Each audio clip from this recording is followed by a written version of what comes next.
Okay. Sorry about that, everybody. Little technical difficulty in getting started. Here I am blabbering away, and I'm like, what is going on over here? Things just aren't where they should be. The numbers weren't on the screen where they should be. And I'm like, what the heck? But that's live stream for you. That's live stream for you. It just happens. But after a reboot of A, B, and C, here we are, right here, right now with you. So I do apologize for that, but sometimes you just can't help these things. They're beyond my control. If I didn't know any better, somehow I think Scotch Down Under was my IT person here tonight, the way things went as soon as I was ready to go live and sat down and nothing was happening. But when all else fails, turn it off and turn it back on. That's just how it goes. But anyway, appreciate you all sticking around. Sorry about that, but things happen on these streams that you just can't control. That being said, appreciate you people coming in here early for the stream. And I am grateful because I never thought that I would be sitting here over 2 years now, 350 plus subs, and still doing what I'm doing with you guys and enjoying my time here. And thankful for all of you. Sorry about that. I just realized that the one light wasn't on. So now we're good. And I already got people sitting in the background. So just hold tight there and I'll get right with you. But just have to say, really appreciate you all and thank you for coming. Um, really, like I said, I never thought that I'd be doing this as much as I do, but I am like you. I enjoy this. So glad that I get to spend time with you and talking about one of our favorite passions, whiskey, right? That's what's the bond that's bringing us all together. It's not so much that you like to hear me stammering and talking like I do. No, it's we have this that brings us together. And I enjoy it as much as you, and I enjoy this pub style of chat. And I always get asked, pub style, what is this? Well, there are a few channels that do this type of whiskey tube, but it's where the link is posted and people that are subscribers and in chat can click on the link and join the stream and talk about whiskey. You might be drinking Irish, you might be drinking Scotch, you might be drinking an American malt, you might be drinking bourbon. It doesn't make a difference. I have people that come on, like I've said, and are drinking wine, which is perfectly fine. But this is what's bringing us together. And I enjoy this type of chat. I enjoy this style of streaming. And I like spending time with you all. And I really do appreciate it. And I've put some of my recent acquisitions, when I say acquisitions, these are the bottles that I was given as gifts over the holiday. And so, being that I was given them as gifts, guess what I'm going to be opening tonight and having a few pours from this selection right here. And I am going to start off, let's just say, on the bourbon side, and then I will work my way to the light and have a scotch or two. So, for my people here that are really into scotch, don't worry. I have a special one here I'm going to crack open, which is right here. It's a 30-year-old uh, Duncan and Taylor that my wife picked up me for the holiday. So I will be opening that. And I have had a pour of that, but not out of that bottle. Whew, it was good. That's for sure. Really good. But appreciate you all being here. Doug, thank you for being here. Brian, I already know you're here. I see you in the background. Eric, cheers, man. I almost started out this stream with that Glen Scotia Victoriana, but I thought, nope, you know what? I've already got my mind made up where I'm going. and where I'm going to end up. And we're going to try to stick to that. And yes, Top Dog, Happy New Year's. Appreciate you and your lovely wife, Renee. Thank you very much for popping in here. And 1318 Shelby, let me tell you what, that thumbnail was probably in the first group I pulled up. And the first time I had seen that, I thought of you and chuckled. And I wondered how many people would get that little inference that with the GT 350. And I even got a text from John, and he chuckled over it and said it took him a second, but he connected the dots real quick on that thumbnail. So I got a laugh out of it. So I thought it was good. Just a little play there, a little play there. But thank you all for popping in here. Really do appreciate you. And I know I'm behind a mile and a half on chat, but sometimes that is just how it goes. I kind of feel like Cheech when I get behind like this. And Renee, again, thank you for stopping in here and hitting that like button. Always appreciate it. Tater Dom, cheers, man. Thank you for coming on over here tonight. I know Cam is on, and he's doing his was it Elijah Craig C923. God, that's a bottle I have missed 3 times. And yes, I'm hearing, I saw his little thumbnail about it being inconsistent on some, and I have heard that. But the 2 different times I've had it, and it wasn't a bottle I owned, it was from somebody else's, I thought it was good. So anyway, high five. Cheers, man. Thank you for being here. Chris, always appreciate it. Thank you, man. And yes, technical difficulties. What a surprise with a Ford. Hey, none of my Fords I ever had problems with. This one, older one, well, it just happens. Dano, cheers, man. Thank you for popping in here. Really appreciate you, man. Really do. Thank you very much.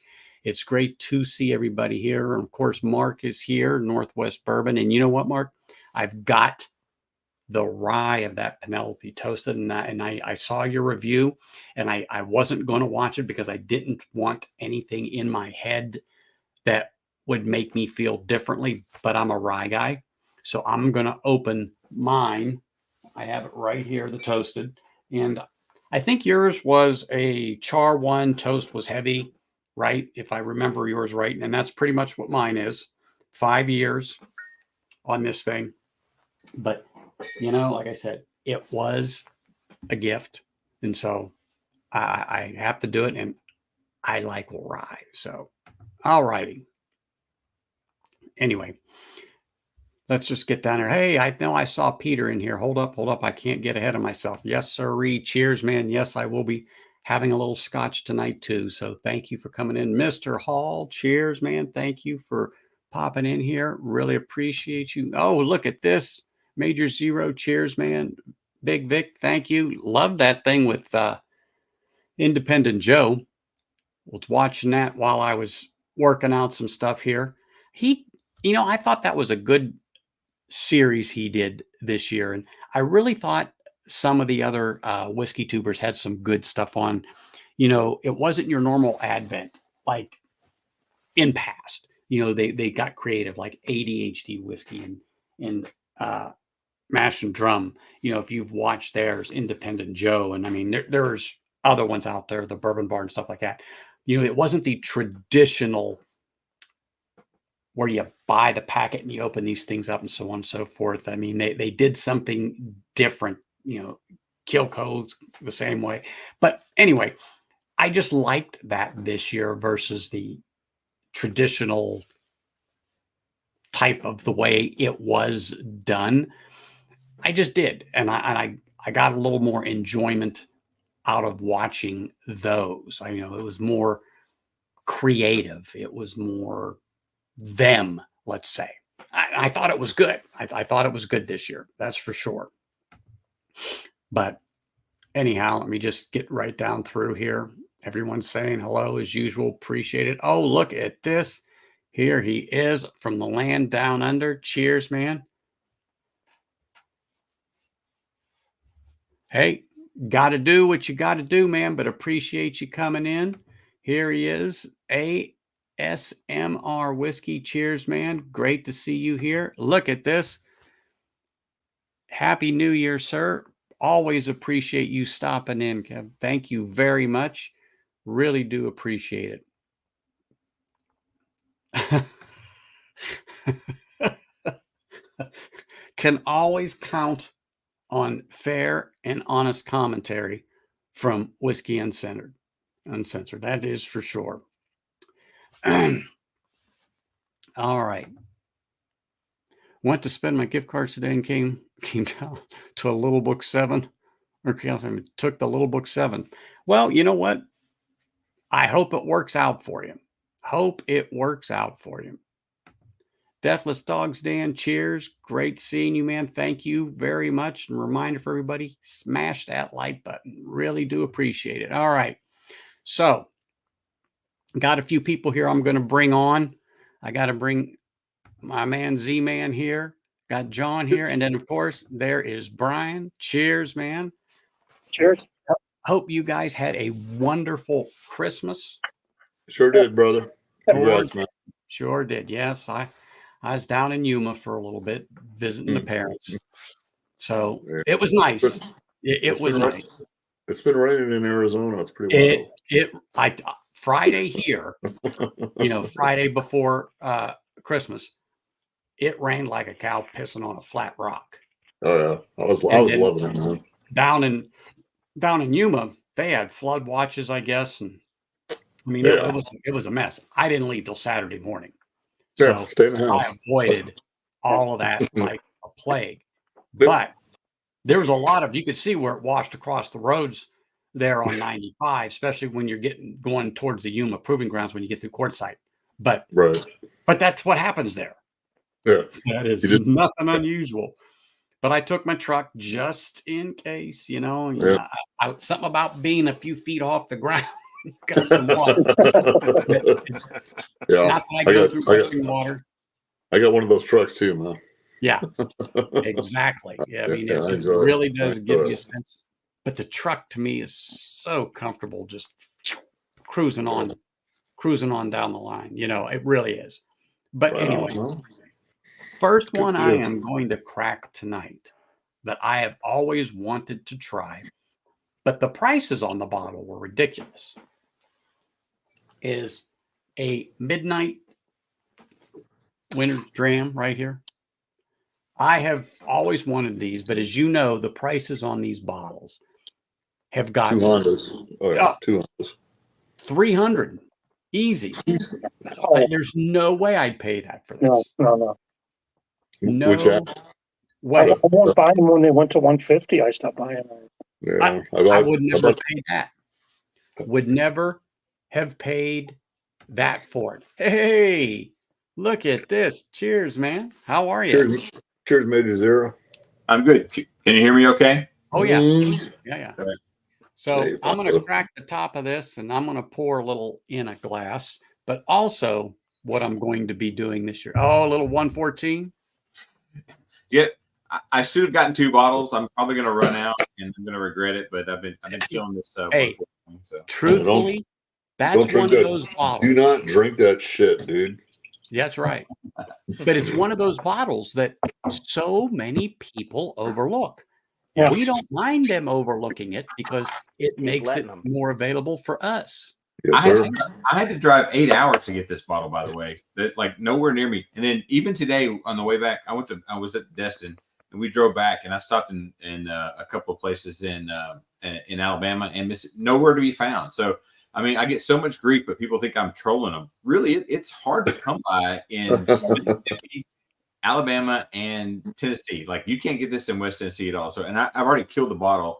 Almost. I mean, this is from, if you saw my live, not my live, but my other video. I bought this bottle and I've been killing it. So I'm just going to go ahead and drink it and just be sad that it's gone. So, but you know what though? It's just one of those bottles that a lot of people just walk away from and leave on the shelf. Hey, It's all good. It is all good. Leave it there.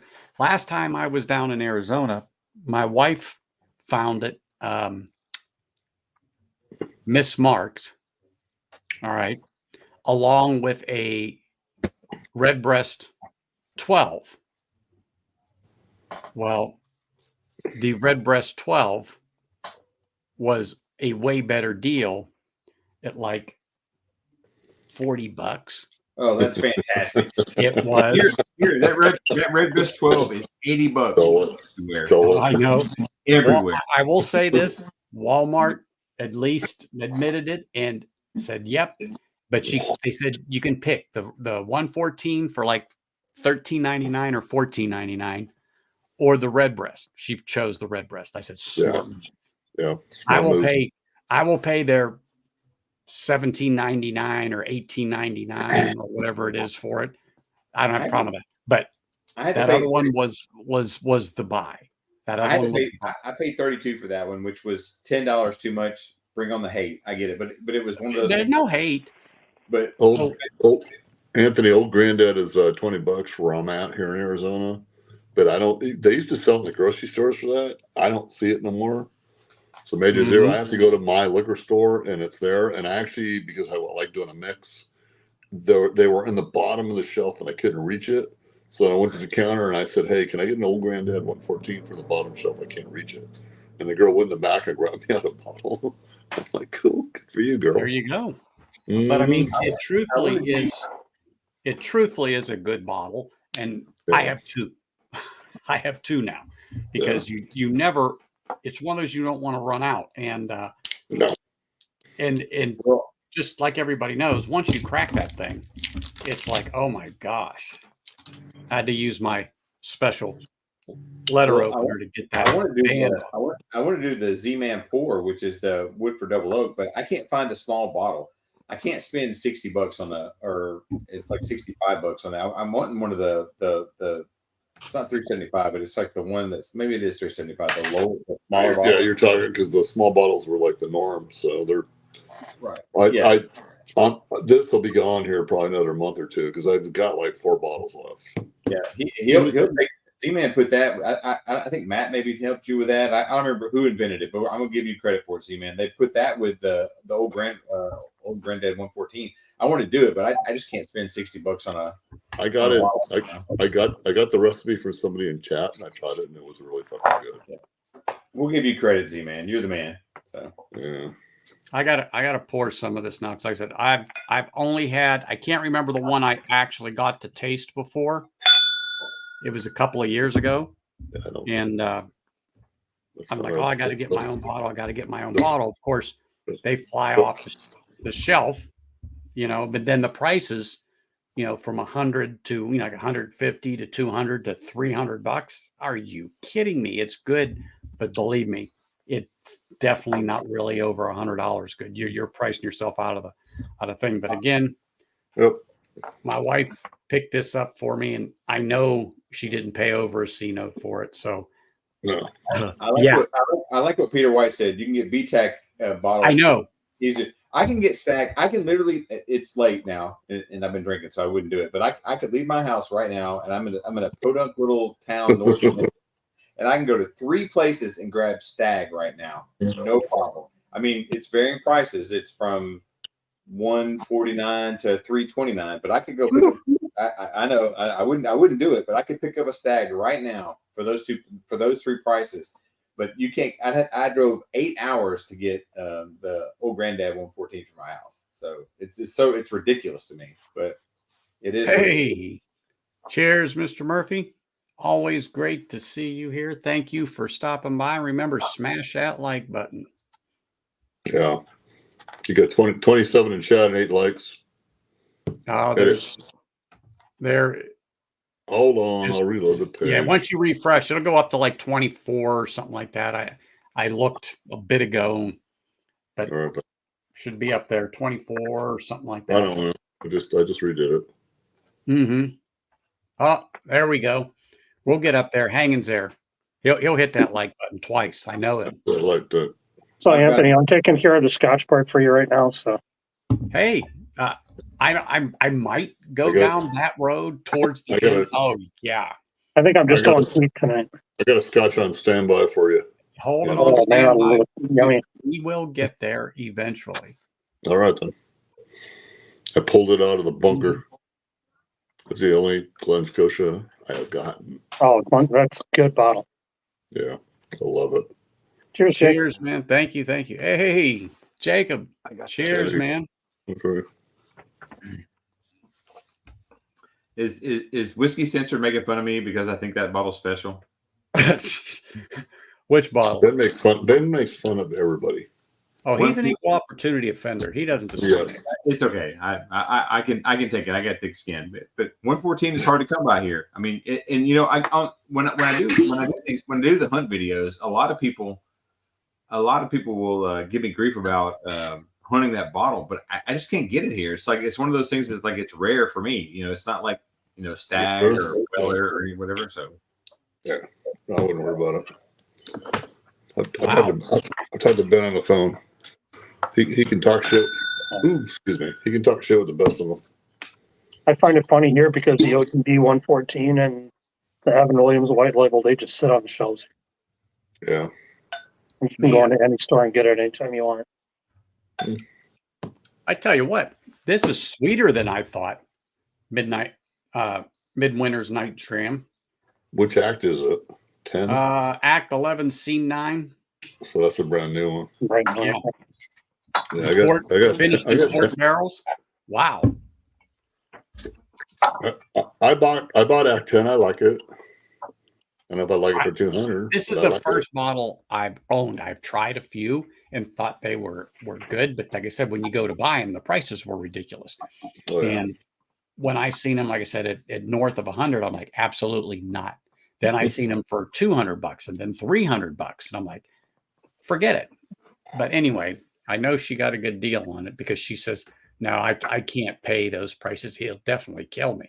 That's true. I have a sample Oh of my that. goodness. I have a sample of that, I think, somewhere, but I got to figure out where it is. So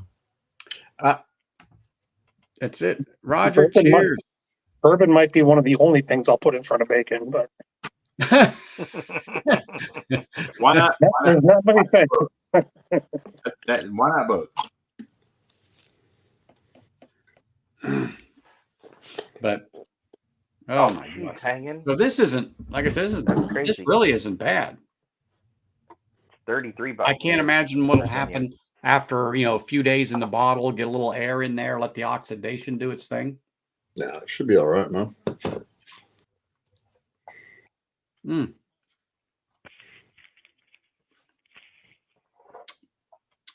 I don't know why. I got to read this because I'm getting some. Oh, okay, vanilla and caramel. I know I got cinnamon, but the vanilla is what was getting me. You know you're drinking bourbon when you get vanilla, cinnamon, and caramel. So Oh, yeah. Well, but You're drinking rye, though. the port barrel is what I think is what's throwing me off. And I know it's a rye, but it really doesn't grab me like a traditional rye does. It has the spice. It has the spice. But man, And some ports are bready anyway, And then that's what people don't like I'll about give it. you that. I'm just gonna say I'm getting something I can't quite put my hand on. I'm like, oh yeah, okay, bread. Now I can go with that without a doubt. Andrew V, cheers, man. So if you mix that up with a good taste of, a good bourbon, let's get it. I'm surprised that people were complaining about. Oh man, Andrew, I'll tell you what. And I'm sure you've had it, but holy smokes, it's definitely worth getting. And if you can ever get a hold of it and you get down this way, below the line there, and you can get some back. Oh my God. Or you can mix it up and get a pour like this and say, all right, then. There you go. My cousin's son just went back up, I do believe back up to Anchorage because he's going to UNLV here. And so I think he went home for a little bit. I've been meant to ask. I forgot. Yeah, he was at school when they had that little incident there, but nowhere near it. Did you go to Yuma for Christmas or? Yeah. I left this past Saturday. About 10 years ago, my girl's brother was running a house down in Yuma. It had a heated pool, everything. Dude, it was so fucking awesome to go down You know what? They're great at this time of year, but other than that, there. It's you too might as well hot. just you might as well just give yourself a But it was break fun from because the swimming. kids were in the pool and the dogs were Oh yeah. At this time of year, you needed to take the chill off because the water's 50 some degrees. So you gotta drop the Yeah. kids off at the pool?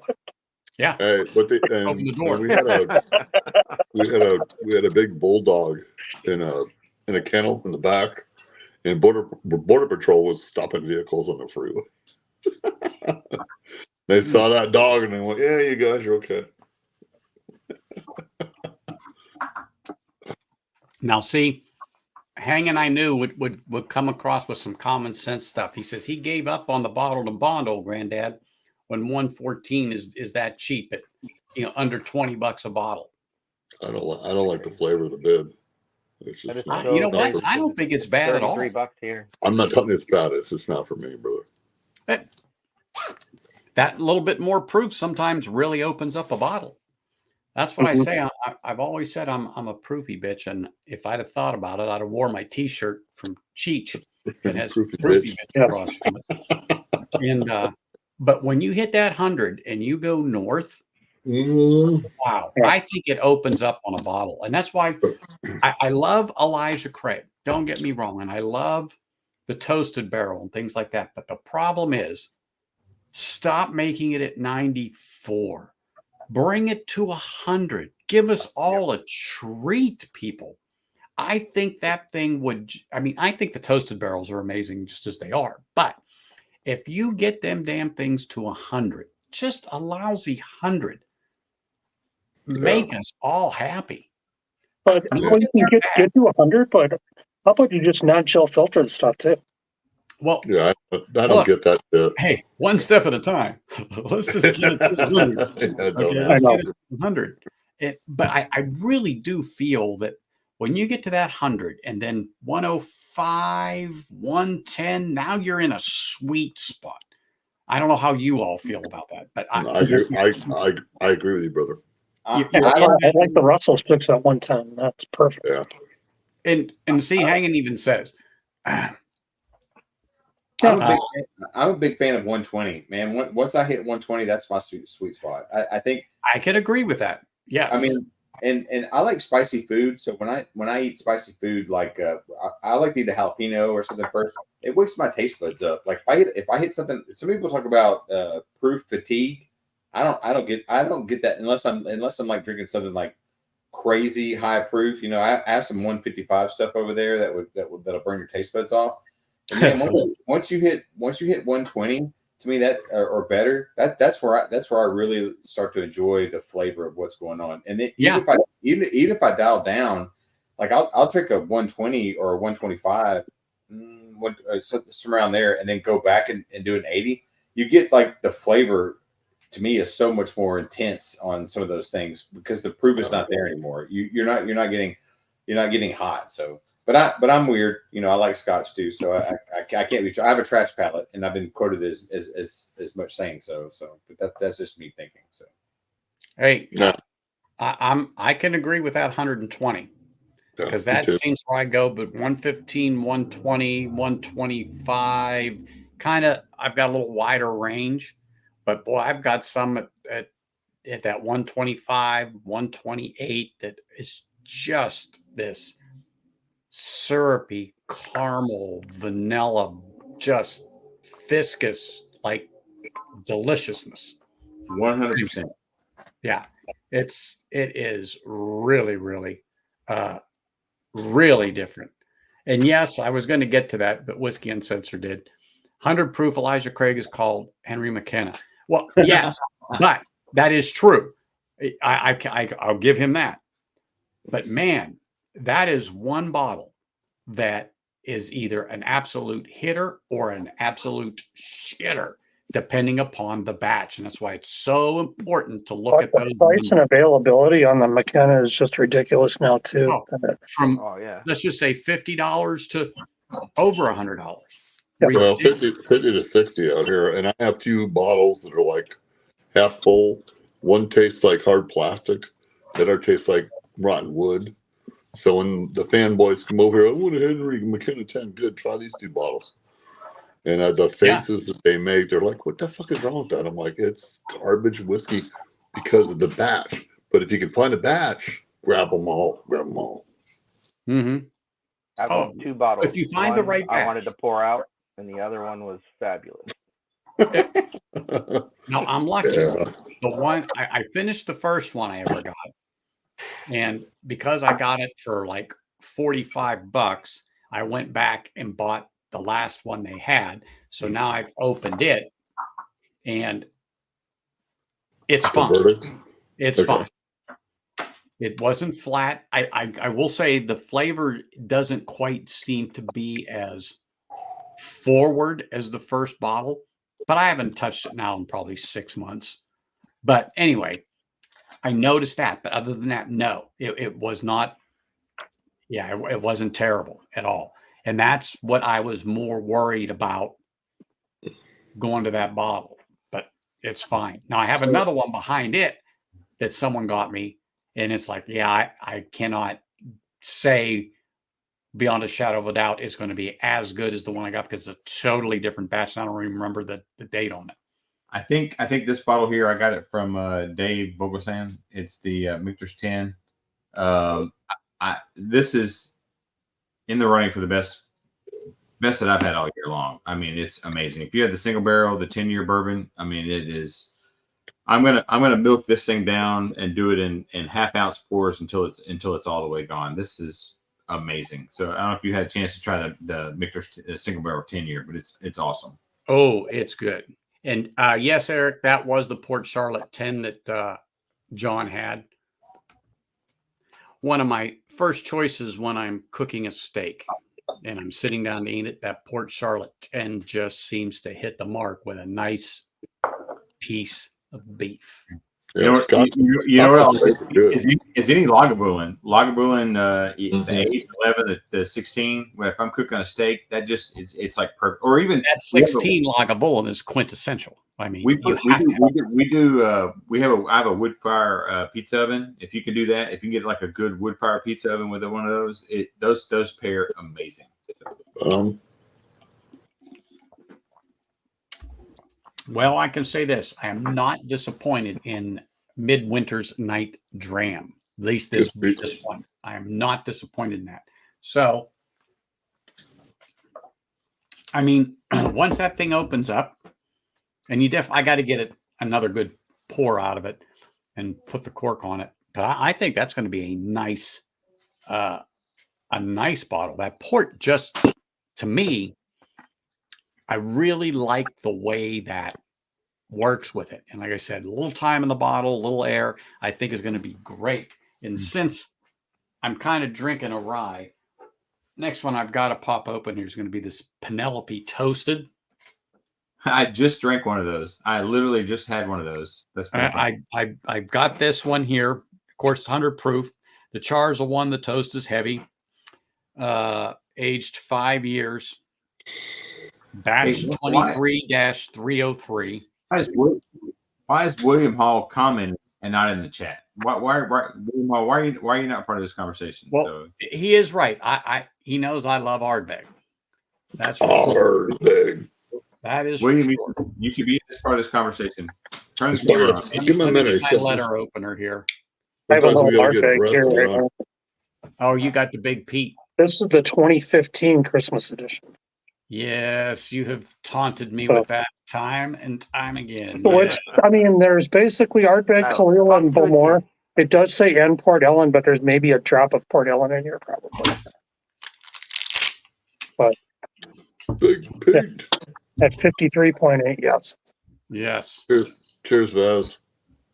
So I'll have to get that to you, Anthony, at some point. Cheers, man. How's everything in New Zealand? Cheers. Oh, look at this.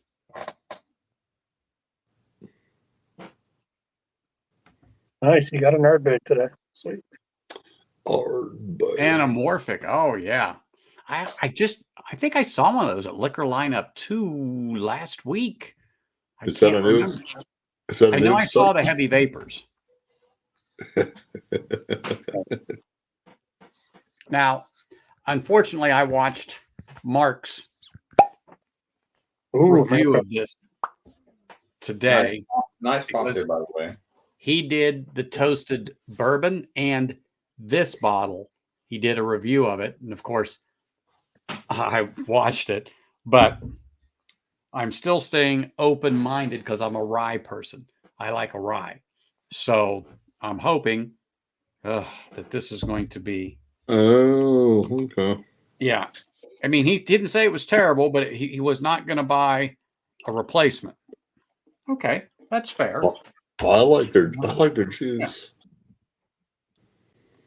I don't like the younger, but the rest of them I like. Ah, You talking smoke wagons, man? what's that? Yes. Yeah. Oh, okay. What do you have up?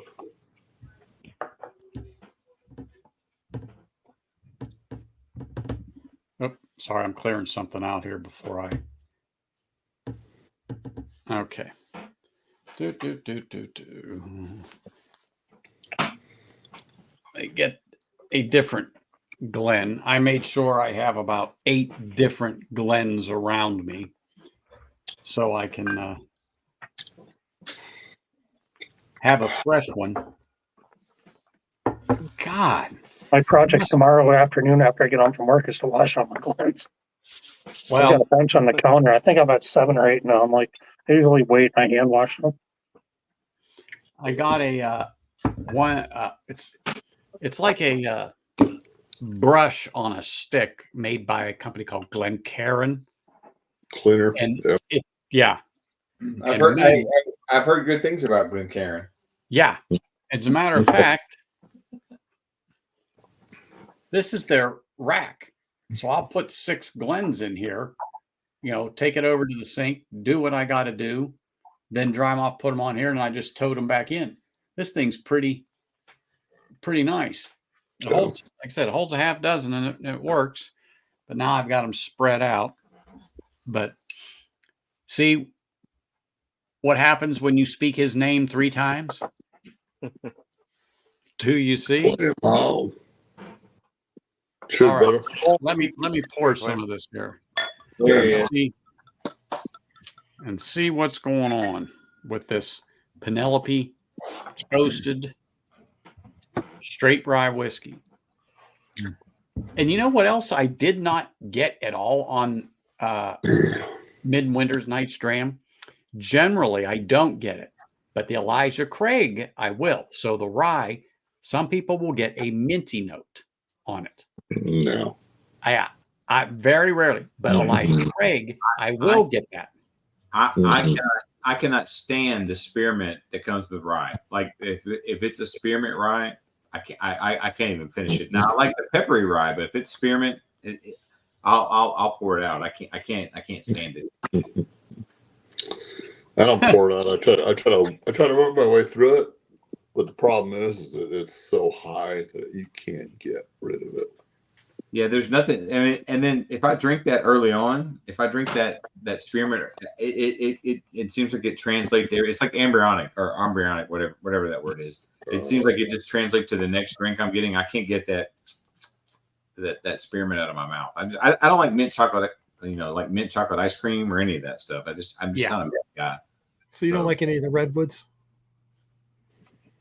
I didn't get that from. I had one of those. I think I had the Redwood Empire, maybe, and I didn't. It was light enough that it wasn't terrible, but like I've had some of those that are so spearmint forward that I just can't handle it.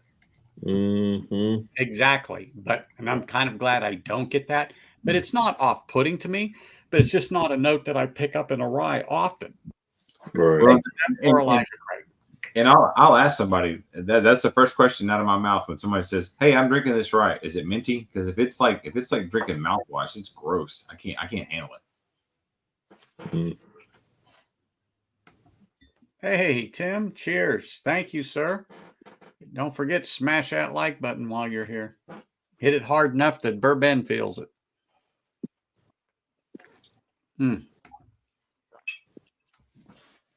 Well,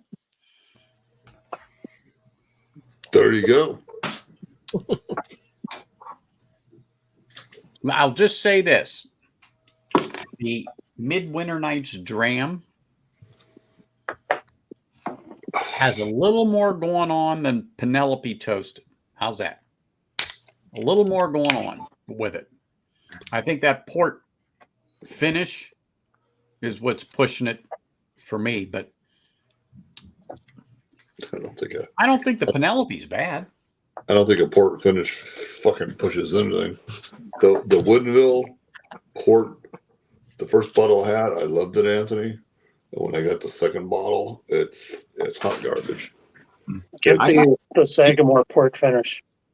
Z-Man, I got hard cherry with that. Did you get cherry with that? With No, it's so fucking bready, dude. It's just. I tried one. I tried one at a store that they gave me a sample. And it tastes like the Luden's cough syrup. It was the Woodinville was so sweet. You know, and their regular shit, they're great spirits, man. Their picks are fucking good. The regular batches are good, but This Starlight story time, the port rising. Mm-hmm. That's a good bottle. I mean, for a port finish, it's fantastic. Well, until you've actually had it, you can't promote it. You know. I'm drinking Happy New Year's, Mr. Jigs. Thank you for stopping in, sir. Cheers, Jigs. Appreciate you. Cheers, William. I was in the background earlier. So. I'm trying the Pikesville Straight Rye, the whiskey. It's like 110. There is a slight mintiness to it, but it's not so overpowering. I think it's because of the proof. I think once you get up into the 110, 120, it cuts that minty down. So I mean, what's the proof on it again? Look at the fucking bottle, dude. 110. It's 110. This is a day. What? Mine's 116. No, I got mine from Dave Vogel sample. So he sent this to me, but it's the straight rye. So it's good. I'm not getting them. So you sent your sample and lied to you on the proof. Because Pikesville's been selling that shit. It's out of Heaven Hill. The fucking Rise 116, brother. He wrote 110, so I have to trust him. I have to trust him. So. It's delicious shit for that price. It's good though, but it leans more toward the peppery rye. There's a T-shirt logo. Delicious. Yeah, it's 116, man. I've only gone through a few of those bottles. They're not fucking cheap, man. They're 55. Oh, 60. Jake, on port finishes, if you ever get to Sagamore, it kicks Midwinter Nights up one side of the street and back down the other. I think literally half the price. I think if that port finish is done right, I think it adds a lot. I mean, you're either going to like it or you hate it. I mean, it's not everybody's cup of tea. I think wine finish works better with a rye than a bourbon. I like the Pedro Jimenez finishes. I don't mind Oloroso if I have my druthers. Give me the PX finish. Like I told you, Andy, the first bottle at Woodinville I got, it was delish. And the second bottle, I'm like, what the fuck? It seems like to me when you get a port finish on a bottle or a port cask, I guess it's almost always honey, which I enjoy. It's like a muted honey on some of those. No, it's bready. It's bready that kind of dictates the bourbon flavor. I get more honey than I do anything else, which I like. I mean, when I get it. So what you got there, William? This is my favorite rye right now. It's the Jefferson's, which I don't really like Jefferson's, but I picked this up because it was a store pick, but it's finished in cognac. Oh, wow. Yeah, Jefferson's just doesn't always do it for me. I mean, I've had a few and it's like, And then, people say, oh, I've got the Oceans, this or that. And I said, with the exception of one, pretty much every Jefferson's Oceans I've tasted like the barrels got seasick. All right. It's just, I'm sorry. Just because it's rocked around in an ocean for 3 or 4 months. That's put it on a cradle inside of the warehouse and somebody could buy a pocket every now and then. Run it on a ship, put it in a warehouse, sing it a song from Metallica. William, what do you pay for that? Just out of curiosity. $64. Really? It's every Jefferson is like 80 plus here, and I just can't pull the trigger on it. So that's just something I can't do. It was a store pick, and I buy all their store picks to stay in good graces. Yeah. And I saw it, I grabbed it. It was $64.99, and I'm like, I brought it home, and wow. No mint? Is there any mint at all? Is it minty? Oh, that's Which one is that? Which one is that, William? It's Jefferson's Ocean. It's finished in cognac casks. I've never even Is seen that the bourbon or the rye? This is a rye. I've had the Ocean Rye, and I actually really enjoyed it. Yeah, we don't get that. We don't get that much here. We don't get. I don't think I've ever. I'm not much for Jefferson's, so but the rye was much better. I'm with you. I'm not a Jefferson's guy. I've had several of them, and I don't care for them. Like I said, they had this on the barrel. One of their picks. It looked interesting, so I snagged it. Yeah. Picks are always fun. And that should be a quote too. Only thing finished about a whiskey is when you need another bottle. We never know where we're going to go here sometimes, Peter. We never know. We could be talking about Jefferson's. We could be talking about Scotch. Who knows? Now we're on port finishes. Hey, I like them. As long as you have something that tastes good, it doesn't matter. Yeah. I like most port finishes. This one on Midwinter's Night's Dram seems to be working. Like I said, I think rye's got more spice, so it handles a sweet wine finish better. And that's probably right. That's probably right. That's probably why there's such a difference. You're getting that rye spice, that contrast where a bourbon is sweet and wine's going to cover it up. Yeah. Also, I you know what? I feel like you need the higher proof. I think the proof needs to be higher on those as well. Just whatever you consider high, like one, Yeah. Scott. Well, again, it's just one of those things that 100 plus for, I think, all of us. Now you're getting into that spot where rubber ducky rocks, is starting to really come alive. And when you start taking that proof up, then you really are tasting what was in that barrel before it got cut to 94, 98, whatever the case may be. I do prefer, non-chill filtered, no color added, and straight from the barrel. However, I can understand why these blenders do what they do. We all might not agree with them. However, they wouldn't be in the business they are if they didn't know. Yes, sir. They're not selling to those of us that come on the stream. They're selling to the average Joe that doesn't have a palate. They walk in the store and they look at a label. That's. And if they walked into the store and saw that the bottle had flocked, they wouldn't buy it. There's something wrong with it. So many people, when I'm in the store, and it's so hard for me not to say anything, but they'll go, oh, it's 100 proof. That's too much. That's too much. And I just want to turn around and go, what? And smack them. But it's like, anytime I go in the store, anytime I go in the store and they'll let me shoot, I sit there and sell for like at least 20 minutes. I'll be a salesman for them, and I always try to push the higher proof. They're like, oh, I don't know. I was like, you need to. Especially when I get in the liquor store line, I have old GD 114, and I got this bottle, and I got them tucked under my belt, and I got people behind me going, hey, don't drink this bottle, don't drink that bottle, and you just want to tell them all, shut up. Tell me what to buy. No, that's when you turn around and go, well, if you buy me what you want me to drink, I'll gladly drink it. Yeah, exactly. Well, Anthony, I'm sorry. Go ahead. No, I'm sorry. Which scene do you have for Act 11, Scene 9? I got Scene 12. Okay. I'm assuming those are different batches, different barrels. More than likely. This is the first bottle I can say I've owned. I've had tastes of others, which I thought were good. But what I didn't like, as you heard us talk, I'm sure, was where the prices went on the bottles. Yeah. Okay. It's just, I'm sorry. It's just got to the point where, I'm not buying that at $150, $200, $300 for a bottle. And I have seen it at $300 a bottle. It's like, no. It's just, I'm sorry, I can't do it. It's High West. It's not the Fountain Blue, okay? This High West. I'm sorry. I mean, I'm not. They make some very good stuff. They also make some shit. And let's just say it. They make some shit. but they all do from time to time. You know, Now- I like their garbage ass rye, the double rye. When you That's come an out of okay work, rye. just listen to Not me. stellar, Listen to me. but- When you get out, when you get out of work, and you just want to have a quick whiskey, it's good. Oh yeah. So's But if it was old a sipper, granddad 114 for $20. I told you I would never fucking buy that shit. I know, and I'm glad you're holding on to that bottle for dear life to keep someone else from getting it.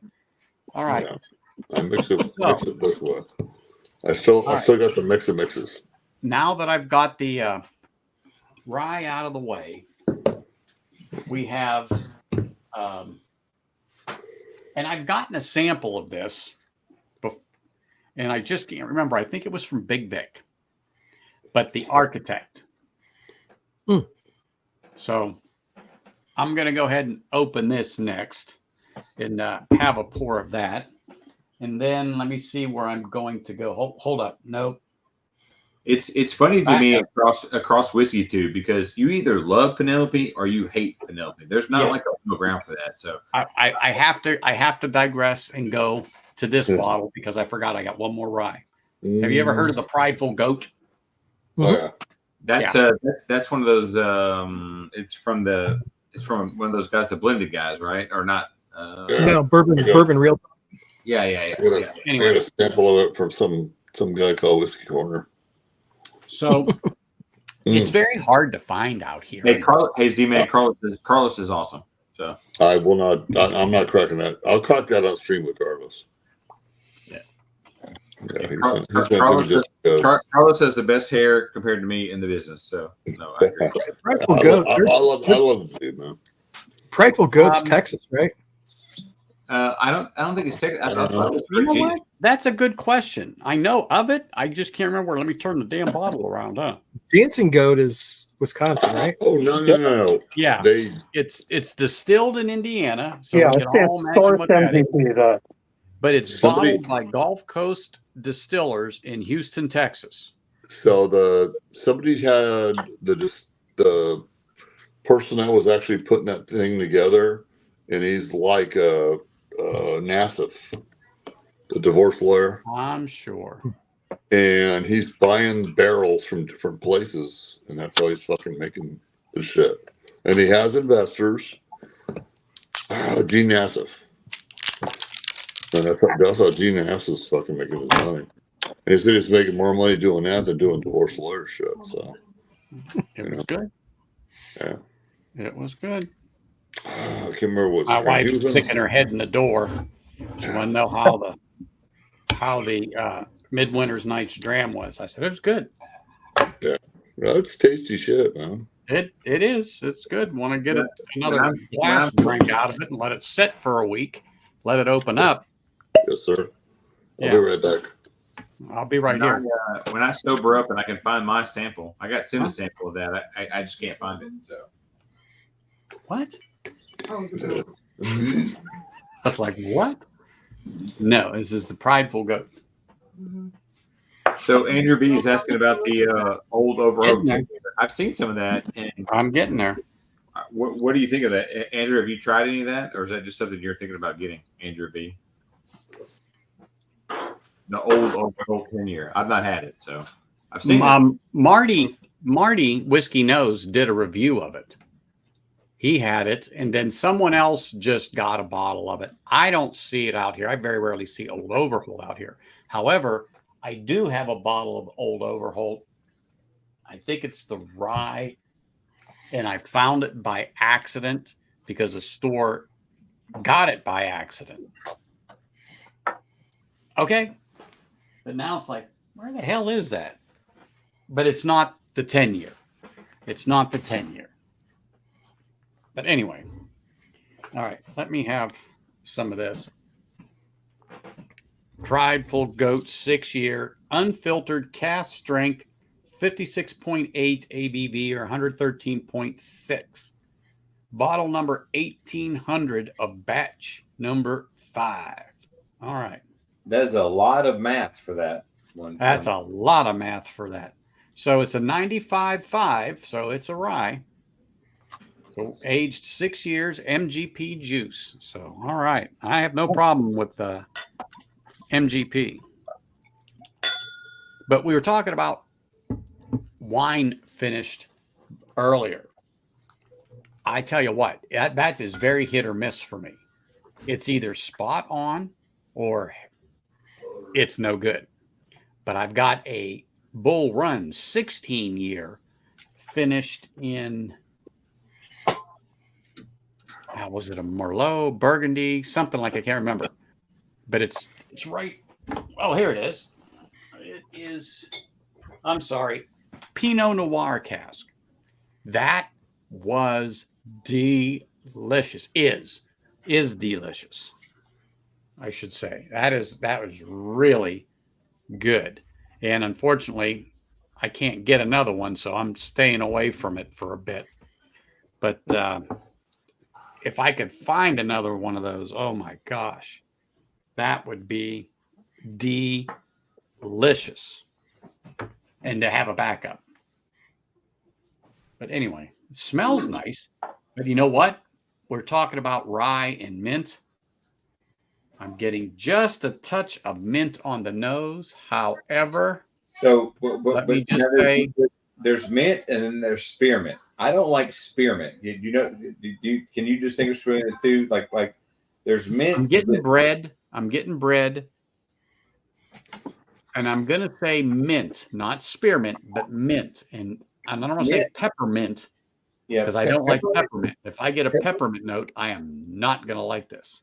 Peppermint, I like it, but that spearmint, I don't know what it is about that. It's just that artificial mint flavor. It's hard for me to choke down. It really is. Because it lingers. So well, I'm going to tell you here. Oh, Bourbon Baller, cheers, brother. Sorry, I didn't want you to think I missed you, but thank you for popping in here. Hey, Z-Man, did you get to the Glen Scotia yet? Have I gotten to it? Yeah. No, waiting for Anthony. Oh, okay. Oh, the Glen Scotia. Yeah, hold on. I'm curious to see what you think of it. Oh, I love it, dude. I already had it, man. That's delish. Okay. I don't know if you We're going to poured it find or out not. here in a minute, Peter. I'm just Here's Jim. nose, but I'm getting a bready note on here. I cracked it on Ken's stream, Jim. Wow. Here's another rabbit hole to get down. What is that? Highland Park cast strength batch 1. Yeah. Those are fucking $60 where I'm at, so I can get them pretty.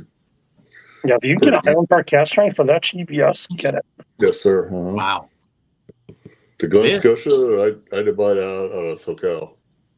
Hey, Peter, this is a nice rye. This Prideful Goat, it has some flavor, and not that no minty taste. Just maybe late in the finish, but you know what? It's easy to overlook. Mm-hmm. Wow.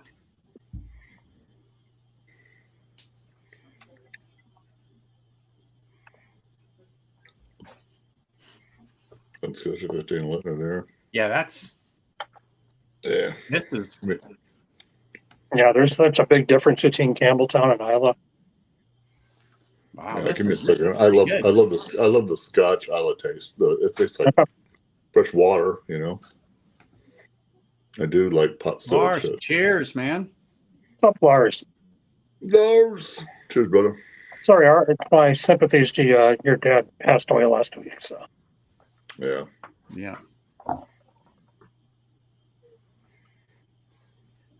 Yeah, it's a sad thing. My wife's brother passed away a few years back, but the 23rd of December. So yes, it was sudden. Yeah. And he was 51. Oh God, that's sad. Yeah, it was 2013, if I remember correctly. Yeah, today is actually the 8th anniversary of Lemmy's passing. Wow, this is unusual. To get this bread note I'm getting on here. It's not bad. It's not bad at all. but I just don't normally. So if you're looking for a fantastic heated Cheers, Cool scotch, Brian. this Kilchoman right here is amazing. It's sweet, got enough peat on it right there. It's the and I've been drinking, so excuse me, the Mircar Bay. They have another one. They do glass. I mean, they do farm to bottle right here. It's amazing. This rivals Lagavulin and 16 with me. It's just about perfect. Like, That's Moncure Bay. Yeah. Thank you. Thank you. Is that the normal or the cast strength? I haven't seen. This is the only bottle I've ever had. I don't have the cash drink. I would love to get the cash drink, but they don't sell it here locally. And I went to their website and they won't ship it to Tennessee. I guess I've had pours from friends. Cast strength single cask. One was a Madeira, one was an SDR cask, and they are absolutely insane finishes for a Kilchoman. Mm-hmm. If you're even remotely into Scotch, like this thing is perfect. I love this. I love this bottle right here. Do you ever find the purple box that's called the Snag? Yeah. No, I know you're talking about. I haven't seen it. We don't have it around here. Okay, that's the sherry finish shelfer. That one's really good. So say that S word again. Snag. Is that what you're calling it? SANAIG. Yep. Yep. I think that's a sherry finished Kilchoman. Mr. Green. Yeah, I love that. Have you tried that? Have you busted that open? Oh yes. Oh yes, please. I love that bottle. For a peated. I mean, it's not so peated you can't handle it. I like heavy peat, but it's an heavy peat, but it's clean. It's not marathon. Exactly. It's not a briny peat. It's more. It's not ashy. It's not. Yeah. Not at all. Yeah, you're making a dent. That's awesome, Z-Man. Dude, I love this show. It's so good, dude.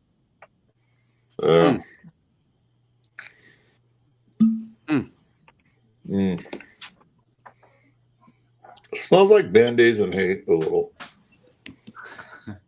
Where's Shredwood where we're talking about Pete? So if try with a drop of water in it and see what happens. So if it's Band-Aids and hate, put one drop of water in it and see what happens. I think it may surprise you. You know, some whiskeys do benefit from a touch of water. When I say a touch, literally take an eyedropper. Yeah. Literally, I'll put the cap. I'll use the cap and put like just enough water in it to drop it. It just separates the carbons just a little bit. Yep. Kind of just it brings the sweetness out if you need it. You know. So. Yeah, I'll own another bottle of this. I just had to be able to get a hold of it. I bought it out of SoCal Liquors in California with California Drammen. That bottle's delish. Well, I will say this. This Prideful Goat, the unfiltered cast strength, 6-year, that's not a bad rye at all. Wow. That's a good Scotch, yeah. Mm-hmm. Wow. And if you find any of the finished, like the Festival Glen Scotias, good shit. Like Ken's favorite bottle I have too, it's the 2020 Festival. So it's heavily peated Glen Scotia finished in 20 port. Dude, that one is just freaking glorious. Well, JD recommended this bottle, and I just went to a fucking website, and there it was, and I'm like, well, it was like $65, and I'm like, there you go. And then Vic did a free ship on his bottle at California Drammen. Wow. You see Peter White's comment? I wish. Yeah. Well, I will have to say that absolutely was not a bad rye at all. But right now, out of the 3 total I've had, the Midwinter's Night's Dram is up there, as in it's the number 1. I'd probably have to go. The Prideful Goat is 2, and then of course the Penelope Toasted. It wasn't bad, but it wasn't spectacular. Again, I'll have at least another good 1.5 ounces pour out of the bottles, then cap them and go back to them for a final review before I say it's a hitter or a shitter. But the Prideful Goat, if you find it, and you want a good Penelope, find this 9-year. Hold on, I have to get a closer look.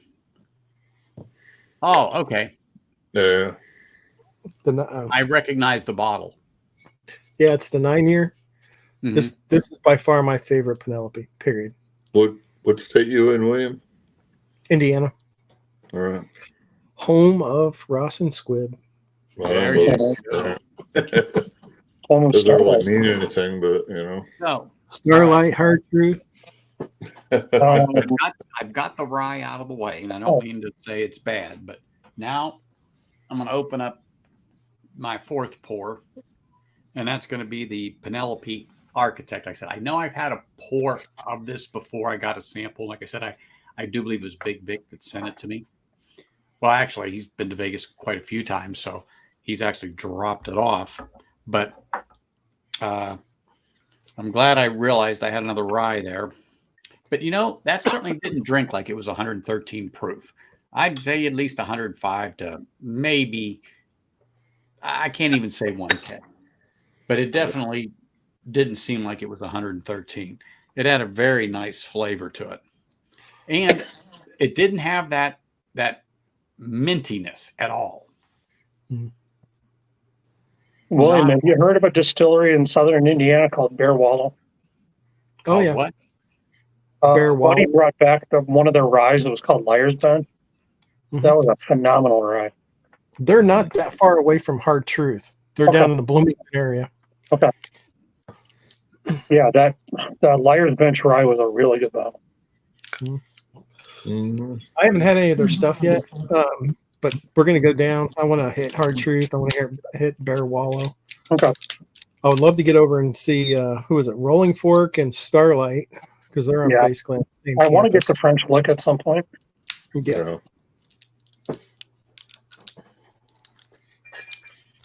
I picked this one up. This is a pick. It's called the Whiskey Witch from French Lick.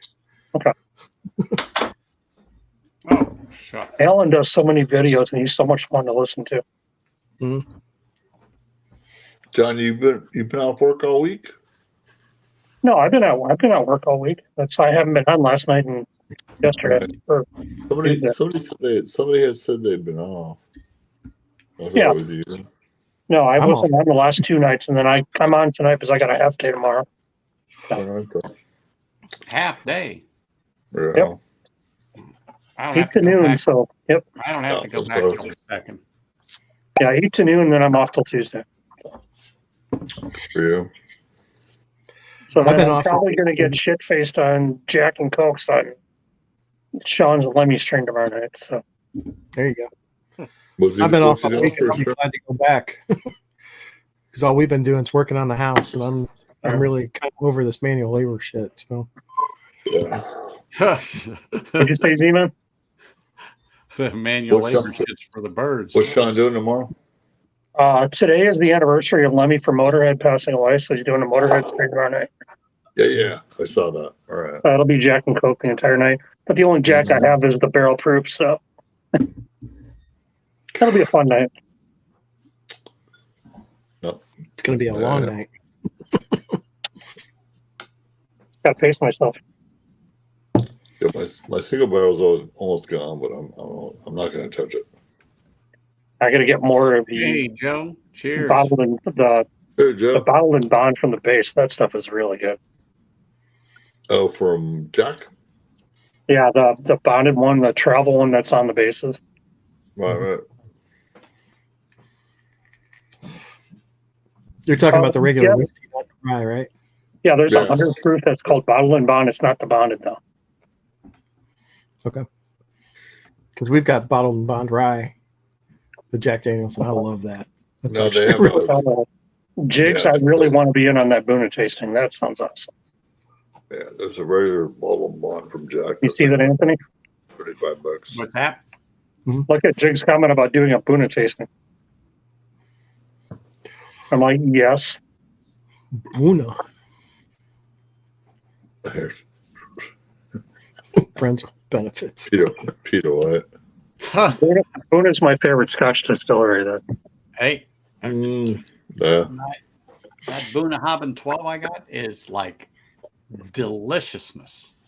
you ever had the 18? No, I haven't. and I don't have it. I haven't The tried last, anything. well, the last bottle I had, I killed it to send a sample to Pinch Hitter. That's an interesting Buna because it's got the sherry hit to it, but when you the finish has got a hint of smoke on it. Really good.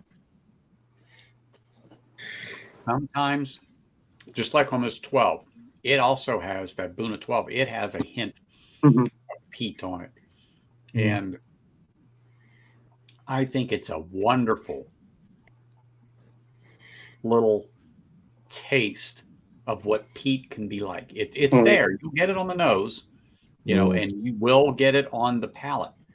But it's definitely, and I tell people, it's not the Lafroig. It's not the Ardbeg and stuff like that. No. But that it's a nice level of peat. And just how you described Makir Bay, it's very clean peat versus your ashy, woodsy, just barbecue style of peat. And Jeff, he sent me some samples of it, and I could never understand the clean peat. I didn't understand that. I did not understand that. That analogy until I got to taste the Makir Bay, and then once I did, now I got the connection with the clean peat. And so now when I get something that is reminiscent of that, that's exactly what I refer to as the Makir Bay. It's just very nice, very, very nice. So if you really don't want that hit you in the face type of deep, dark, medicinal peat, Makir Bay is it. And there you go. Yeah, that is There definitely was one a few years ago that was a festival release from SMWS that a local buddy had that was a heavily peated Buna. It was a 6-year-old. And literally there was so much peat, and I don't remember. Do you remember when Mike Tyson punches the guy in The Hangover? Yeah. That was the punch of the peat in your face from that one. It was so good, but yeah, seeing a Buna that was that heavily peated.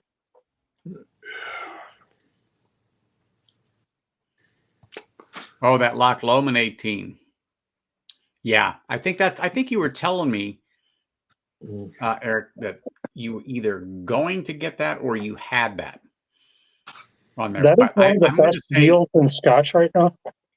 what's that? So that's one of the best deals in Scotch, like the large chains here in Wisconsin. You can get that bottle for about $70. And I tell you, if it's that bottle, buy it. Yeah, exactly. And if you find the 12, like I said, around $25 or Yep. so, buy it. Yep. Buy it. Buy two. It is so well worth it for the money. It's I'm telling you, it's really, really nice. Oh, cheers, man. All right, man. Well, we appreciate you. Thanks for coming on just to smash that like button and say hi. Yep. Have a good weekend, brother. If I don't see you, Happy New Year. Yep. Happy New Year. Oh, Ben, it was 5-year heavily peated sherry cask. Oh. That's like No. talking dirty to somebody. No, that would really be nice. And there isn't. That's what I mean. You're talking dirty right now. Yeah. No, there isn't. That's for sure. And usually the younger they are, the heavily more peat there is.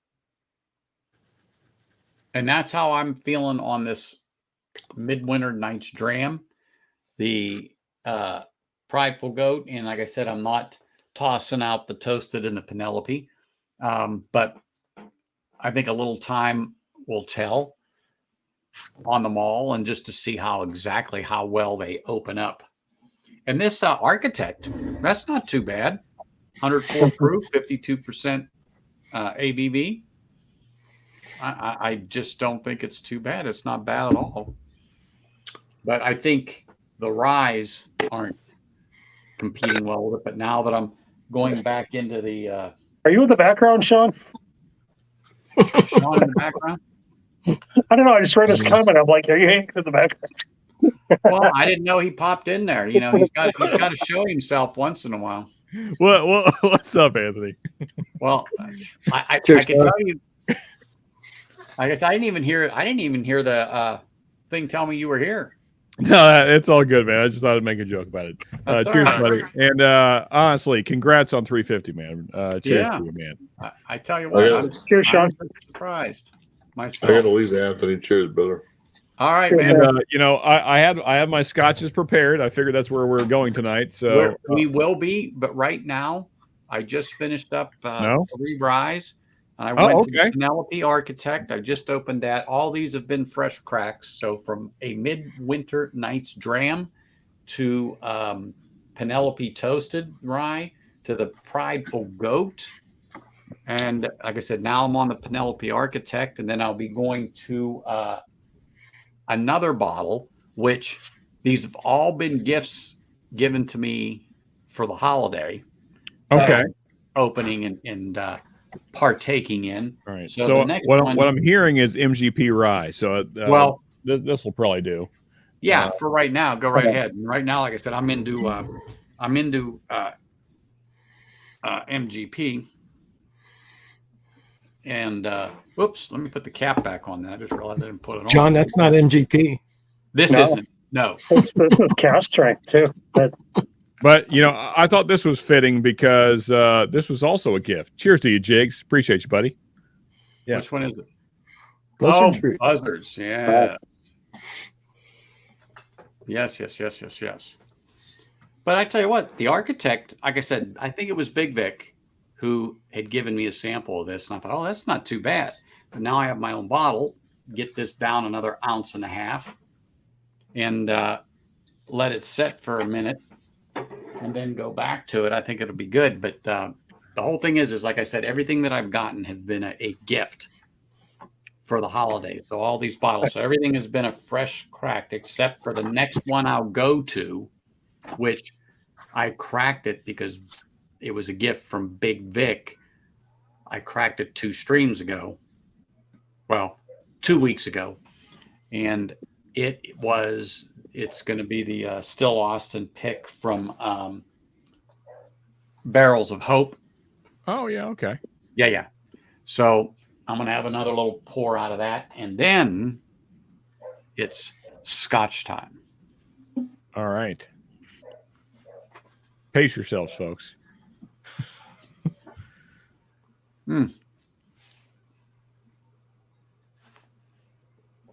But that architect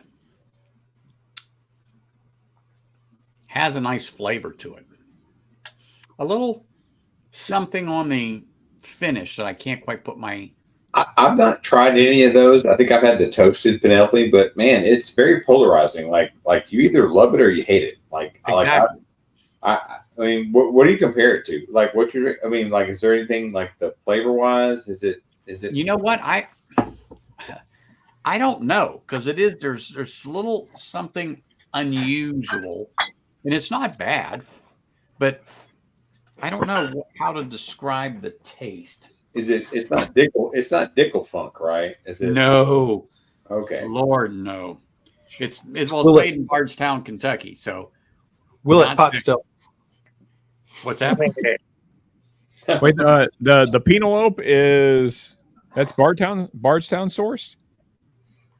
I thought it was MGP. It's Is it not MGP? I thought it was MGP sort of stuff. no. It says bottled by Penelope Bottling. Oh, wait a minute. Hold on. just still So there. Penelope's in Bardstown, but they're sourcing from MGP. MGP just bought Penelope. Yeah.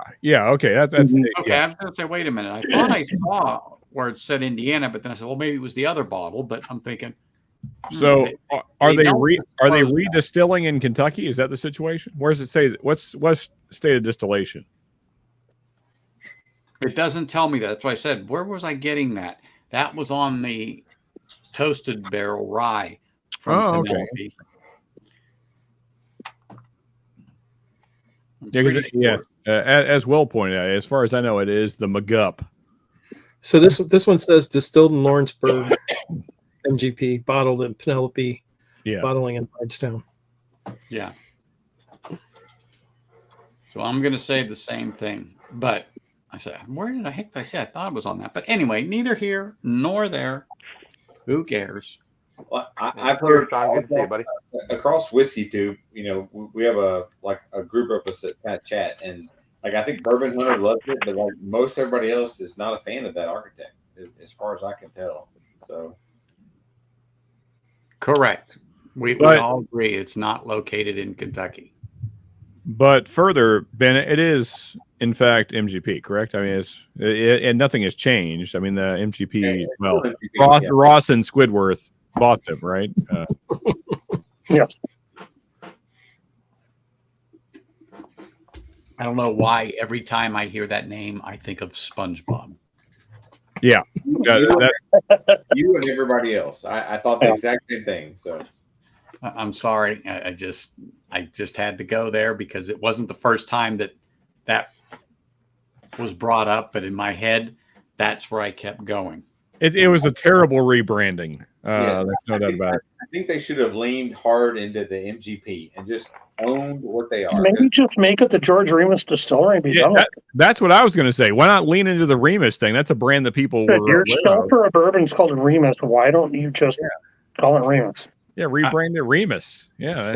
But everyone's going to call it MGP. Just own it. I mean, like, own that MGP. Don't try to do something weird. Just do that's what you're going to be, I think. So, I mean, I crapped on MGP for a long time. And then I got then I started noticing all the great bottles that were coming out of there, and I was like, you know, We've had some great 5 and 6 year Remus single barrels up here. So, man, they're awesome. So Ben, is that Bardstown and MGP then? Is that what the Kentucky is? Is Bardstown? I assume so. I would think so. I mean, because there's nothing Dickel about. Not Dickel. I'm sorry. There's nothing Barton about any Penelope. That's right, Ben. Yeah, MGP does way more than whiskey. Yep.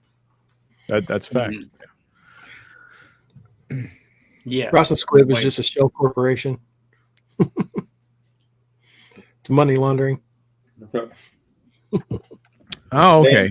So MGP invented COVID. I see how they are. Yeah. So is it Barton or Beam Totes? All right. Well, there's enough of those beam totes floating around. Anyway. Yeah. No, but wow. Okay. Well, that was the first 4 bottles. 1, 2, 3, 4. All right. So, since I know people are interested in some Scotch. Is it that time already? It's always time for a Scotch. I'm on my 4th peat now, so we're good. I'll tell you, if I don't want a lot of views on my channel, I put Scotch on it. I don't understand that. I do. I love it. Aaron. Cheers, all. Cheers, Aaron. Hey there. So my thing is to try to convert people to Scotch. I lure them in with the bourbon, but if I can get somebody to get a Scotch and do it right, it's fantastic. So my wife picked this up for me as a stocking stuffer. I've had it for a couple of weeks. I was just forbidden to sip on it before Christmas. So I just left it here. I did show it, but the reason why I'm going to this one first is the next Scotch jumps up to 50.5 ABV. And of course, this is at 40, but it's a Duncan and Taylor 30-year-old Scotch. Nice. So I'm going to go ahead and. Does it tell you what distillery it's from, or is that a blend? Oh, see, I didn't like the charred oak very much. This was specifically my Christmas present. I bought this back in November. I've been waiting. It's like before Thanksgiving I had this. I love this so much. Really? You don't enjoy it? It's like it's got the perfect sweet and peat. Man, the 11 is the sweet spot for me. I love this bottle. That's the Nick Offerman charred. Yeah, it's gonna make me sad. I'm gonna kill this bottle so fast, and I hate it. It is so good to me. If you want an easy drinking Lagavulin, if you can still find the Game of Thrones 9-year-old,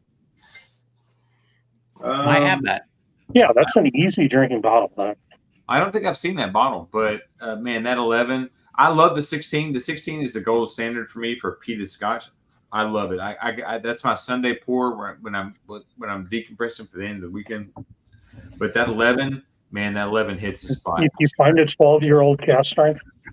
Not seen. I've seen it, but it's like a little bit out of my price range. I got a birthday coming up. I might be able to get my wife to. These are birthday presents. So, but like I said, my CFO says no. That's if I could get one of those, I would definitely do it. But man, that 11 is just like it's like just about the right amount of peat and just about right amount of sweet that I really enjoy. So Anthony, is that a blend or is that a single malted sin? This is a blend of all 30-year-old whiskeys. Cheers, Whack.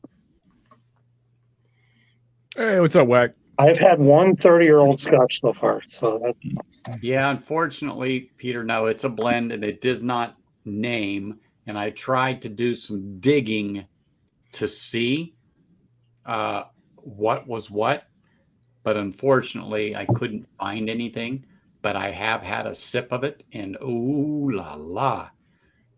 And so when my wife says, "Oh, you do like it?" I said, "Yeah." So she told him he'll take one. I said, "Okay." I didn't say a word. Cheers, Jeff. Thanks for popping on, man. Appreciate you. Jeff, you could join the chat. You could be part of this. So I gotta get a fresh glass for this, and let me get rid of this other stuff here real quick. Here we go. All righty. Because that deserves its own Glen. But this was mighty tasty. It only comes in at 40 ABV. But wow. This thing was nice, as that I remember. Viscous. Great flavor. I mean, 43 would have been nice. 46 would have been sublime. But, hey, it is what it is. So let me, this is the glass. Get another little drop in here. Oh, man. Well, I grabbed two low-proof scotches, Anthony. So I got a 54.2, or we could go with a 60.5. So you pick whatever you want to do. I'd start with the 50 and then work your way up. But, there you go. Yeah. Hey, Sean, I want to make fun of you just a little bit. I've been drinking, so I'm a mean drunk, but I can take it. So it's funny. You call yourself Mid-South. I'm in Memphis. We consider ourselves the Mid-South. I don't know about Kentucky being Mid-South. I'm just saying you're a Northerner. You're practically a Yankee. I'm just saying. I know you got the hat on. The whole time I was just like Mid-South. I was like, oh, this is a Memphis guy or a Mississippi guy. I don't know that Mid-South is Kentucky. Well, so it's funny you say that. So the fellow that coined the phrase is actually farther north than I am. If you know the great Derek of the Whiskey Tubes, Ben actually has a great clip that if you ever on his stream, you might see it. But Derek said, well, I'm not gonna do the quote because I can't do a Derek like. But anyway, Derek is from Chicago and he considers himself Mid-South. So. It reminds me a lot of like when I was watching Game of Thrones and like I don't know if you watch any of that or not, but like Jon Snow was up north and everybody kept calling him a Southerner. He's like, "You Southerner." That's kind of what I feel like now. You're kind of a Northerner. I don't know that I would consider Kentucky. I mean, I'll give it to you because you got the hat on and you seem like a cool guy. But Mid-South, Memphis is Mid-South. I don't know about Kentucky being Mid-South. I think that's Oh, you're right on the border, though, Sean. So Yeah, I mean, so I'm about as far south in Kentucky as you can get. Yeah, I mean, like as they say around here, as the crow flies, I'm about 15 minutes driving distance from the Tennessee line. Now, there's not a road that goes straight south. You have to go east or west a ways, then down, because I live in basically the middle of nowhere. But if you could go straight south, I'm about 15 to 20 minutes from Tennessee. So I was in Pennsylvania quite a bit last year because we were over to a warehouse, and everybody had Pennsyltucky is what they call it, Pennsylvania, Kentucky, and every one of those guys like, we're Southerners, and I was like, all right, guys, you're not, but I'll give it to you. That's really pushing it there. Pennsylvania is not the South at all. But they called it Pennsyltucky is what they called it, and they said we're Southerners, and like they were like, we consider ourselves in the South. I was like, I am Mid-South. And like, I even get called being a Northerner from like, Alabama, from the Alabama people, but that's pretty funny. So, but yeah, Mid-South is a strong claim for Kentucky. I'll give it to you. I'm gonna let you. You get my vote. But I was just like, like if you look at the United States and you just put a circle in the middle, of let's say a 300-mile circle, right? Figure out the dead center of the eastern part of the states, and then put a 300-mile circle. I think we'd all be in that. So I'm not hating on you. I'm trying to wrap my brain around the Mid-South part. That's what's funny. Also, I want to say Nashville is less Southern mentality than the area I live in. So you are 100% correct, sir. Nashville is probably hippie by now. They're a bunch of dirty hippies, and you are 100% right. So they got dirty hippies with cowboy hats, not like you, but I would say dirty hipsters with cowboy hats. They're not even hippies anymore. Yeah, hipsters. Kind of like Austin. Yeah, exactly. Yeah. They think they're cool, but they're not. Now, Eric Gunderson, Franklin. Franklin is, let's see here. I've had some drinks. So, fun fact, Eric, I did a whole stream with Jody before I got on here. So, sober I am not.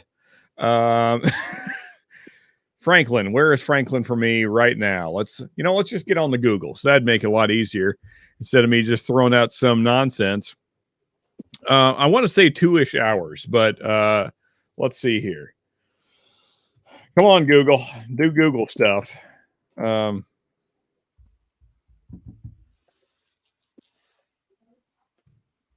While you're thinking, Sean, the meetup that you're having is going to be July 14th. That's on a Sunday, right? Or yes, Saturday? Sir. It's a Sunday.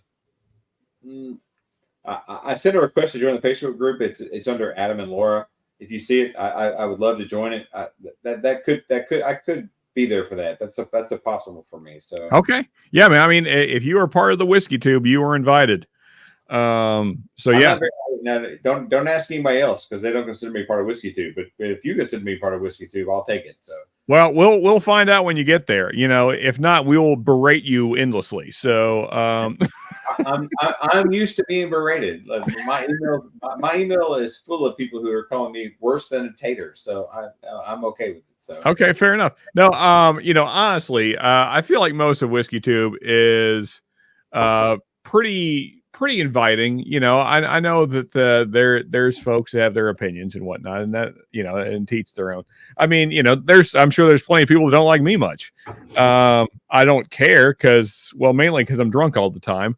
That's me. I'm drunk right now, so I feel your pain. But anyway, we're sidetracking, and this is Anthony's show. But just real quick before we hand it back to Anthony, I just anyone that doesn't see me much, but you want to be at a pretty cool whiskey meetup, July 14th in Louisville. We don't have an official address yet, but we definitely will. We got 6 months to plan this thing.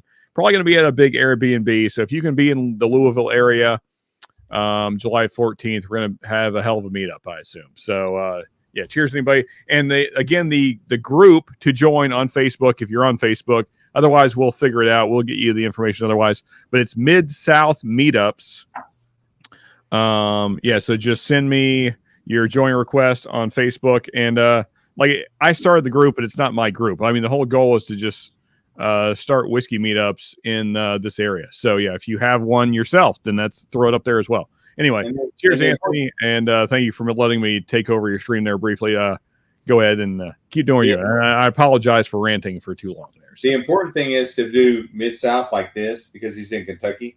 So, but yeah, if you as long as you're okay with that part, you're okay. Fair enough. So let me just say, I will do my very best to be there if possible. So, like I said, that sounds amazing. So, Jacob, yeah, for sure, Jacob.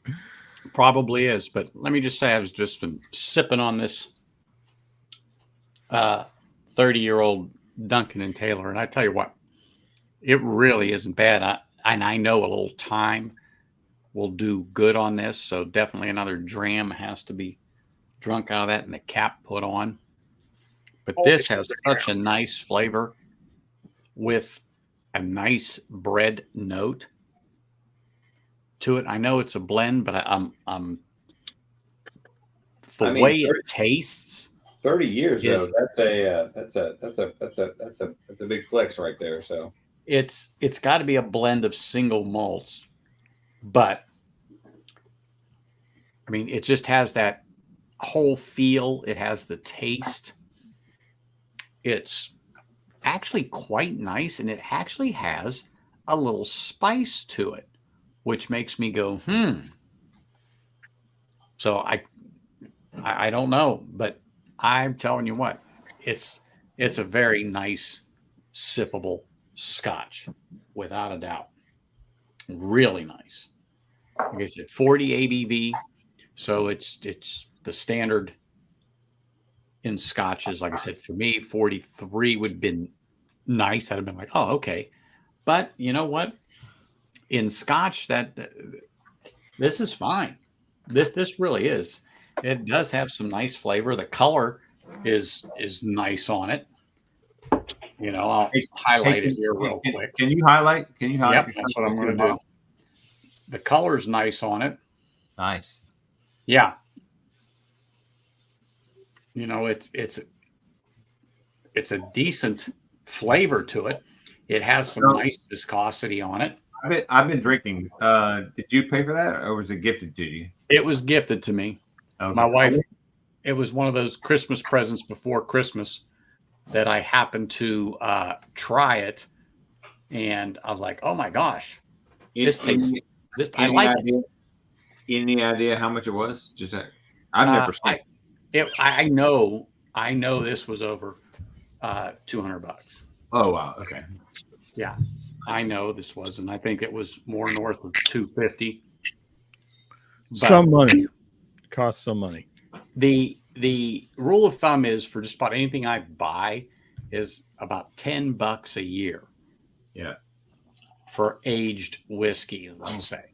And that's fair. If you ever get a chance to get the King's Family, there's a King's Family that's a 15-year, fantastic. It's worth that price on there. Yeah.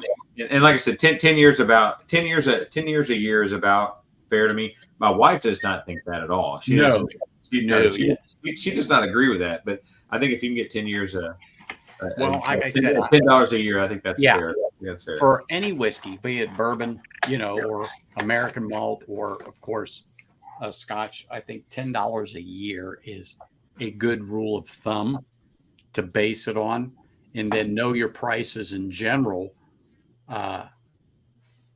What they are, and then you form your opinion of what you're willing to pay, and that's where you draw the line. So now I've been waiting to try this, and this one here particularly was not a gift for the holidays, but it was a gift from Andrew here in Vegas. ASMR whiskey. It is the Glenfarclas 25-year. That's a good bottle. London. It's really for reasonably priced too. London edition, coming in at 50.5 ABV. Right. So the story behind this is during the pandemic, they released this, and all proceeds went to help the service people, your servers, your bartenders, so on and so forth. And so this was only released in England. And so he gave me this a little bit ago, and I haven't had the opportunity to do it, but I figured, hey, 30-year, go down to a 25-year, what the hell? And it was sitting up there, and I go, this is the time to try that one. So I'm like, all right.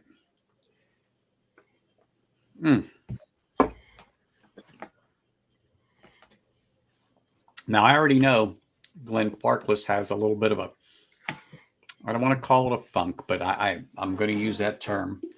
But I'm kind of anxious to try this one because unless you ordered it from overseas to get it shipped here, it's not available here.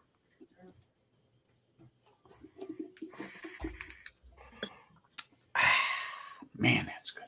All right. This one I got to send a few more samples out, including you, Anthony. So let me get my. Oh, geez, yes, that's a delicious little thing. Is that the Sauternes? No, it's just a 25-year-old. Oh, okay. Well, I know that I didn't know if it was finished. I was looking at something. No, that's just the standard release. Gotcha. From the UK. Nope, I got you.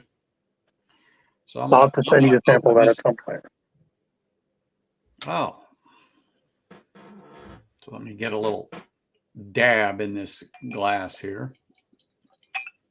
I said if Sean was going to send me some foreign turkey, I better send him the Buna too. Man, does that smell good. Anyway. So John, speaking of, I just about got all your stuff together. No biggie. So let's see here. Look at the list here. Because so you have the C923, right? Yeah, I've had a sample of it already. Yep. Okay. I think that is my favorite nose of anything this year so far. But I grabbed a couple of things you might be interested in. Okay. So we've picked up similar bottles, but I'll send you a little bit of this guy, the Bull Run. Okay. Actually, let me. Is that the 16-year or 15-year? It's a 15 finished in Pinot Noir. That is fabulous. But it's the other one I'd asked you is, do you have any of that Rebecca Creek sitting around yet? Hey, JD. What's that, man? John? Do you have any of that Rebecca Creek sitting around yet?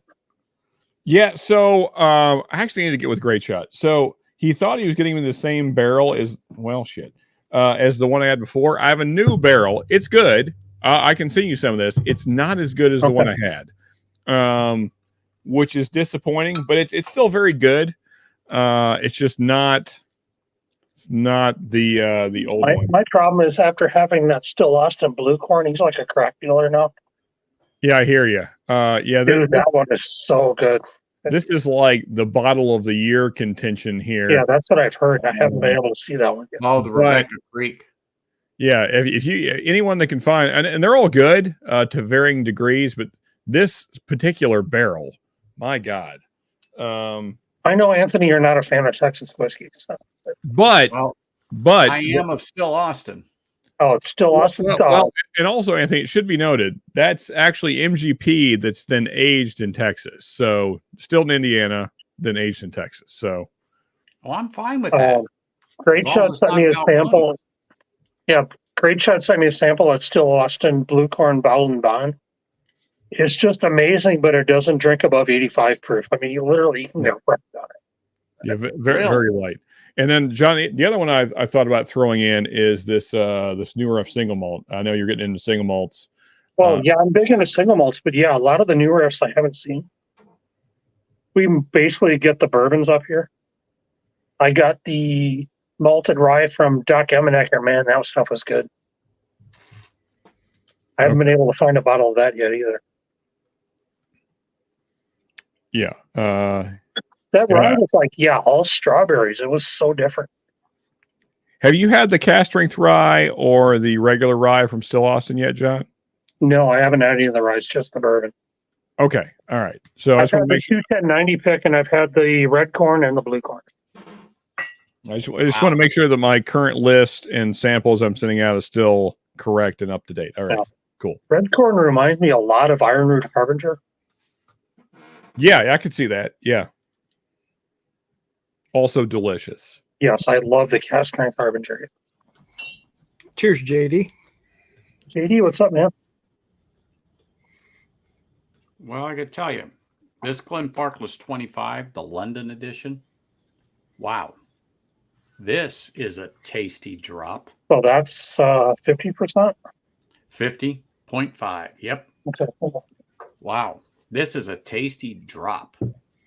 This has some nice bread notes. Is that a tulip glass? Is that a tulip? Is that what?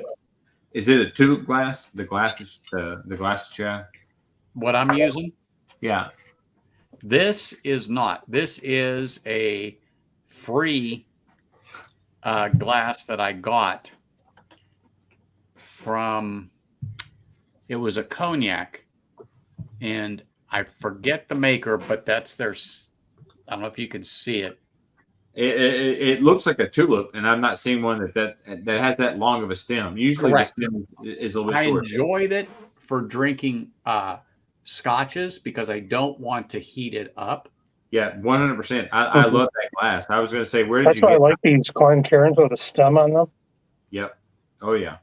Mm-hmm. I like that one too. I would love to get a glass like that. I thought maybe they were your glasses, or you I just bought these off eBay, actually. They're pretty cheap. really. Well, Yeah. eBay, Amazon, you can Good. find them with a stem. So this is the normal Shelford 25, the US one. Uh-huh. It's a really good deal because it's only $150, but it's only 43%. Hey, that But 43%. for 25 for $150 is a steal. I'm good with that. Like I said, that's right at that $10 a year mark, and it's a savings. So yeah, but this is a very nice drop. I mean, I love the bread note that I get. Very sweet honey. You Heather. said bread enough. I want to make a sandwich now, Anthony. I know, but I'm just telling you, that's what I'm getting on this thing. as long as it's a BLT, I'm all on board for that. So I did a 10-pound spiral ham the other day, so I've going to be making sandwiches for a while here. Very sweet. I don't know, kind of fruit like I don't know, pear maybe. I generally will pull that note out of some scotches, but definitely some like honey heather / heather notes. I get a lot of the green apple, and almost like I would say stone fruit. You know, when I say stone fruit, you know what I'm talking about? Like it's not plum. Yeah, but it's not peaches. No, not but it's that I want to say plum, but or like a plum mixture of it, like plum-esque is what I get with a lot of those. Definitely vanilla on the nose, maybe caramel, but definitely nice malty goodness. I mean, oh my goodness. The only thing missing is a suggestion of peat, but you know, this would have been over the top with that. So no peat at all, right? So just is it a Speyside, or is it or a Highland? Glenfarclas is that's Speyside basically. Yep, Speyside. Okay, yeah. So you might you might accidentally get peat with that, accidentally, but not much. Everything that Glenfarclas does is all sherry finish too. The Amoroso cast, is that what they're doing? So anything sherry that. Yeah. I'm looking it up here because I've that's unpeated. That's a Speyside book right here. Love this thing. Here we go. Glenfarclas. I know I got it here. Let's see. The owner right now is J&G Grant, which is the actual family that's owned it since it started. Yep. Speyside, founded in 1836. Awesome. Capacity of 3,500,000 liters. Wow. Goodness gracious. Mm-hmm. This is wonderful. Let's see here. 60, 40, 30. I know they're different. I know they're different. Just give me your opinion. The Kilcolman, which is peated, which I understand is different, versus the one you had. Which would you consider? Which would you rather have? I would like to have had a little peat on this. Would have pushed it over the edge. So Now, you think the Kilhoman Mockyear Bay that we're talking about, Yes. that's in a class of its own. Yes. It's very similar to this, but I think that Kilhoman or the Mockyear Bay, the Kilhoman Mockyear Bay, is a little more fruit forward than this.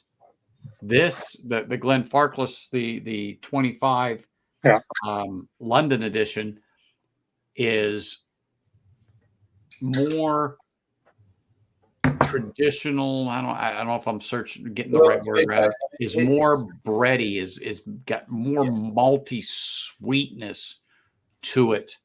And I'm just trying to think here about what it would be like to say, oh, it's this or oh, it's that. But I've never had that to really compare it with. But something that's nice and malty, almost along. Okay, the classic Lottie by Brook Lottie has that kind of a classic malty taste that I like. It doesn't have any peat either to it. So no Band-Aid, right? No Band-Aid. No, not on this Glen Farkless whatsoever. Right. So okay, nothing like that.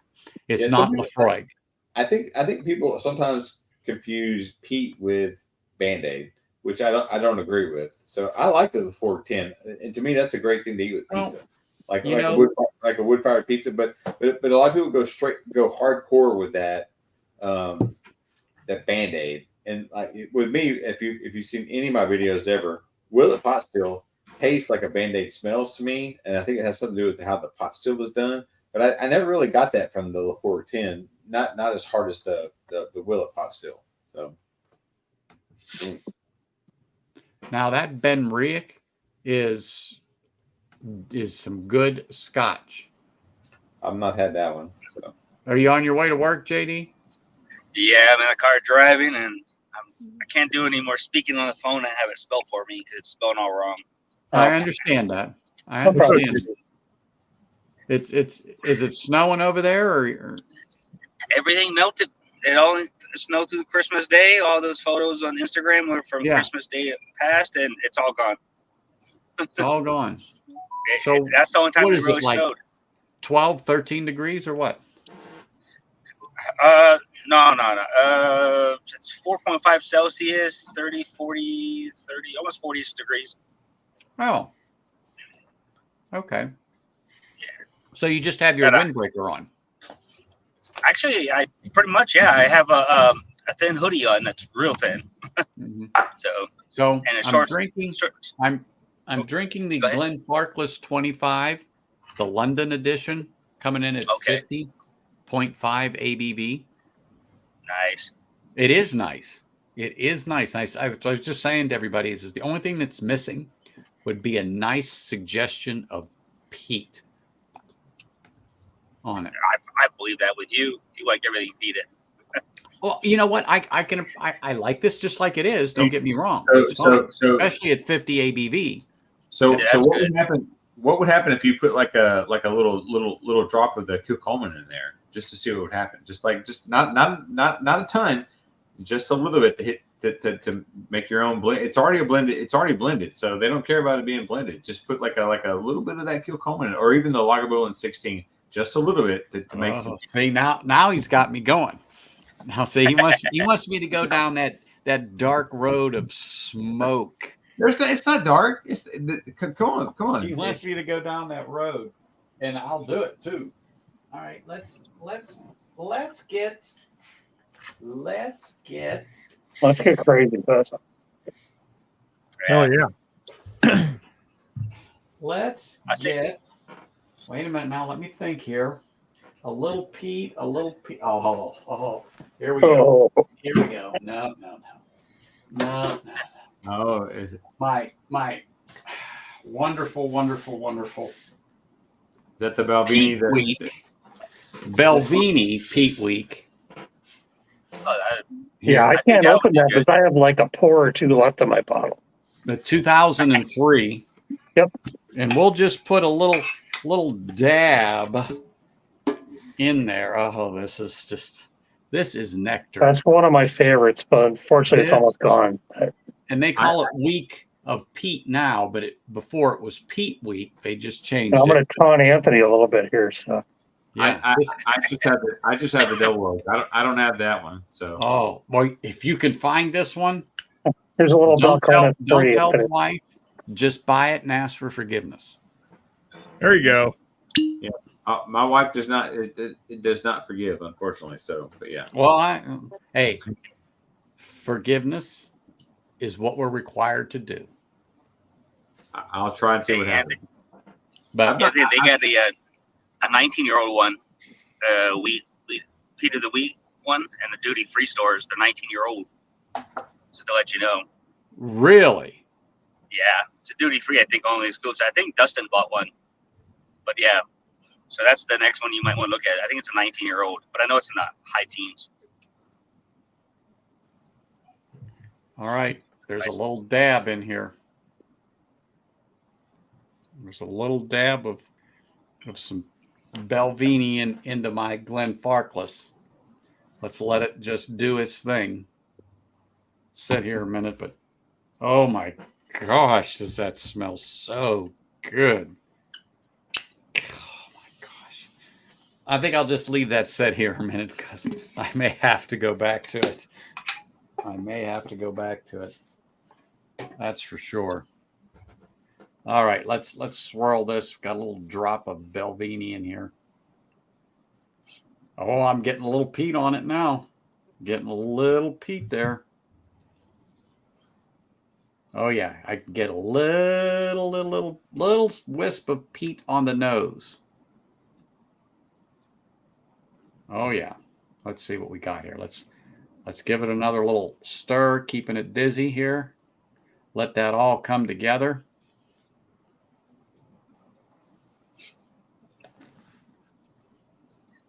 Belvini being sweet and a peat, I think that's going to be a good blend with that Glenfarclas. Mm-hmm. You know what? Bingo. That little bit of peat smoke on the Glenfarclas 25 London edition. Aha. Makes me want to add another drop to it, but I'm not going to. But that little bit of smoke, that little bit that caresses the sweetness as you sip it. Now that's a dram. Oh, really good. I mean, really good. Andrew had to, I know he's not on here, but he popped out for, because he was feeding the kids and everything. But hey, Mr. Emanecker, cheers, man. Thanks for popping in and smashing that like button. Always Doctor in the appreciate house. it. That's Yep. right. Doc, if Make you sure you all got into hydrate. any more samples I've sent you. Make sure everybody's hydrating appropriately. I don't want the doctor to get mad at me. For sure, yeah. But also, what I'm going to be doing is I picked up this, well, my wife actually got it for me, this lovely decanter, to which I will be making an infinity bottle out of. Nice. So I will be adding a few ounces of some of these delicious drops I've been drinking into that bottle. So we will just have to see how it all goes.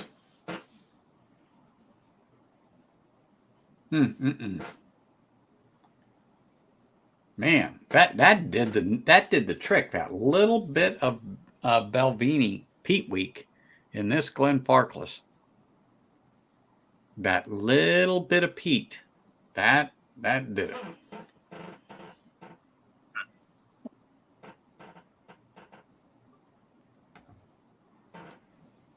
Oh, I'm never confident. I had a subscriber send this to me. I don't know if you can see it or not.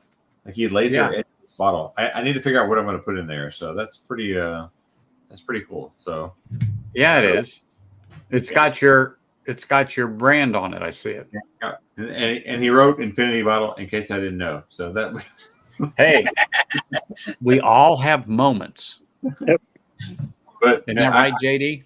I need to fill this up. I may fill this up with regular. I may fill this up with regular alcohol. So.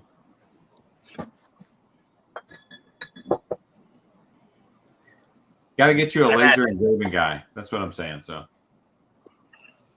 I got a guy out of Poland that does all crystals, and he's customized my decanter and my whiskey glasses, and he put my little small logo underneath at the bottom of it and etched it. And he shipped around the world. He's pretty good. There you go. Pretty reasonable price too. And Polish crystal too. It's made there by machines, handmade, not the stuff they make in China. Oh, I understand that. Yeah, that was a good call. Just a little bit of peat in here. On the finish, that peat just sticks its head up a little bit. Makes this dram even better. Wow. That's really, this is good.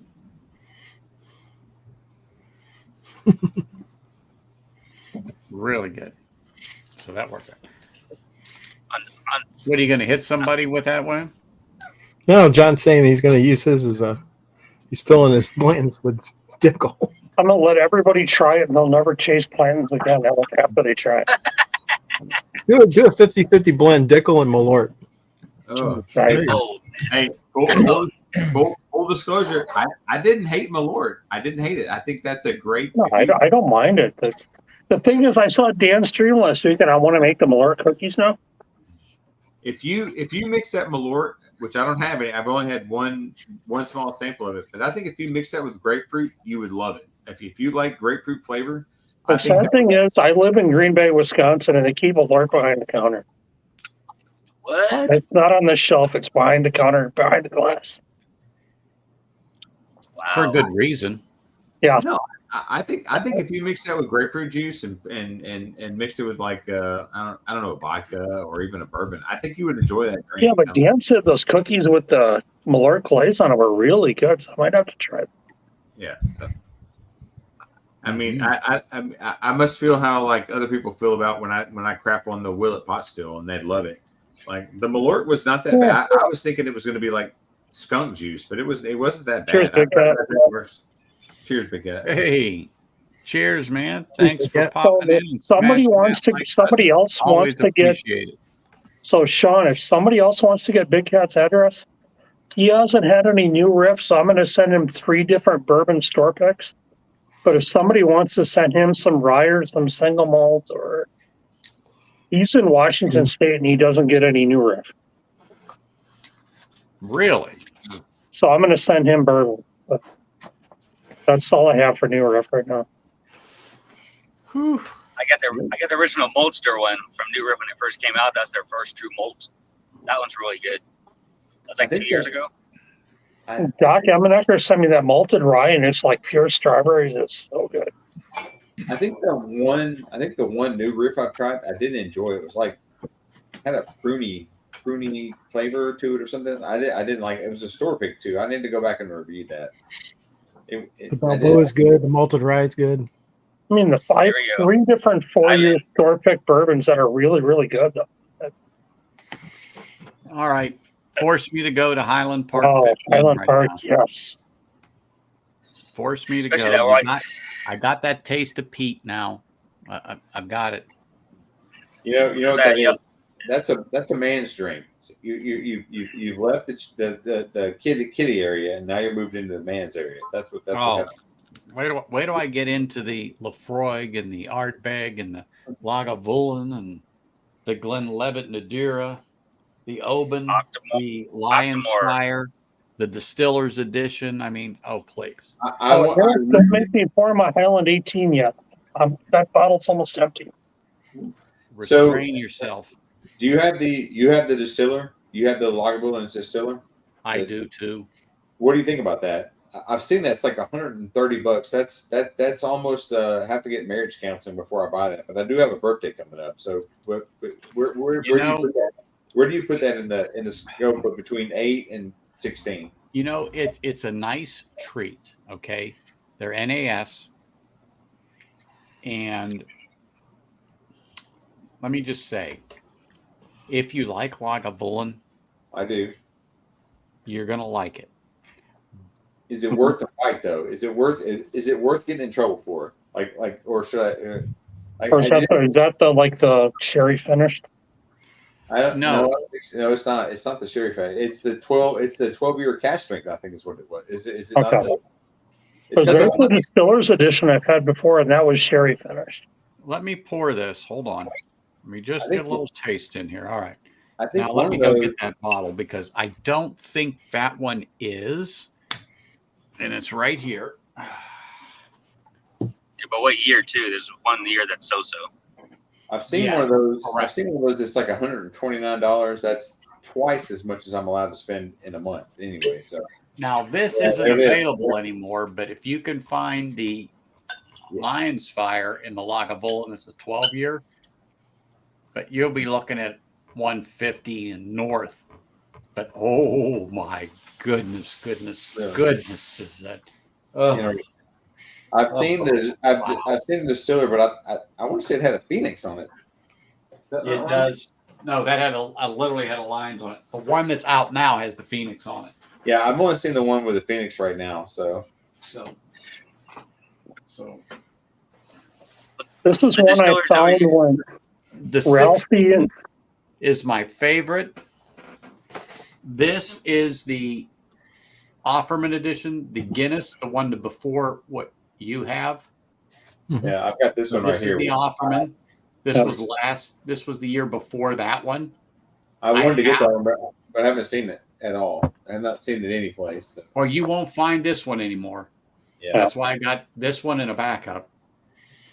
The one that you have. Anthony, you can always come to my house. I have 4 of those Guinnesses. I know you do. You told me, and I'm like, I will love to come over there and help you. Hey, JD, drink. have you had this one yet? Oh, that's the 12 year. That's the 12-year, the 2017. No, I haven't had that one. Oh my God, this is probably one of the best ones ever. I think they're pushing $225 now for that one. That was one that Roy and Ralphie raved about, and I actually found it for like $125 here. That's a real good price. That 12 is like impossible to find. Yeah. It's discontinued. Yep. Now, but he was talking about the distillery one. They're over here. They're going for 119 euros. So you're pushing like 135, 140 here. I've seen the 12 distillery, and it's like 129. That's actually a good price, considering the 16 is almost 100 now. So hey. So cheers, brother. This is the This is Mark. the 2017 Distillers Edition. Cheers, Mark. Nice. 43 ABV. Double match rated, but no, this one, let me just see, is not finished. Hold on. Sean, with Whiskey Wars, it doesn't seem like you're drinking. I'm just saying. Well, that's because I pre-gamed. Yeah. This he was drinking earlier on Bourbon Bounty. Mm-hmm. Yeah, this is not finished at all. And it's coming in at 43 ABV. Yeah, that's got some peat to it. This has got some peat to it. This is beautiful. Yeah, this is a sample. I got to get to the guy at the bottom of the screen now. So Lagavulin. There you go. Lagavulin 12 2017 cast strength. Oh, nice. before it's I gone. got a 16. No, this is a 12 cast strength. These. Hey, Anthony, if you're gonna go for some peat, go for some peat. That's some peat. Legend. This Oh, is- that's Hey, I'm drinking some Pete right now too. That Hey, there you go, is- John. I'm drinking Texas Pete though. That Hell yeah. This is the bottle that he was talking about, the Lagavulin. oh, I love that bottle. The 9. Oh, Yeah, I've never seen So that before. the reason I got that bottle is a few years ago, my parents would ask at my birthday which bottle I wanted, and I said, by the way, I wanted the Lagavulin 9-year Game of Thrones because I already had the Klein leash. Mhm. Well, my parents went to the store and they bought the Klein leash, and they're like, oh, wait a second, he already has that one. So my mom only drinks a couple of scotches. So then they pick up the Lagavulin and they gave both to me for my birthday. So hey, bonus.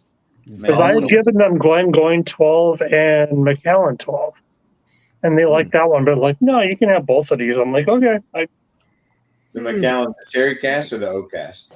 yeah, the old sherry cast burgundy box. I love that. I love that bottle. That's fantastic. But the Game of Thrones Klein leash is like 50%. That's a great bottle. If y'all haven't tried yeah. this one, That's a beautiful bottle right there. this one's You know, quite tasty. Craigellachie, yes. Craig Yeah, Alex. is that the 13. Is that the Armagnac or the regular one? Just the regular. That's the I would say that's Oh, look okay. like Just the their regular. their normal single malt 13-year-old. Never even seen it. So, Mark, I had one of those old particulars. That was a 10-year Craigellachie. Mm-hmm. It was like having lemon shortbread cookies. Man. Oh, this one is not.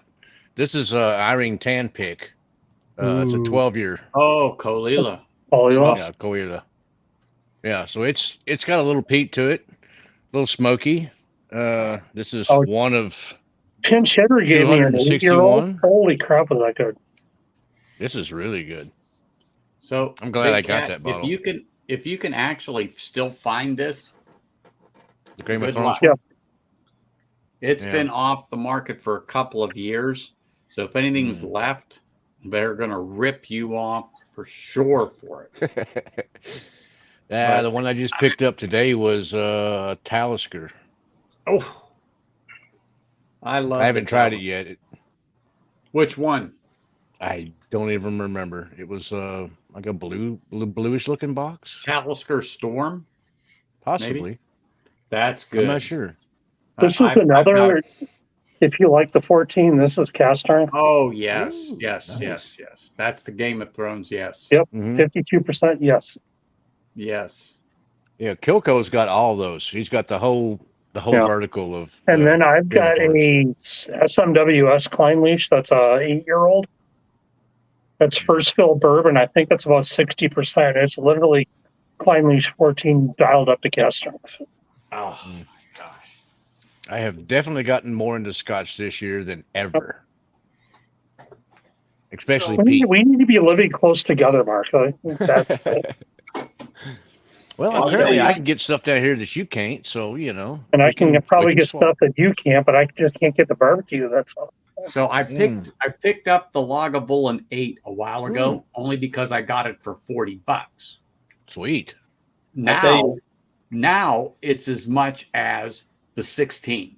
And it's like, Sheesh. let me think about that. 8 or 16 for, let's just say, $80. So I got a question for you then. Yeah. I've got a Well, great other story. than forget the price difference, but side by side, 8 versus the 16. 16. Is the 16 more peaty or less peaty? No, less speedy. it is just so much a better dram. I think that's like Okay. Wee Beastie against the 10. So it's Yeah. funny. I have a great story. I got the 8 first. This is like 7, 8 months ago, and I took the first little snort of that, and I thought I made a terrible mistake. That was like, this is like kerosene on fire. I was like, what am I doing?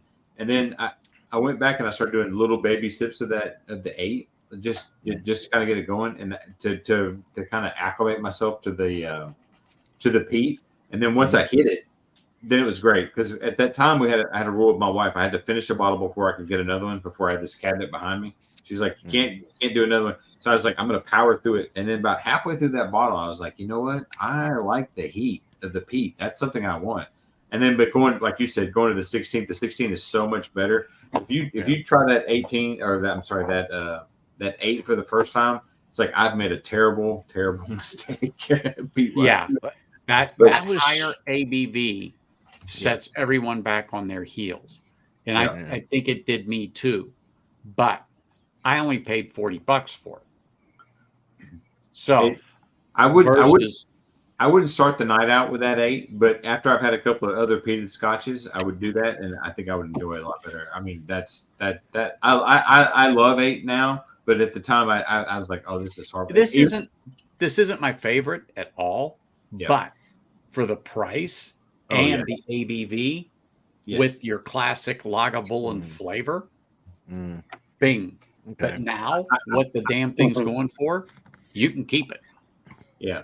I would think that if you drank a few drinks before and then went to that, I wouldn't start the night out with that. But if you've had a couple of peated scotches before, you would enjoy that a lot better. I would have the 16. I would have the Ardbeg 10. I would have the Lagavulin 10. I'd have the Lagavulin Karchus. And then that 8 screams for 1 drop of water, though. If you put 1 drop of water, you're talking Lefroy Karchus? Of course. Okay.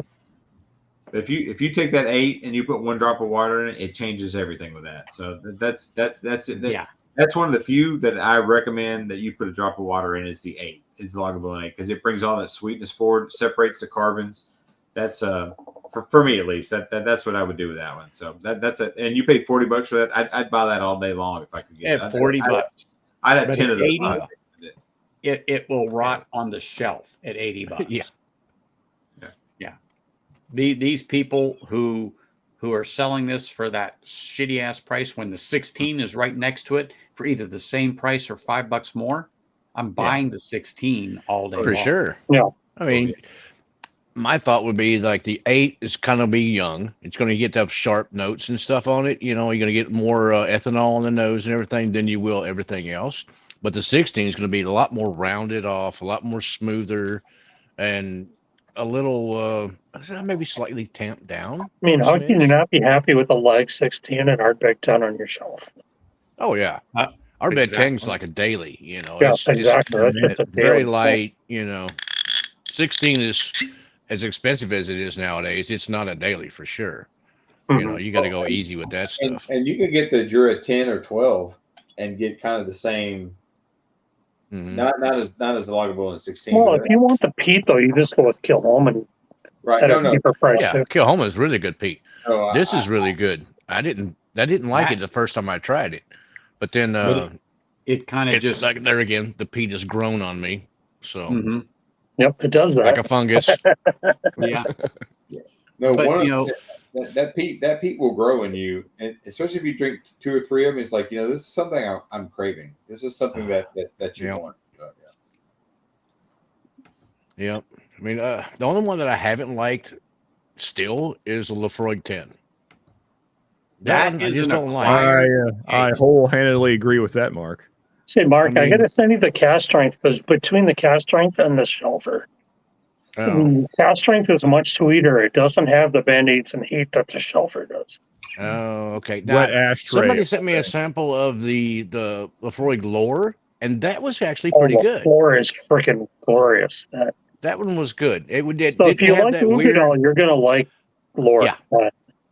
but it didn't have that Band-Aid iodine funky note to it. You know. Yeah. I've had Lefort 10 once at a restaurant, and it was perfect. Like I had it with pizza, like a char grill pizza. I didn't get any of the Band-Aid. Like I need to revisit. I wouldn't buy a bottle mainly because you, Green Shot, you scared me away from buying a whole bottle.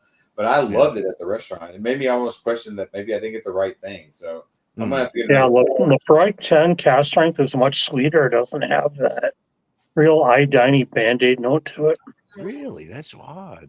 Yeah, I bought a night bottle and of day. Lefroy 10. Yeah, they're tried night it. and day between cast strength and the shelfer. I tried it, didn't like it right off the bat. Give it to my brother. He tried it and said, "Oh my God!" And then he gave it to his neighbor. He said, "I love this stuff." Yeah, I'm I'll, like, I'll "Hey, send you a bonus, sample you of know." the cast strength because it's so much different. Okay. I need to go get that bottle of Talisker out of the house. Try that. I don't know if I can even taste it after Oh, the I shake. love Talisker. Hey, Anthony, it's been a long day, brother. I'm pretty tired. I'm kind of fading, as you notice. I've been pretty quiet. But congrats again on 350, man. Love you, brother. The man with the best hats on Whiskey Tube. Can't wait for the Jack Daniels and the Motorhead tomorrow. So, man. Heck yeah, There you yeah. go. Hopefully, we'll see some of you folks tomorrow night. But Yep. anyway, I'll be there. Anthony, cheers, buddy. Love Cheers. hanging with you, and all you have a great night. Cheers, everybody. Cheers, Stay Whiskey cold. Wars. Stay cold, We'll see you son. tomorrow. And thanks for coming on Bourbon Bounty. Yep. Oops, too late. Man, nothing scares somebody away worse than Scotch talk. But I've got to go myself. I got to be up at 4:30 in the morning. So, Oh, dang. yeah, I understand that. Normally, I'm up at 2:30 in the morning, but I don't Yeah. have to work this week. I got to get up at 7, which is, I'm still good here. It's only 10 o'clock. So. it's 10 o'clock my time, but I And got to be. I'm only working 4 That's hours it. tomorrow. So. All right, sir. All right, Slanja. All right. Hey, thanks for letting me hang out, guys. Have a good night. Cheers, man. All right, See you, sir. Say, Ben, get your ass in here. So. Now we're talking. Hey, Cheers, guys. Doc. Hey, Mark. I got my So- echo. Great going name. on from here in I a was second. going to ask how many P did you've had so far? Hey. Cheers, Doc. How many P did I had so far? 4? Out of the box I've sent you. So. 4? Have you liked any of them so far? Yeah, they're pretty good. The only one I haven't Yeah. opened is Big Pete Christmas, which makes sense. I was gonna have that here after a while. Okay. Did you like the Port Charlotte? Yeah, Okay. Yeah. I think- pretty much I would grab that if you see it again. yeah. It's down the road at the gas station, but I haven't been Okay. there. I haven't been out and about, and I'm trying to put a. I tell put you the what, brakes- Mark, next put the time you brakes put a steak on the grill, that Port Charlotte is amazing Mm-hmm. with a steak. Okay. It really is. That's my go-to one for a steak. However, I have grabbed the Lagavulin 16 with it. I've also picked up my Belvini Peat Week, but for some reason, for me, my own personal, that Port Charlotte 10 and a nice steak is just where it's at. Maybe that's why I had Pete tonight, because I had venison sauteed in butter for dinner tonight. So. Ooh, yummy. Well, I'm just having this. Mm. Had first. I haven't had much in the last several days. Just kind of getting back I on my haven't feet. had anything since Christmas Day, so I had a couple days off. You know what's funny? I have Yeah. been drinking wine. This is probably the first whiskey I have had in a week plus. What kind of wine have you been drinking? Like so reds or Cabernet Sauvignon, Cabs? Pinot Noir, Okay. Merlot, I love them. and a few blends, red blends, Mhm. If you're grilling a steak, though, a Shiraz or a Syrah, Shiraz. Syrah. Yeah, Bordeaux. I don't know much about them, but I just I got- like going the deeper spice with a Shiraz or a Syrah. I got into them because of my sister and brother-in-law did a tasting for me back in, I think it was April. And I did a tasting for them of scotches because they were against peated scotch. Mm. Well, I fixed that for them. But I took them on a little journey from Yeah. basically nothing and worked them up to a 22-year-old Tobermory from Alexander Murray that even sent me back on my heels because I had never tried it until then. And I had it for 2 years. It was uncracked until I cracked it this past April. But wow. So anyway, then they did the tasting for me because I'm one of the few Dagos that don't like wine. Well, I'm a convert now. So this probably in the last, let's see, I got to my dad's Saturday. So Saturday, Sunday, Monday, Tuesday, I probably drank not just me, but 3.5 bottles of wine over 4 days. Which 2 glasses, maybe 3. Yeah. I'm usually But good I for tell 2. you what, I was surprised at me liking it because I grew up, it was always on the table everywhere. And I had one bad experience as a kid because friends of mine used to make it, and we used to love to press the wine and drink the wine as it comes out of the press. Well, it's just grape juice. Until we got into a bottle that was sitting on the shelf, unbeknownst to us, that when it sits on the shelf for a period of time or in those barrels, what happens to it? Yeah. I got sick as a dog. So that ain't cured nothing me. worse than a wine hangover. Oh, Well, especially at 11, 12 years old. yeah. Oh my God. Well, Not back necessarily then it was sickness. you'll learn.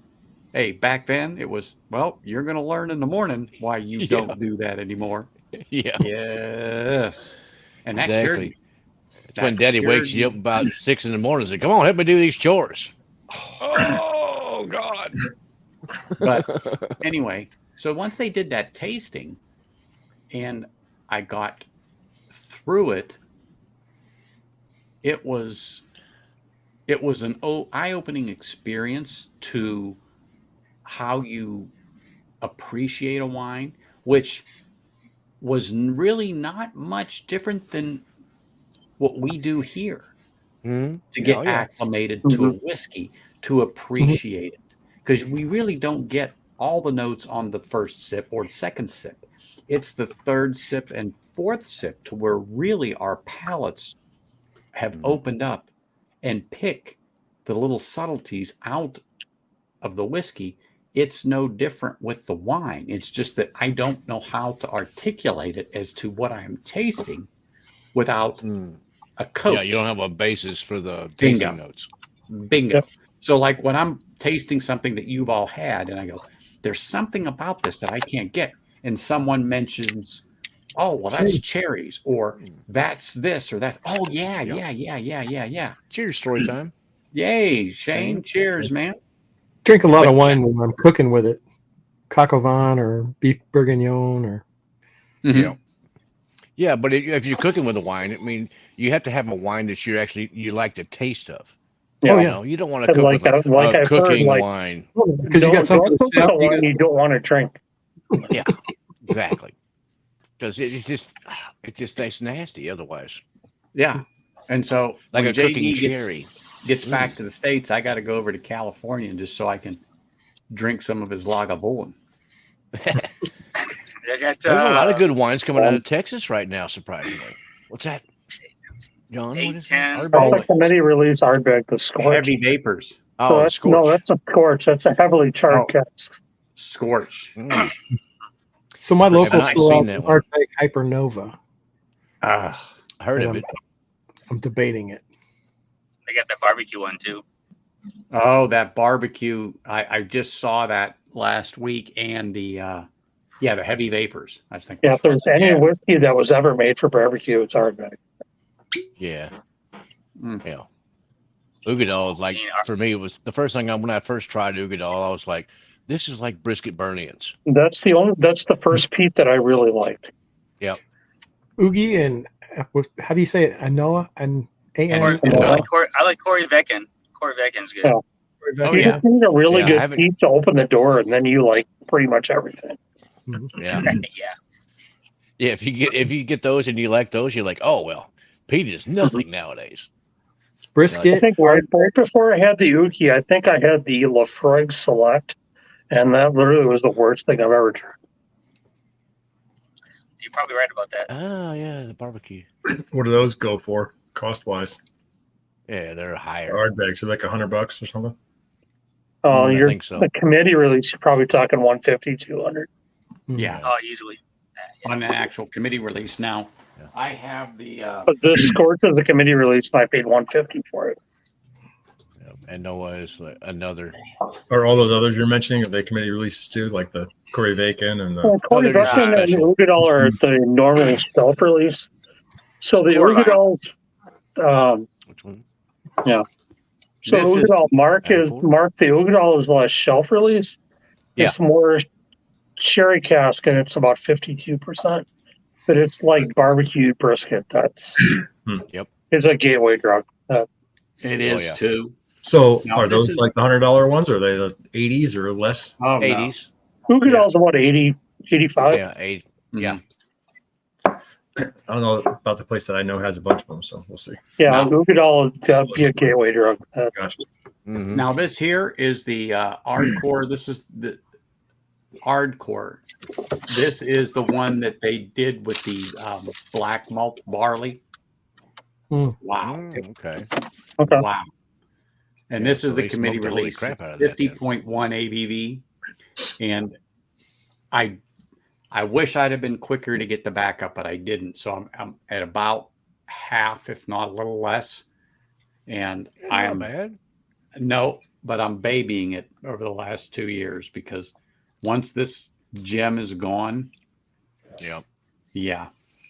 I'm the same where I got this one and then I found the Crusaders did a review of this one and they loved it. Oh, and yeah. I found Will a backup here in Green Bay and sent him one and I haven't seen one since. Anthony, I would make a suggestion with that bottle. Go ahead and while where it is right now, pour yourself a 2-ounce sample, bottle that, set it on the shelf. That way Yeah, you and have just a put it away. sample. Yeah, of where it is now. It's not going to change anymore because there's no more headspace in a little 2-ounce sample, and then you have it, and you put it back. See, I'm lucky. I live in a really small town, and there's not a lot of Scotch drinkers. So my local still has Hypernova. They've got all the Octomore 13s. They've got all the Octomore 14s. Jeez. Oh my gosh. I've People never here even just don't seen an Scotch. Octomore down here. Now, are those worth it? Because that's like $300 or something. A bottle. two plus. Yeah. 220, So- 220 here. So I missed out. That's what I 'Cause they got to only say out have of that so rabbit many. hole. Bourbon was But- bad enough. Oh, I know. Yeah. Exactly. But the Octomore, I would never pay the $300 a bottle. Okay. No, I'm not. However, Black Friday deal at a place I go, Liquor Lineup 2, had all three of them for $2.99. Black Friday deal. I All three tried. bottles? I tried to get those for that price. I couldn't. I don't know how to hit that buy button as fast as I was doing it at midnight.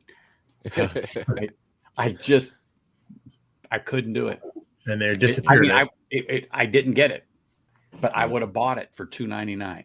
All three bottles. All three bottles, Dang. $100 each. Oh yeah. Yeah. I'd have bought it for that. Yeah. Oh yeah. Balvenie. Oh, the people. Oh, that's the 04, Nice. isn't it? No, that's the 03. Yeah. Dang. Look how much is left in that one though. No, Uh-oh. that's the one. Yeah. Getting low. Unfortunately, Anthony, look at my bottle. That's Time a to finish it crying off. shame. This might be one of the best peated bottles I've ever. That is a crying shame. Yeah. Yep. Because I didn't know about this till Barton Scott, the Scotch Test Dummies, raved about this. hey, And then I found a bottle locally, but holy crap, this is good. here, let me just get you to look at mine. That's Yeah, an just 03. tease me. That's The 03. That's You why know- I stopped. In today's That day and is age, one of- you guys really should just level out your.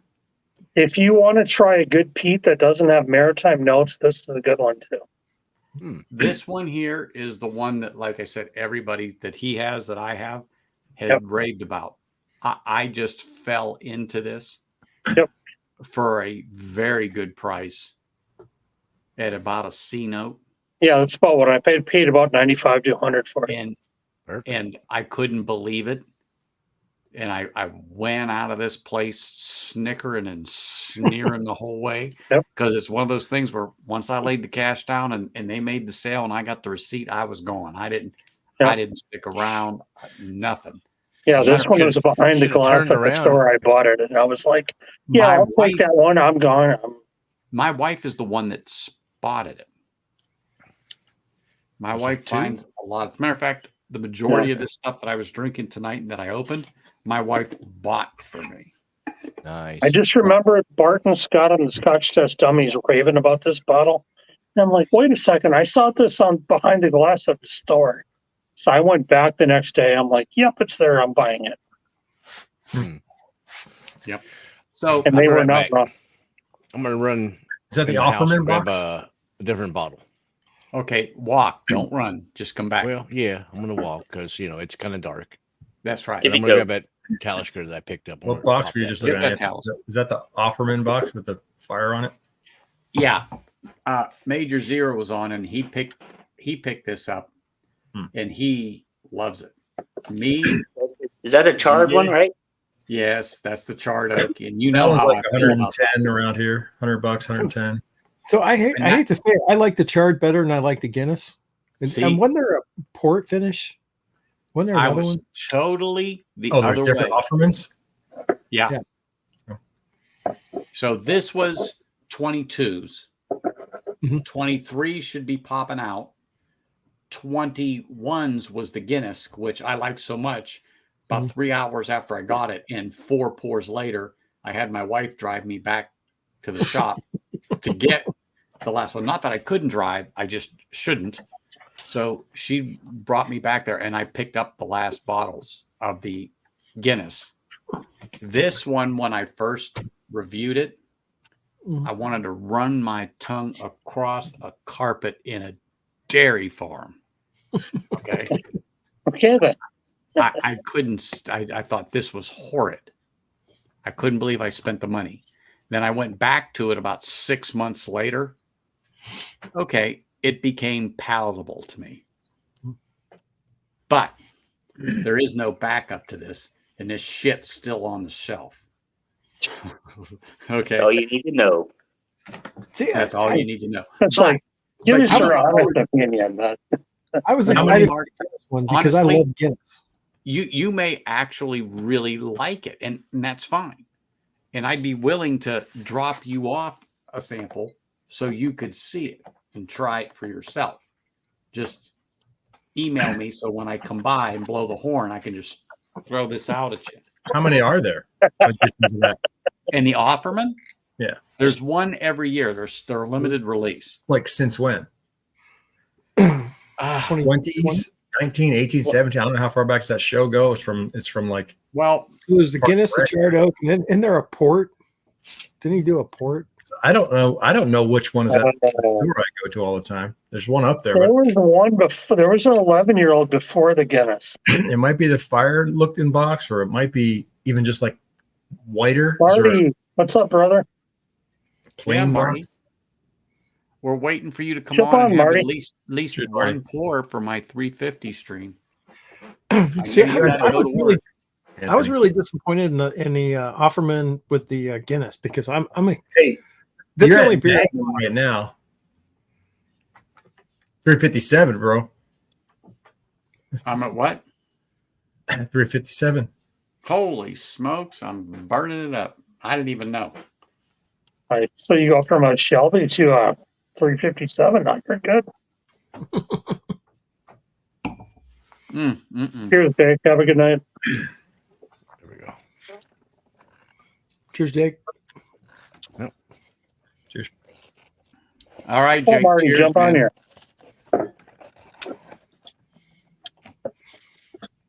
But yeah, I'm not sure. Eric, when did Lagavulin start that Offerman series? Do you know offhand?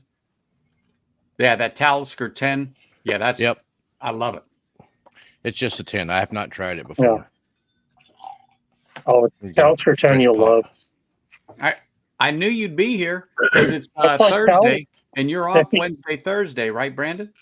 If you like So- Talisker 10 and Kalila 12, pretty much you're going to like it, Johnny Walker.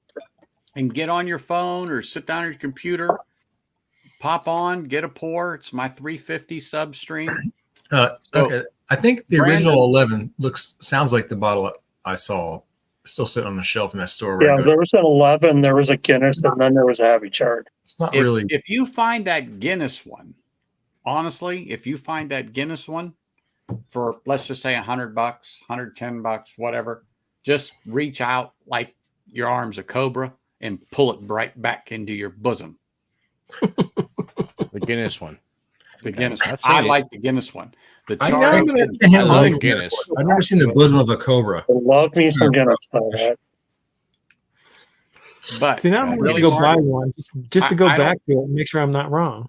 yeah. Well, but Mark, I don't mind dropping off a sample of that so you could try it, the Charred Oak. So just email me, Bourbon Neophyte, gmail.com, all that, and give me your information. Like I Cheers, said, Marty. yeah, I'd rather you taste it so you understand what I'm talking about. But now that it's got time in the Licking a bottle, dairy barn floor. Is that what you're talking about? yeah. Well, that was me the first time. But once I went 6-7 months before I reviewed it the second time to see if it was worth it, it got way better. But I didn't run out and buy the backup. But I'd rather you try it. Yeah. Especially when it's got some time in the bottle, and then decide for yourself. And you might go, you know what? I like this. So then go out and buy yourself a bottle, drink a dram or two out of it, get it down to the shoulder, cork it for a month, and go back to it. Wow. That's not bad at all. Okay, John, what's the story with the Big Pete Christmas time edition? Let me go grab that one. That's a 2015 bottle, and that's from Douglas Land.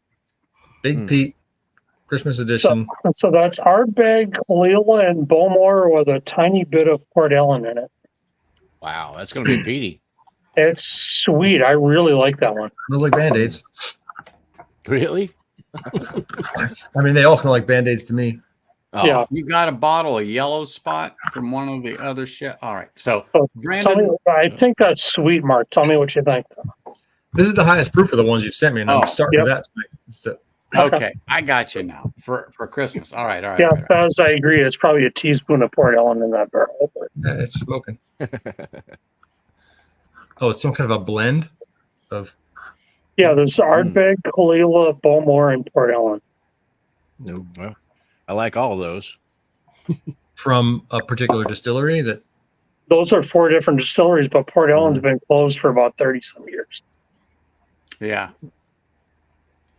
Well, I'm confused then. How did this come to be? Like somebody. Douglas Lang is an independent bottler. Like if you ever see an old particular Scotch. Like this. Okay. Yeah, they're an independent Douglas bottler, Lang. so this is their like their Christmas. So, Okay.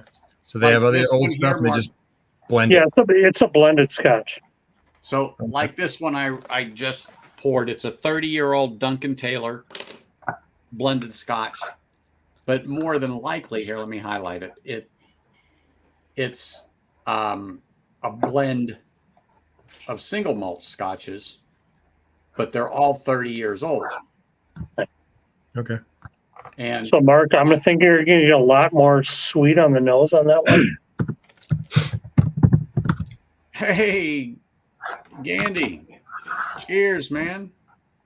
Yeah, I mean it's Thanks smoky. for popping in It's to not smash that not harsh like at all. button. Appreciate For it. the proof, I don't smell proof at all. Yeah, you're gonna get. I think it's a lot more sweet than smoky. And if you want a cheap entry line, get was it vintage signature or vintage? There's a pretty good core line too, if you can get it. For which one, JD?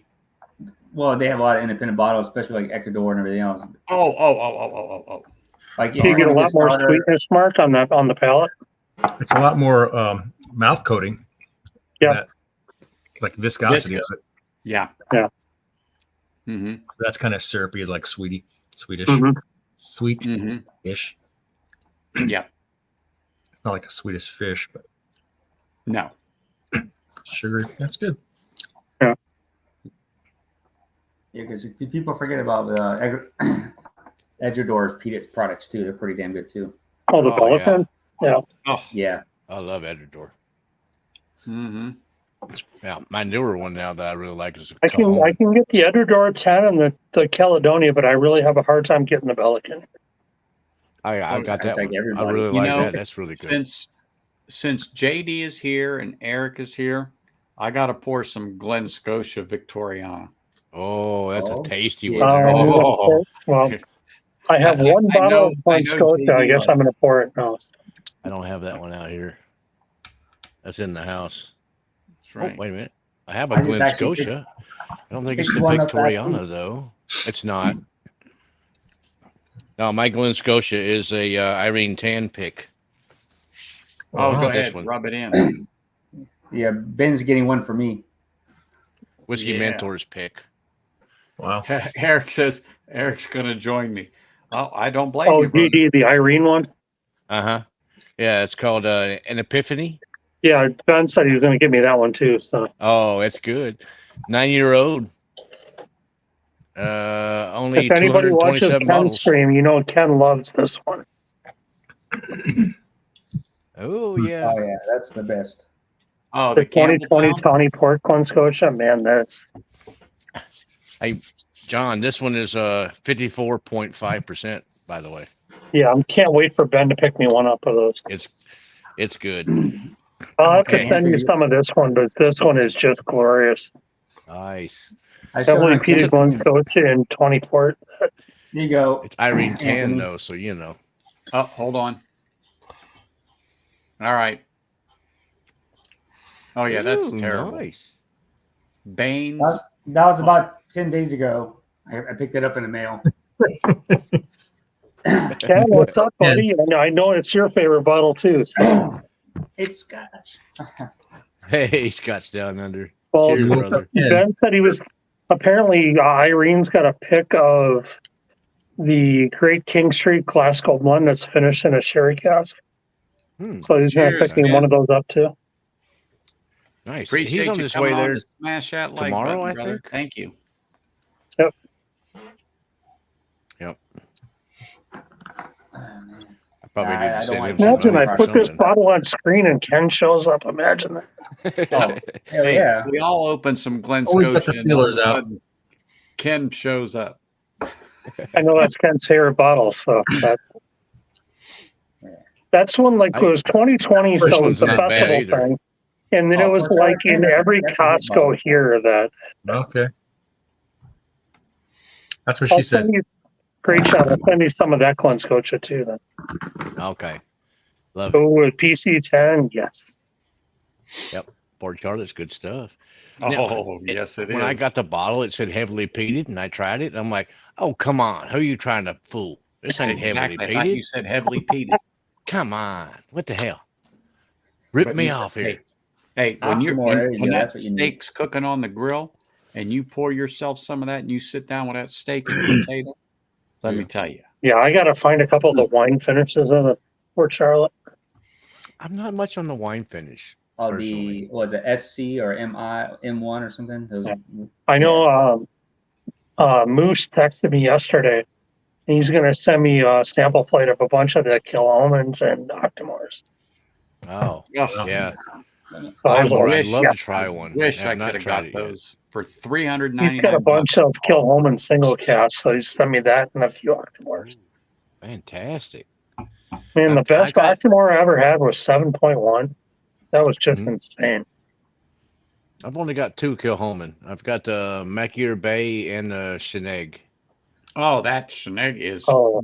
both of them are fantastic. But I've that been Sheneg, sent samples of the single cask strength, the STR cask, and then the Madeira cask. Mhm. I mean, I don't know what Kilhoman with a finishing cask just does so well. Yeah. you're singing my Anthony. song, Gandy. You're Yeah. singing my song. You want to see my Glen Scotia's back at home? This is one I just shipped over. Oh, look at this crap. Oh, Look man. at Oh, look Just at like slap your wiener on the table, you know? It's just, Did you Nah, they hear look Ken's too draw full. just drop? Did you They're hear just Ken's too I just full. jaw picked them up. just I drop? picked up the whole festival set here for $670, and I know I can't get them because the first Ruby Port is only 2,500 bottles total in existence. Between me and Ken, I bought 6 of them. Exactly, Ken. the one. So I got a bunch of heel samples from Roy Aquavite. Yeah. The 16 remind me, it sounds so weird, but it was like the elegant version of Johnny Blue. Nice. He was actually a better Johnny Blue. And then Rob Whiskey in the 6 gave me the Glen Scotia 18.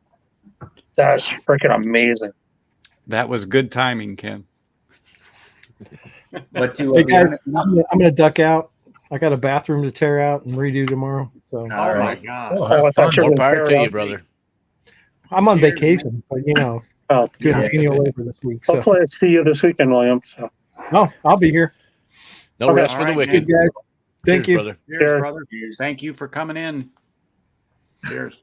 But Anthony, I think I'm gonna buy the old Glen Scotias with the Highland cows on them. The whole series. I got a guy that wants it. The same guy I bought it from. He's got the whole series for me. Wow. The Highland, the Highland cows, the Glen Scotia, the first releases. They're not the best, but I like those bottles. They're all beautiful. Well, Yes, Faz, hey. you're right. Glen Scotia 18 is terrible, and that's It's why I don't not have it like in my flavor for collection. the color of them. I mean, it's just like water. What the hell is that? which one is that? That's the Big Pete. That's just water. Yeah, but it's peated. That's normally So the thing most you of the have to peated know, are younger. If it's a really heavily peated, it's younger. Mark, the one thing about Scotch is a lot of them are aged in ex-bourbon barrels. Yeah. And the barrels have been used over and over and over Yep, again. yep. They don't have a lot of barrel char getting Okay, the color yep. in there. I understand that. And a lot of people see that and they go, but it's so pale. Just taste it. Just taste it. You'll see. A lot of It's flavor in there. magnificent. The peat's at a heavier level at a younger age. It mellows Like the fire older pit it the gets. next day.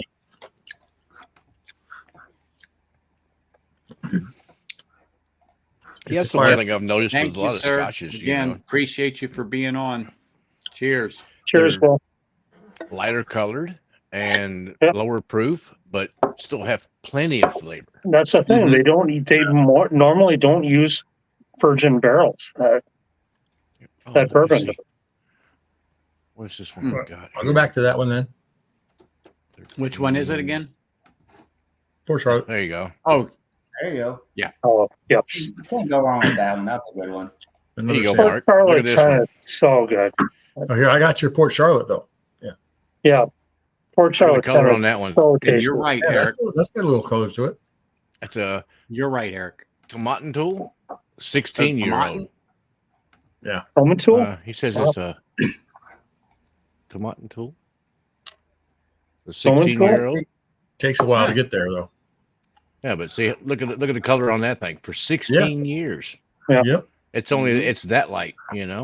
Well, even But- Lagavulin 16 is really pale too. But But Yeah. like Eric said, when you see stuff like that, you can pretty much know they didn't add any color to that.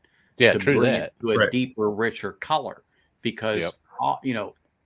all of us, when we see this deep, dark color in a bottle, we start to salivate before we even know what the hell it is. Because Well, that's look- midwinters, isn't it? what's that? Is that midwinters nitram? Yeah, this is the Act 11 C9. Yeah. Lefroy, Lagavulin, Ardbeg, they're all really pale. Yeah. Okay. I mean, it's really good, but that again, that's how you know. Okay, well, there's no color added, but I'm not a purist. I don't care if they add. Oh, Mark's got Yeah. both Marks have Port Charlotte now.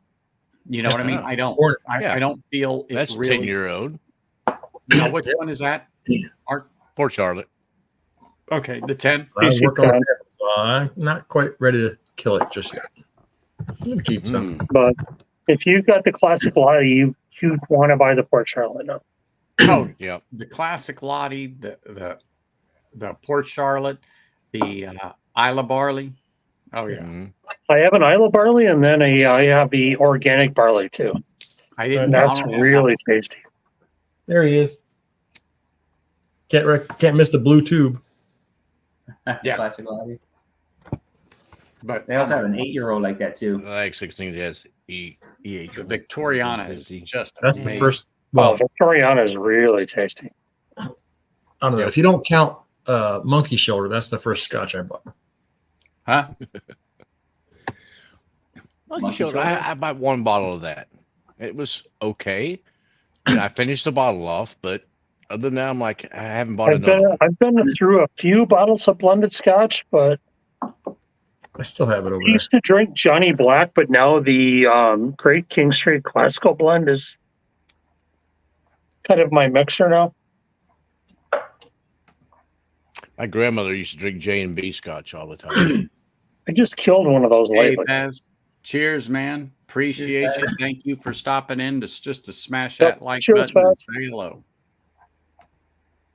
The Port Cheers, Charlotte Baz. smells a lot sweeter than the other one did. The big Yeah, peat. Baz needs Yeah. to send us some samples at some point. That's supposed to be heavily peated. I mean, I put water in the same glass, but Yeah, I mean, Port Charlotte is heavily peated. the peat And- disappeared after the big peat. Exactly. it's- Where's the smoke? It says it's heavily peated, but it's not. It's more. I get more sweetness out of the. It's heavily peated, but you're not going to get the maritime. It's more sweeter.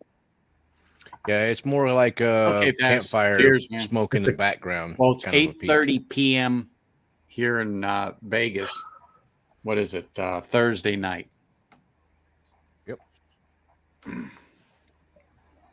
It's 10:30 here in Texas. It's a tropical fruit Yeah, sweetness. it's 10:30 here. Yep. There you go. That's what it tastes like too. I mean, Port Charlotte is such a great bottle. Oh, Tropical I'm fruits. telling you, it is. It's one of those real ones that light once you get into peat, smoke. you need to add to your Real light collection. peat. 22, Tell you, Doc, 22, you're gonna get 35 hooked on that Tennessee. one, Matt. 10 o'clock. 10:30. Mhm. You'll find Pete. You'll get that Port Charlotte. You'll love it. Yeah, it's got a little peat on it, but it's not what I would call heavily peated. No, You know, it's it's a not light peat. Lagavulin. No, well, it's Yeah. not like Le Shag or something like that. You know. Correct. Yes, and I agree with you. So they're heavily peated. My heavily peated. Your heavily peated is like, Yeah, what are you talking about? Hey, it's Yeah. all relative to your palate, you know, Exactly. and what you've come accustomed to as well. And that's exactly what happened to like my brother-in-law and sister. You know, when they got some peat, I guess they got a log. They didn't get a branch. You know what I'm saying? Yeah. And so you're either gonna like it or you hate it. So Did you start they them went out on to some hate. like Highland Park or something like that? So when they got me into the wine, I got them into the Scotch, but I took them on a journey over almost 10 bottles to get to a lightly to maybe moderately peated, maybe. But remember, us who are acclimated to peat, what we think is light to moderate, an average person, and I'm just going to use Mark as an example, who's now getting into that realm, would go, holy smokes, that's like a shovel to the mouth, you know. But to us, it's like, well, okay, we can understand that, but no, it's not. But anyway, so it's all relative. It's all relative. And I agree with you. The Port Charlotte, I do not consider it heavily peated in any way, shape, or form. No, it's nice, It's a little light, smoky. fruity. It's got a little smoky, kind of like somebody has a campfire over where you're camping it, but they're down the wind from you just a little bit, and you're catching a waft occasionally of it. You know, it's there, but it's not like smack you in the face. So maybe this is different from the last time I did the peat stuff because I went up with what he gave me up by proof, like other 5 bottles. This time, the big peat was the highest proof one that I just It started with. depends on the region, but some will be more maritime, some won't. Yeah. I don't know if any of the ones you sent me would be like salt water or taste like an ocean or whatever. I didn't recall remembering any of that, tasting any of that. Okay, so you had Lagavulin, you had Big Pete, you had Springbank, Port 10, Charlotte, Springbank. and Game of Thrones, Lagavulin. So what did you think of Springbank then? Well, that's probably the favorite one of them. Yeah, pretty much that's. It's down here. If you can find Springbank 10, yeah, that's. Yeah, I could tell you didn't like that at all, Mark. Hey, what about Aaron McElmore? You probably can find that there on the shelves. That's pretty good. The cast strength I'm talking about, not the 46%. The Aaron's pretty good. I just work on the samples I got sent to. I don't have any bottles of peated Scotch around. Yeah. For Dr. Me. Did you I'm get sure we any of have lots of the people out Eastern BPs I sent you yet? No, Okay. I tried not. the. I mean, the I was Spring home Bake from work 10. since last Thursday. Today's the first day I went back to work since a week ago because Yeah, but I had know you were sick, so felt like crap for days and days Yeah. and days. so you've got some really good E ECBP samples to get in in. the advent calendar because it's the one I sent, and I was like, I didn't really feel like that's about the only whiskey I was drinking was the advent thing until that day. And I was like, no, But you This get is- into those Elijah Craig samples, you got some really good stuff. the weirdest Christmas I ever had. I was sick. My wife was sick. Nobody would come around. We just like, okay, well, this is weird. The kids aren't coming over. Okay. I lost the football bet to Mark, so I sent him all the 18 and 19 ECBPs, all 6 of them. Oh, dang. Nice. So he's That's going to a get some really good compliment. stuff into. They're just waiting. How about them Steelers? Yeah, I bought them Steelers. That's right, baby. Huh. Rudolph Yeah. pulled it off. Well, this is talking about this is reindeer. when they beat the Packers. When John sent me that shit. Yeah, we did a bet on the Packers Steeler games. Yeah, I mean they did it. They had a good game. I hope they can keep it up. Yeah. But Well, when you they're in the hunt. lose to 2 teams with 2 wins, 2 I mean, weeks in the a row, Packers barely I beat the mean- Panthers on Sunday. It's But you beat them by at least 1 point. That's all that counts. yeah. That's And all the you have Browns to just win won. by. 1 point. Browns are kind of tough this year. It's kind of weird in that division. since for they sure. got Joe Flacco, they've been better. But yeah, They won tonight. Mhm. Yeah, I'm in Texas, so you know. yeah. The Houston. How about are you the a Cowboy or a Texans? Texans fan? I'm a Cowboys fan from way Just back. Z-Man. Well, Hey, that's Z-Man. where I started to be a Steelers Good, fan when the brother. Cowboys and the Steelers Man, Bulls there and back in the 70s. Were you alive then? You must have been. You got gray. I in your was a beard. Steelers fan back in the 70s. Born in '69, Mark. Come on. Because Rocky Blair was actually from an hour from where I live. Mhm. Why did you stop being a Steelers fan? Because you moved to Green Bay and they sucked at the time? No, I've lived here my entire life.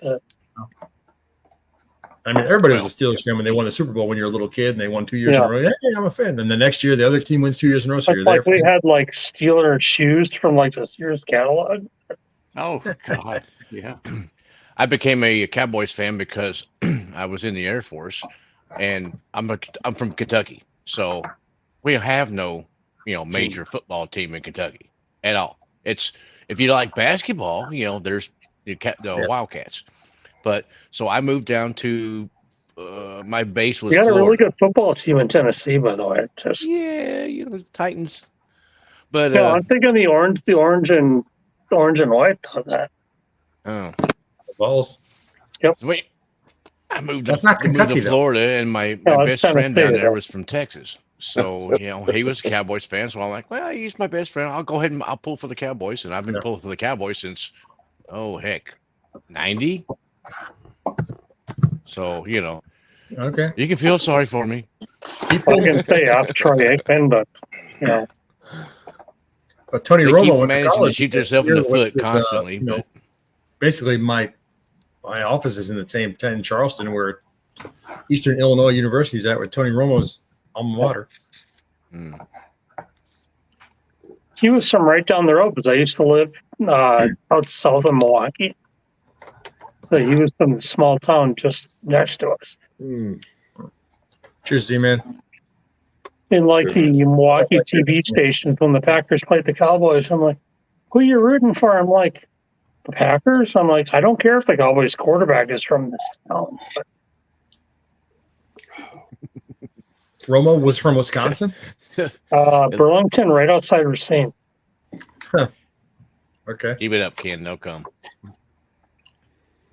So that's what they call it down under, huh? And he went to college in Illinois. Yep. Yeah.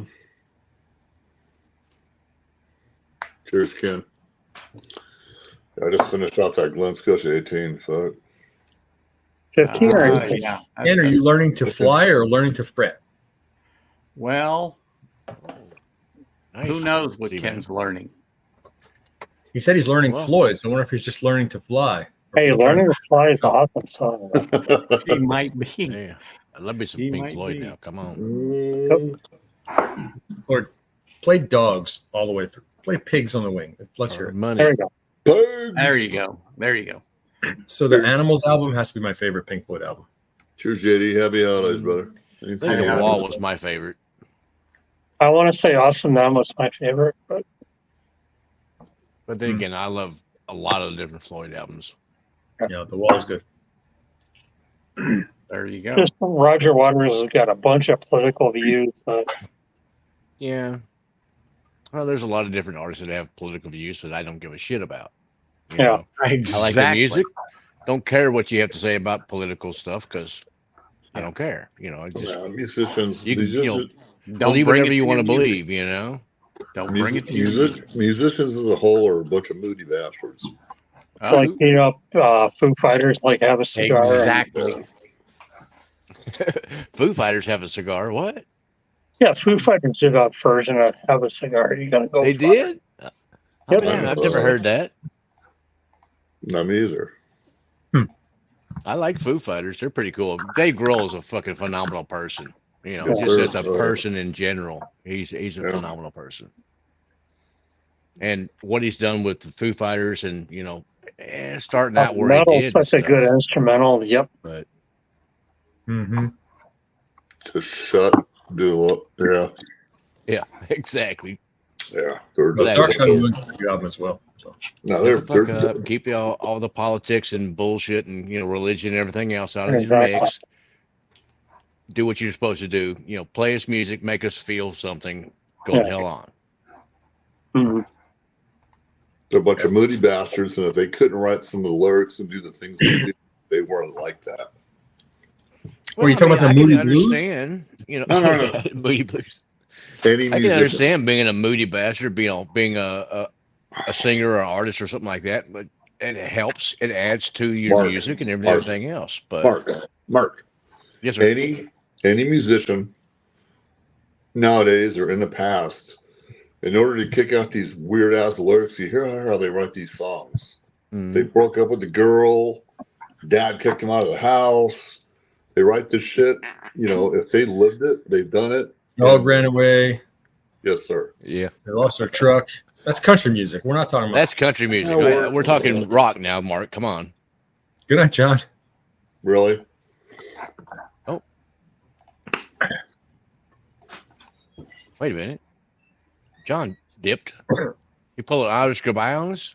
That's pretty much his MO.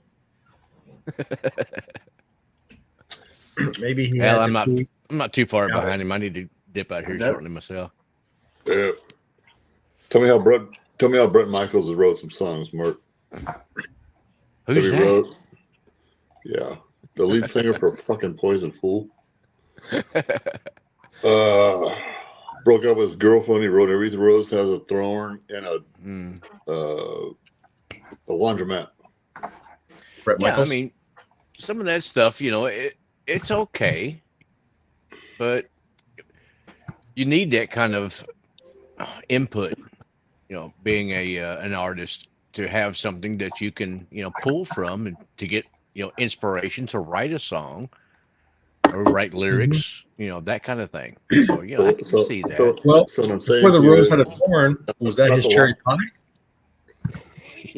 That was the other chick. There you go. Squirrel. Tongue cloud, cheers, brother. Well, since we were talking about Lagavulin earlier, I Oh. think that's Yep. what I'm going to have. Oh, okay. I'll join you. Let me grab this bottle over here. Squirrel. I'll get the quintessential Lagavulin, the 16, just so Ken can see it. There you go. Good stuff. It is. I haven't had this in I can't tell you how long. And It's been- this one's getting low, but Yeah. the good thing is I received a bottle of this for Christmas present. Oh, good for you, So bro. I have a backup. So you mean John Francis somebody left likes today. you? Somebody likes you that much to get you that Yeah, bottle? give me a bottle I may have skipped it because before, this but this is doesn't only appear to down be about here. Oh, you can see Mm-mm. it's down Send me a to the sample. lower label. Lagavulin, Game of Thrones, Lagavulin 9-year. There you go. Thanks, John. Nice. I don't think I opened the sample Oh, that before. Game of Thrones one is decent. Yes, Don't sir. don't drink no scotch. Cheers, It's old just pirate. gross. What? Old Woo. pirate bourbon. Cheers, Don't drink man. no scotch, did you Yeah. say? Thank I you said don't drink for no scotch, stopping man. in It's to just say fucking hi and smash that like button, man. bad Really for you, brother. appreciate you. I'm drinking some of it because I got some of it. That's right. True that, Ken. I'm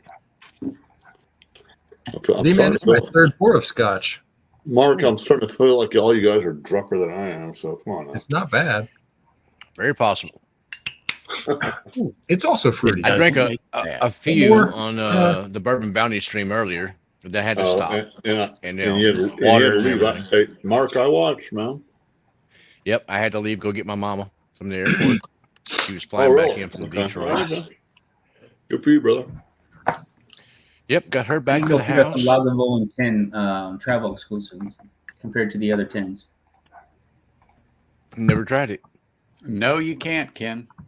I always travel, so I always pick up the weird shit like that. New Jack Daniels Oloroso sherry finish.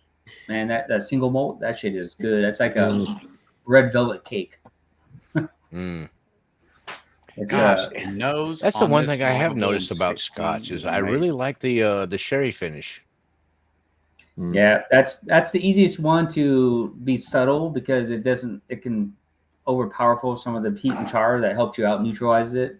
So that's like for me, my first Scotch was Klein Leach 14 when I first ever tried it a long time ago, and that was the first time ever. I'm glad I got the bottle, and I went down a rabbit hole, and now like all my collection is like 60% is Scotch and 40% bourbon. I think I'm It's getting a close rabbit to like hole. 60-40 or something like that. Well, when I drink it, it's 50-50, but 60-40 for right now. Yeah. Plus, you can't find bourbon, JD. Come on. Well, yeah, I got to bring it back from America. Like I brought back the California Dreamin', that Big Vic's pick and everything else in California. That's MGP. That's really good. Yeah, that shit's fucking good, man. That's good. That's Kirkland, a good pour. the Kirkland single barrel for $30 for 1 liter. Barton, that's really good. Yeah. 60% ABV for $30. That's really good. That's from California prices. And what's the other bourbon I brought back? I don't know, something else I brought back. I really like. Did you get the Evan Williams bottle and bond out there and bring it, or? Yeah, the Evans Roll bottle and bond sits on the shelf for 700 milliliters. You're pushing about $19, so I can get that. Like anything else, like they have the C921 Elijah Craig. You're pushing 130 euros, so you're looking about $145 for that here. Wow! And it stays on the shelf because I'm not buying it. No. I know it's an older bottle, but I'm not buying it for that. No, I wouldn't. I mean, it's a decent bottle, but it's not worth that. Sheesh. Yeah. When I can get Glen's Ghosts for MSRP or below, so that's what I buy. Yeah, and I don't blame you a bit. And they ship it from Germany. If you spend 250 euros, they ship it to me in Lithuania for free shipping. So I'm going to spend 250 anyway. So I load up with Scotch. Yeah, I tried to restock. I tried to restock the liquor cabinet last night. I was trying to get an E.H. Taylor small batch, and I could buy it, but it was $135. I'm like, really? Guys? Oh no! Dang, Z-Man, don't do that. Hey, if you need a small batch, holler at me. I can get that stuff for like $60. All and right. granted, it's still a little bit over MSRP, but the last one I bought was 40. $20. I'm pretty sure it's like 55 at the place I go to regularly. All right, that's I good. need Not always everybody's there, though. attention. I Not gotta always have there. everybody's attention. Yep. Yes, sir. We have an extremely special guest ready to come on. He just let me know he's ready. And here we go. He commands your respect. So y'all ready? Okay. Here he is. Oh, Marty. Shit. There you go. Hey, Marty Party in the house. There you go. What's happening? Cheers, brother. Here, brother. Loving the sweater. I tell you what, I saw this crew. I was like, you know what? I got to jump on for a few minutes anyway. Good for you, brother. You know, you added some class. It isn't much, Marty, but it was some. I probably brought it down about 3 levels. No, but hey, you know what? No, it is what it is. The ugly sweater rocks, brother. So what? How are Okay, you, Marty? Catch me up. What are we drinking? What do I need to pour? Scotch. What's going on? Well, right now He we're did on Scotch. Scotch, believe it or not. We're on what? That's trying to drink Miller Lite, brother. Well, hey, Oh well. Well, you know Lagavulin Marty's got 16. Miller Lite. Pete, Something, you know, mid to light something peach Petey. now. I've got Oh, he's pulling something out of samples. the paper bag. Look out. Oh, I thought he was pulling his Colt 45 out of the paper bag. Twist the cap off. I've got a dear friend that gave me 2 samples, and they're both in the same type of bottle with no labels. So I have a pretty good idea. Is that I've got a pretty good idea. This is the. Oh, look at that! Yeah. Hold on a minute. I'll tell you what this is in a second. This is the Compass Box Apple Orchard. Oh, Okay. So I want to try That's a good that. one. I bought the bottle for him from the Whiskey World about a month ago. He's like, Marty, I'll give you a sample. I was like, great. So I'm going to try this first. There you go. So That's a good one. Hey, Mark, what, Brandon, you're gonna have to What? tell me when you're going to Liquor Lineup 2 next. Mark, what's your contact info? me, Yes. whiskeynose21@gmail.com. No, not you. The other Mark. Mark. Oh, I thought you said Oh, Marty. me? Sorry. Yes. The one Great above. shot. Yeah. Give me an email. Email. Cheers, Mike. Thanks for popping on and KOEBEL. smashing that like button so hard, Marty. KOEBIL. BEL. P. Hold on. AOBILEL. And then what? Fucking, would you guys stop? KOEBEL. Yep. Mark. Mark. The number 2 God bless. Number 2. Okay. at gmail.com. Gotcha, brother. I'm just Number I'm 2. Shoot me an email and then I'll Is shoot it an you my, actual numeral or is it like a poop emoji number 2? No, the number Let me ask a question before you guys fuck it up. KOEBEL Mark 2 at Gmail. Yep. That's it. Appreciate it. I'm just Okay. waiting for Mike and story time to pop on. Hey, there's story time. Hey, there's He's been lurking. Shane. He's been waiting been for lurking. that sexy beast Marty to come on. Well, Happy holidays, Marty, brother. Good to see you, man. You too, buddy. Happy holidays, everybody. Yeah, we say Merry Christmas here. We're equal Damn opportunity. right, I'm with and, you. Happy I'm New all Year. down with that. Yeah, absolutely. We can always We say say Merry Happy Christmas. Hanukkah. We say Kwanzaa. We don't care. yeah. Here's to looking up your Say Kwanzaa. address, whatever. Yeah, Don't exactly. ever say Merry Christmas. Boxing Fucking people. Day. Cheers. Yeah. You Cheers, know, like, Navidad. Cheers, Mike Stahl. You believe me. fabulous bastard, you. Cheers, Mike Stahl, you sexy All is bastard. navided. I have to say that Lagavulin 16 was That's as good now as it was when I first popped that cork. Yes, sir. I'd have to agree with Good you. goodness. I mean, I've got more than half the bottle gone, and it's still quite tasty. Good All right. fucking stuff. Good scotches out there, 1, brother. 2, 3, 4, More water. 5, 6, 7, 8. All right, I got to get pour number 9 now. Ooh. You got love potion back there? The fuck is love potion? Number 9, Love bro. potion number 9. He didn't All catch right. it. He got it now. That's an ode to That's- old skull. Ode to song right there. That's a good name for him, man. Hey, Brandon, have you got to try the Midwinter Nights Dram yet? This year's? This year's? No, I haven't. I know You know didn't? that, me, but no. Okay. Right I back. haven't heard good things. Is it good? I like it. I think once I get it down to the shoulder and then give it a little bit to open up. I like the port. It's finished in a port barrel. Aren't they usually? I like I it. don't know. I've never had any midwinter, so I don't really care to get another one. This is the first bottle I've owned because they're just They're I've just got a 21 stupid and a price. 22, and I don't have a Yeah, 23. the store I go to, I don't know, 6 weeks ago, he said, "Oh, we got this midwinter's bottle back here." I was like, I think I'm going to pass it. It's like, close to 200 or 160. Oh no, absolutely 150, 160. not. I'm like, nah. No, if you can get it for a C note or under, so let's just say $100, then pick it up. I agree, Because Mark. The retail's higher than that, though, isn't it? Isn't it up to like 155, something like that? Yeah. What is it? Retail's like 160-ish? 155, 160. Woo! I Yeah, think that's retail nowadays, at least here. yeah. I'm not. Yeah, I'm good. Only thing I can tell you is this was a C note. Yeah. Okay. I won't pay over that. It's good, but it sure as fuck isn't $150. The first one I saw like 3 years ago was $200 behind glass in a cabinet. I was like, no, I'm not doing that. Exactly. Say that's a Fucking- museum piece, and it'll Exactly rock right. it. It's a museum. Yeah, that store is so weird. Yeah.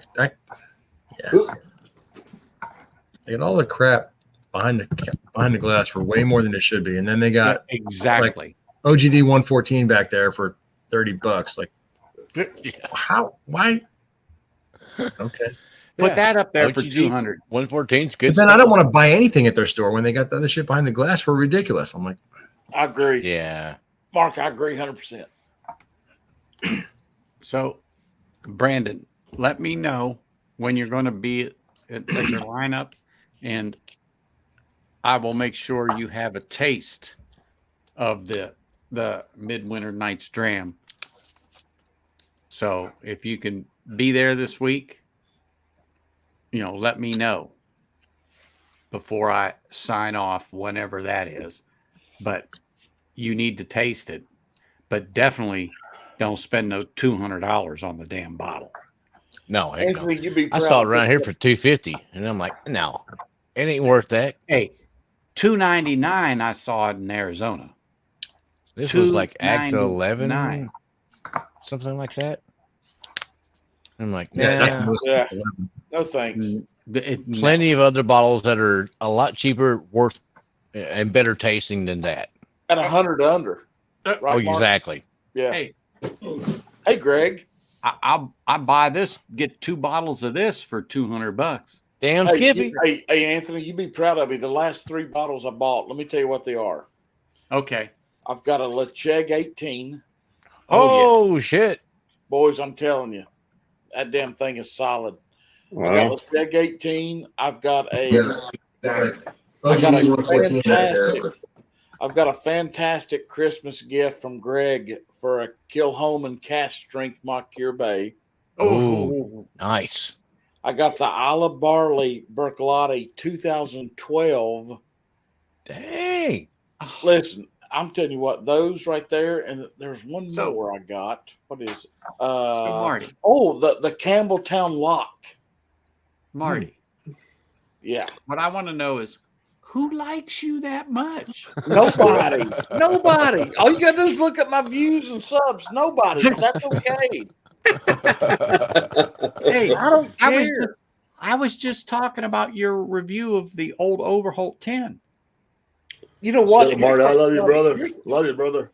Let me tell you, the thing about that old Overholt is me and Rob got on here, I guess it was a week ago before Christmas and everything started hitting. I got back into it, and it turned into a damn flat-out peanut Jim Beam that, like, you'd have to done the best you can to figure out it was a damn rye.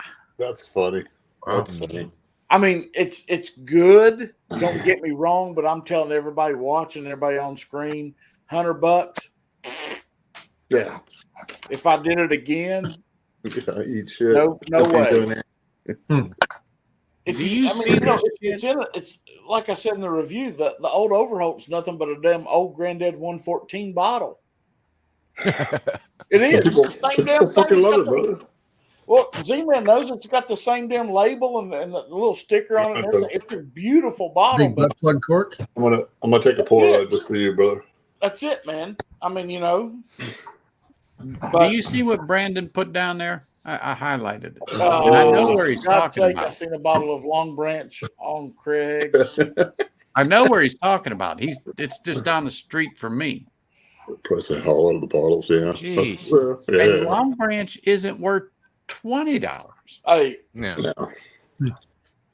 I did find a bunch of these. That's Wow, where'd you nice. find that at? That's the paper label. That's this is Dang. the damn Austin Nichols label. I Yeah. found back in Yeah. Tennessee at Thanksgiving. This damn shit luckily did not make it to the damn Long Branch. Mm. Hmm. Well, you'd hope not. Nice. Oh man. It's How many cases of not that? quite did you old buy? enough to have the 8-year age statement on it, but still quite good. This damn thing was bottled in 15. Yeah, my Damn. Nice. long brand, my I got long lucky. brand was probably 2 years old.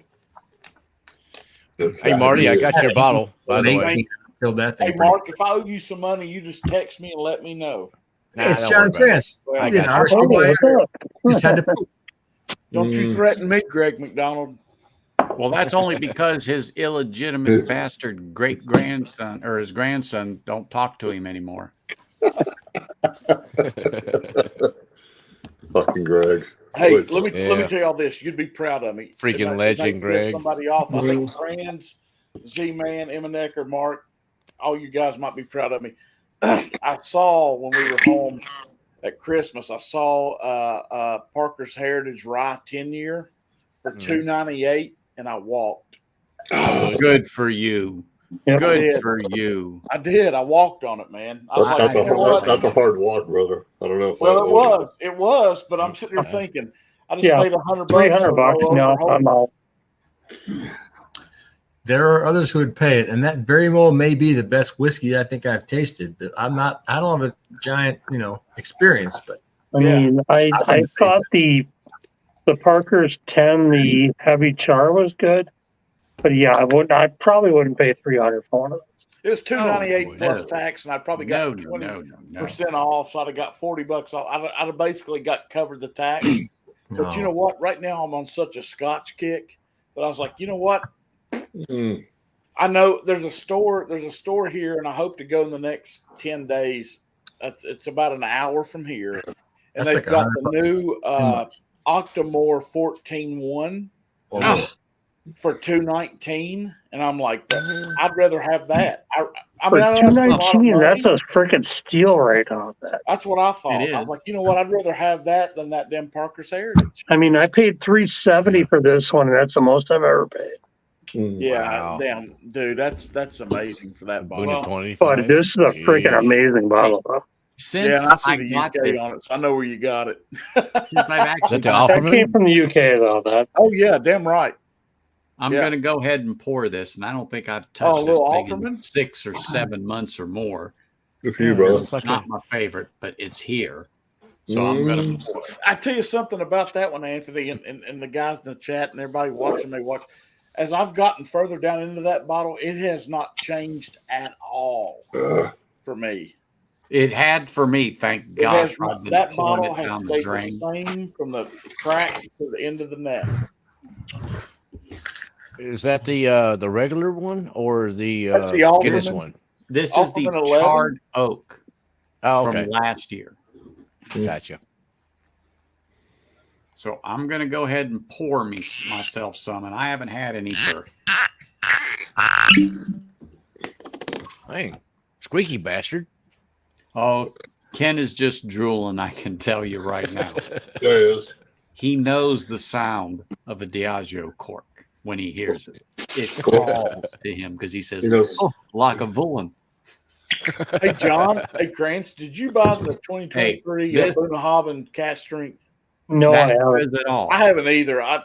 Alan and everybody's telling me the 2022 is better. I've had the sample of the 21 and the 22. Yeah, The 22 is absolutely insane. I've got the 22, and I just haven't pulled the trigger on the 23. And Yeah, I may same let it here. I ride. got a sample of the 22 from Pitch Header. That's a freaking sherry bomb. That. Well, we could get sherry bombs anywhere, though. You know. Yeah. So Sorry. I'll put you on the list to get a sample of this one then. So If you want to go down a rabbit hole, like a black art. Right, I'll give you a Greg. sample of the 25, Marty. I'd love to try that, man. Boonhaven Blackguard is my kryptonite, and I ain't paying no more money. I mean, over here, luckily, I got it for $250, but back home, I think it's like $400 or $500. You got a Black Arts bottle for $250? Yeah, 6.1. It was on the shelf here, and I picked it up, and actually, I dropped the bottle in pin stream. Nothing didn't tip over. I'd pay $400 for a Black Arts. And you know what? It's worth every penny of it. You're damn right. I've got one of my best friends has a bar here in town. That's where we were, and he's got the last 2 Black Arts, and for him, what he sells them for an ounce and a half pour is $200 a shot. Oh, shit. Oh, but you know what? You know what I love about that is I hope nobody buys it because he pours it for me and him. There you go. Have at it, man. Thank you very much, Brandon. That's one thing that we aren't short of, and that's bullshit. Oh yeah. Okay. But we can get deep. We I'm get here, deep. so the bullshit's here. When we talk whiskey, we're serious. And whether it's bourbon, whether it's rye, whether it's Scotch, whether it's Irish, just ask. Somebody's got an opinion. I can assure you of that. But this is what we do this style. Just like I was telling you when we were over at Liquor Lineup. Yeah, this man. Is what we There do. you go, Mark. What's that one, Mark? Yeah. It's all about going the wrong rabbit hole. Are you kidding me? For dark art, Black Arts, for black art, dark art, whatever the hell. Let me tell you what, hey Anthony, I'll be and I speak for Mark. And Mark, if I'm wrong, correct me. That I've had both Black Arts. Those Black Arts are in the top 5 things that's ever hit my palate in my life. I didn't buy that shit. Are you kidding me? Fuck that. Do you like that, Mark? That's a gas station. Do you have you had it, Mark? Me? No. Yeah. I'm a great shot. No. Nope. No, I'm just saying I've had both Black Arts, and both of those are things that's ever hit my. I mean, palate. I'll try it if you want to buy it for me at that price. I can get it down the road. It's like 5 minutes from my house. I can be there. Give me my Venmo. I'll go get. Oh no, not for that price. Jeez. No, I won't even do that with anybody else's money. Well, maybe Marty's money, but nobody else's money. No, I don't have that kind of money. But I'm just saying that is one of the best things that's ever hit my palate. Yeah. And that's the same place. All the Octomores are on there for. Oh, and that's just one. So all those you see right there, Mark, the 13, 1, 2, and 3, that's what I missed out on for Black Friday for $2.99 for all 3. Dang. For all 3. And Brandon knows what I'm talking about because we go to the same store. And that's what he was just saying, that they had hellacious Black Friday deals. There's all the pictures I sent to John Kranz about, I don't know, 10 months ago or something. Yeah. It's not like, everyone that hit buy could get one. They may have had enough for, let's say, maybe a case, so let's just say 6 people could get that deal or whatever. But darn. Yeah. That's it. The same place, the Port Charlotte, $75. There was a case of right here. I think it's 75 for Port Charlotte 10. It's about $69.70 here. Yep. So $75 out the door. $60 here. And 70 for the Wee Beastie and Enoa. How much for the Eno? $70. Oh, that's all right. The 10-year-old. That's all right. Port Charlotte 10? No, the Ardbeg 10. I don't know. I don't know if I saw it or I didn't take a picture of it. Maybe. I don't know. Our bed 10's not here. It's not pretty cheap. Ardbeg. Sorry. Yep. And you get a Singleton 25 year for $2,600. So let me just say this. Sure.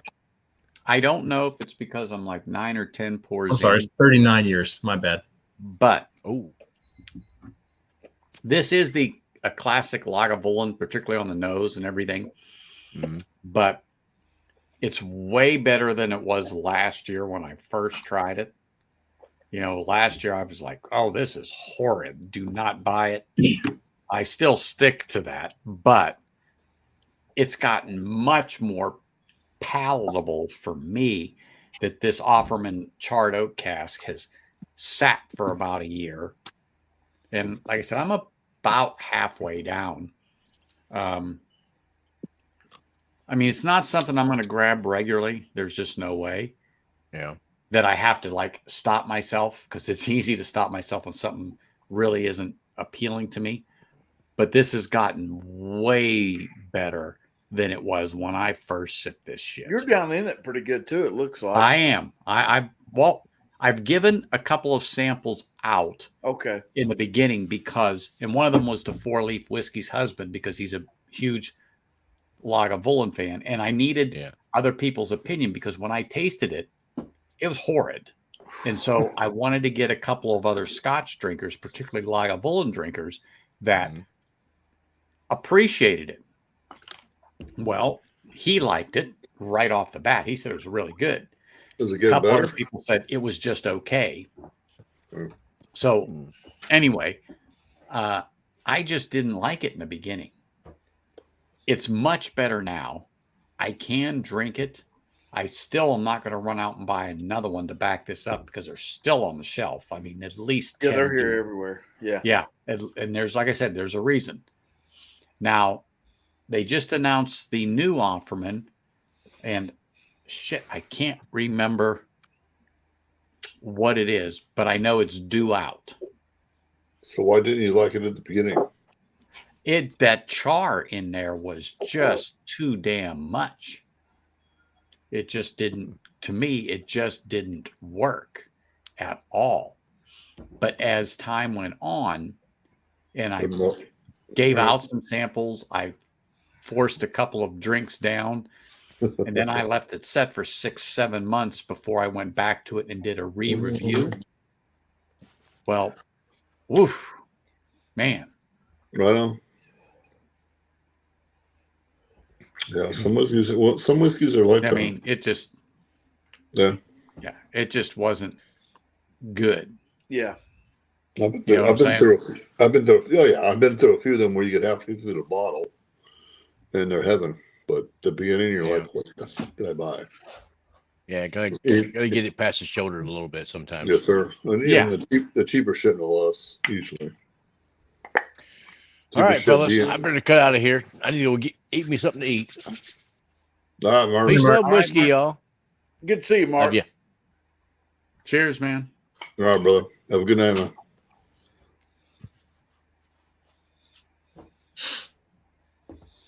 They still got Octomore on the shelf here at 10.1 for 150 euros. It's not bad. They're all like 150 euros. 10, 11, 13, and 14 right now. Yeah. Nothing's changed. And I just saw the Weeda Peak 14-year-old that was on the shelf for $80 here. Bovini. Well, you know what, Brandon? At least you could say you have it. I've had the Blanton's Gold. I'm not going to run out and buy it even for $80 right now. It's just not it. It's just not something I want to. For me, it's not. I've had it, but now the Blanton's picks are a little different. They actually have some flavor. The only problem is the proof. They need to kick it up a notch. Yeah, you got a gold right there, Marty. Yeah. Yeah. What's What's your proof? That's a stick. It's a regular pick of the 93. Okay. Yeah.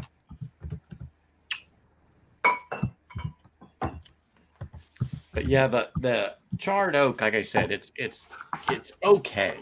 That's it. But in the beginning, no. But like I said,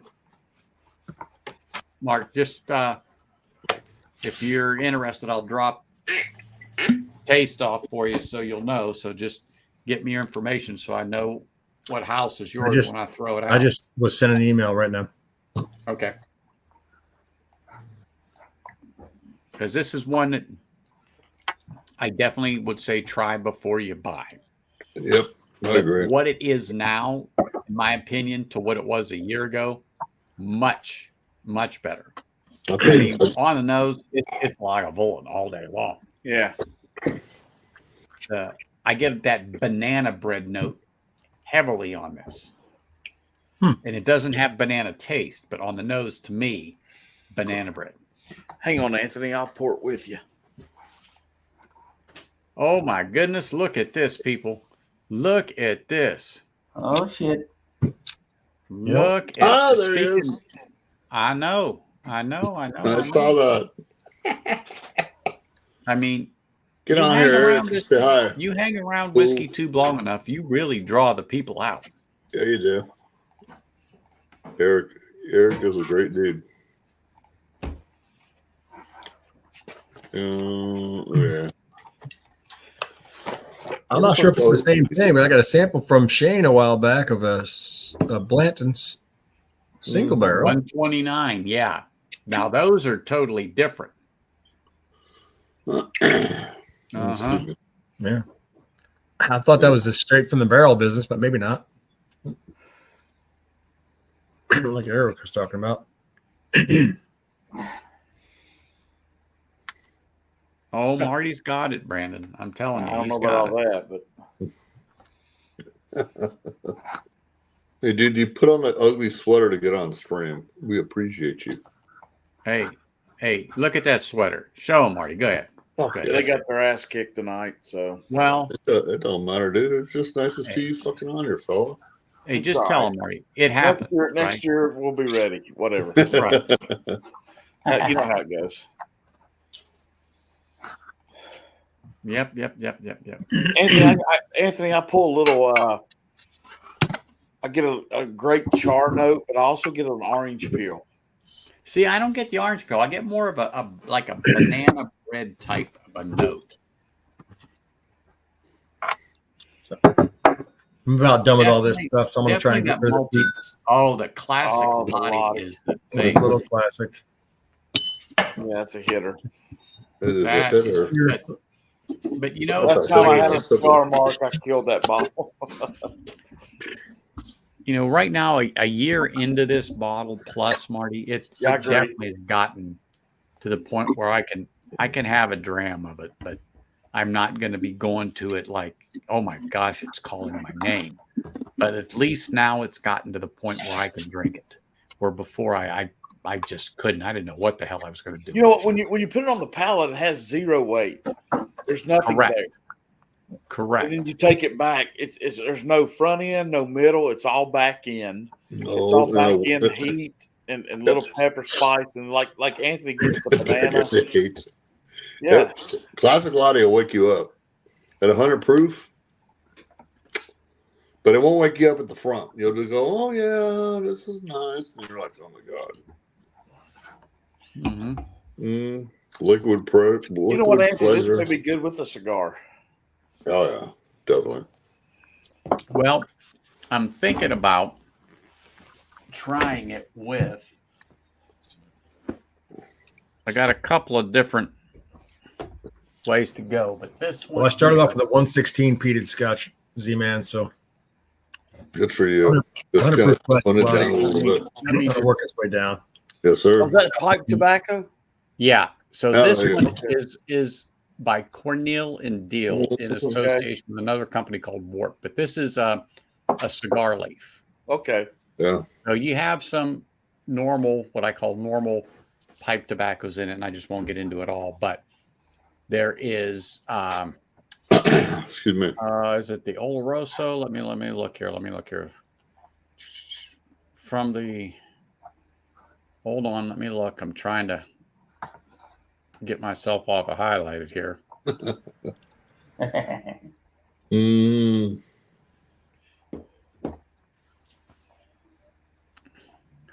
Well, I know what okay. Corillo leaf. I knew it was something like that. But anyway, you will. That is a soaked leaf, actually. Yeah. Yep. And just so you know, you will smell like you've been smoking cigars for a day. Uh, Because the other stuff you just don't get that. But anyway, yeah, that one's got a bit of it. And you're right. This might work well with something like that. yeah. And so when you mentioned that, I was even thinking, well, you know what? This Alec Bradley Añejo probably would be a good one with it, without a doubt. But who knows? Who knows? Yeah. I'll know. I'm going to grab a couple cigars this weekend. Yeah, I haven't looked because I haven't been in the store in a couple weeks, but I will. Fucking tobacco's not cheap, and neither is whiskey. So just I kind of shut it off. Nothing is in our hobby. I got a birthday coming up, so I'm gonna hit it. Anthony, is that still the Lagavulin? It was.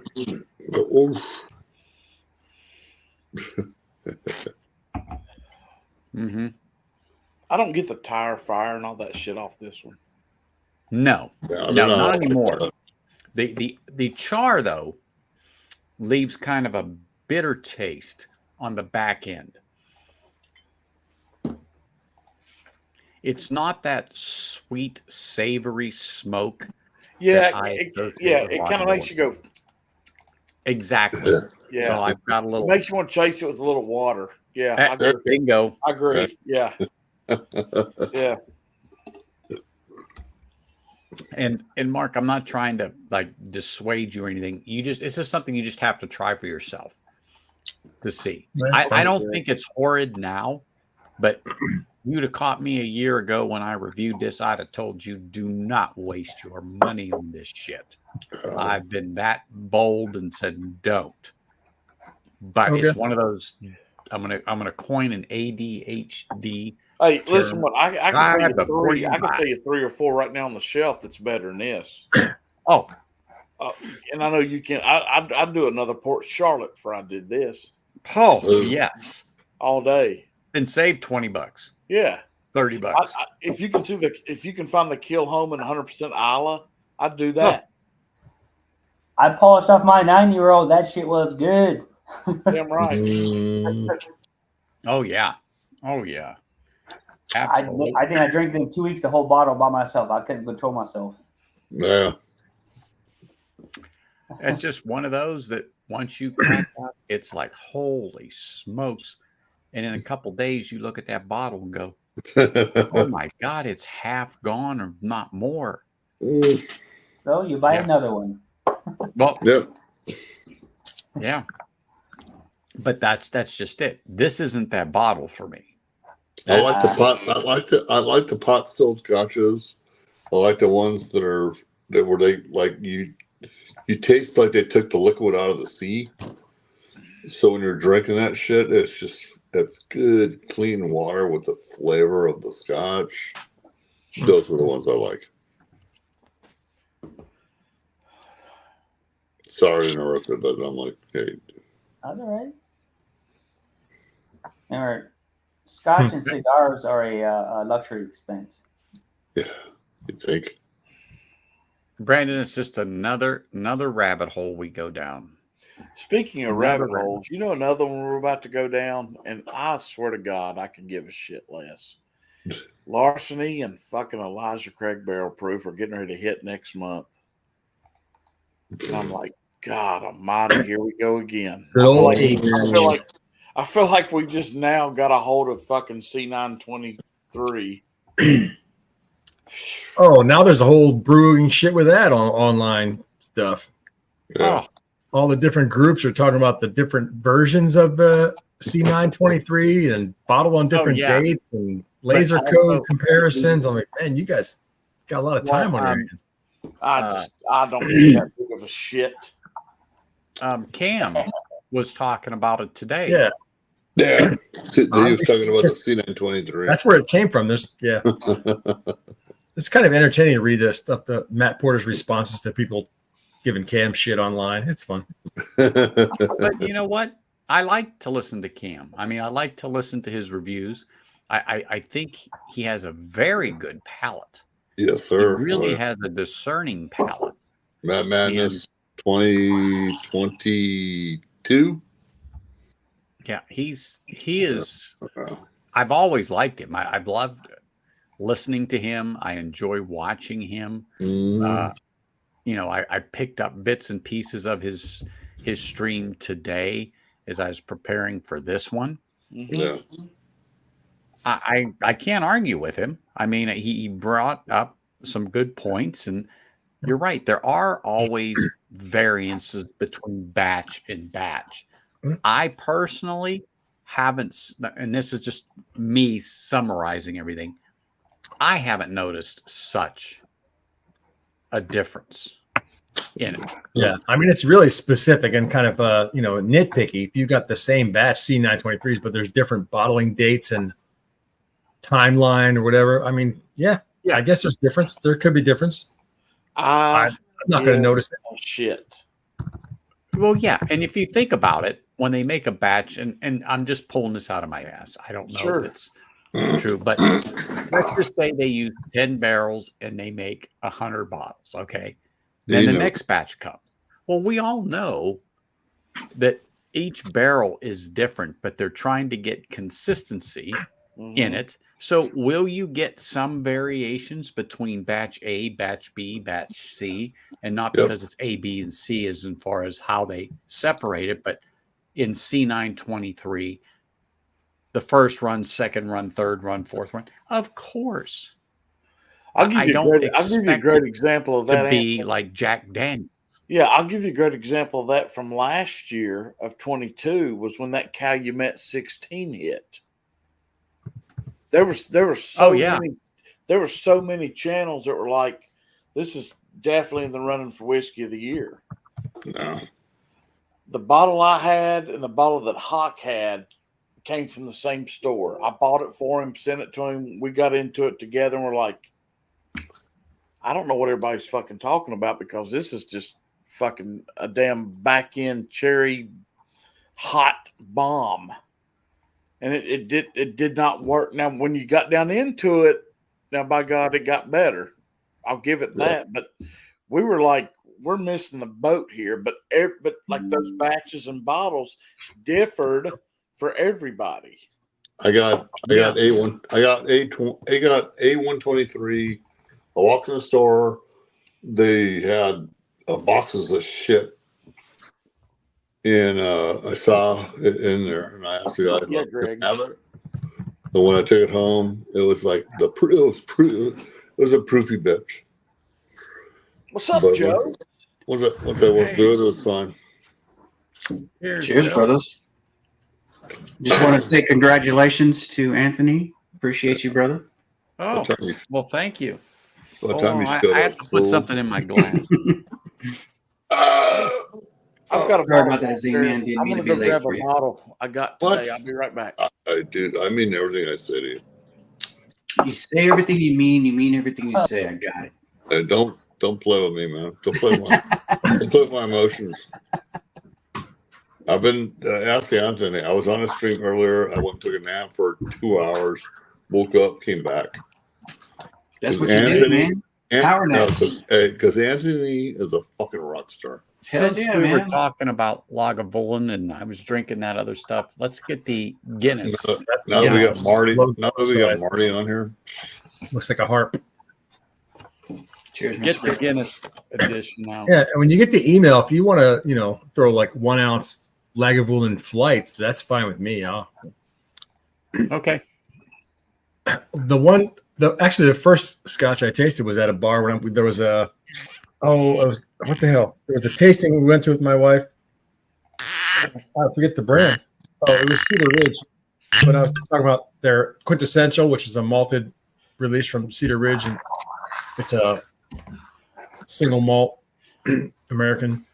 pretty good. I said I never really had Scotch, and the guy gave me the quarter cask, Lefroy quarter cask. Just Different, wasn't it? Pretty tasty. Yeah. Mark, oh my God, Marty, what do you got, man? Marty got like 40 bottles. He grabbed the Taylors. I had a pretty good Christmas run. I'll just tell you. Good for you, brother. Hold got on. tubes. I can't see it. Hold on. Single barrels. Oh, shit. Barrel proof. Nice, man.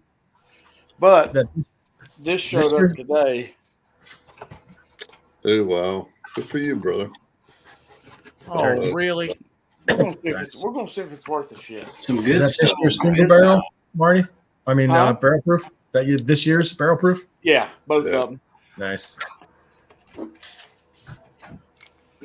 Yeah, I did good.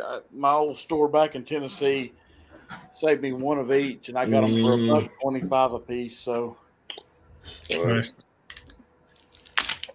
When I didn't get when buy the is package this year. I'll rip 10 this year. I was like, yeah.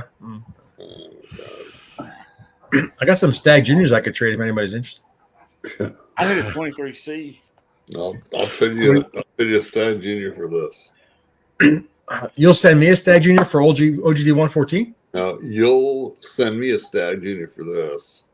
That is incorrect. Joe, you got this, Wow. don't you? Mark, don't. The new Mash and Journey. I did. No, I belong to a group right now that does those type of picks too, and I got one, but it's not that one.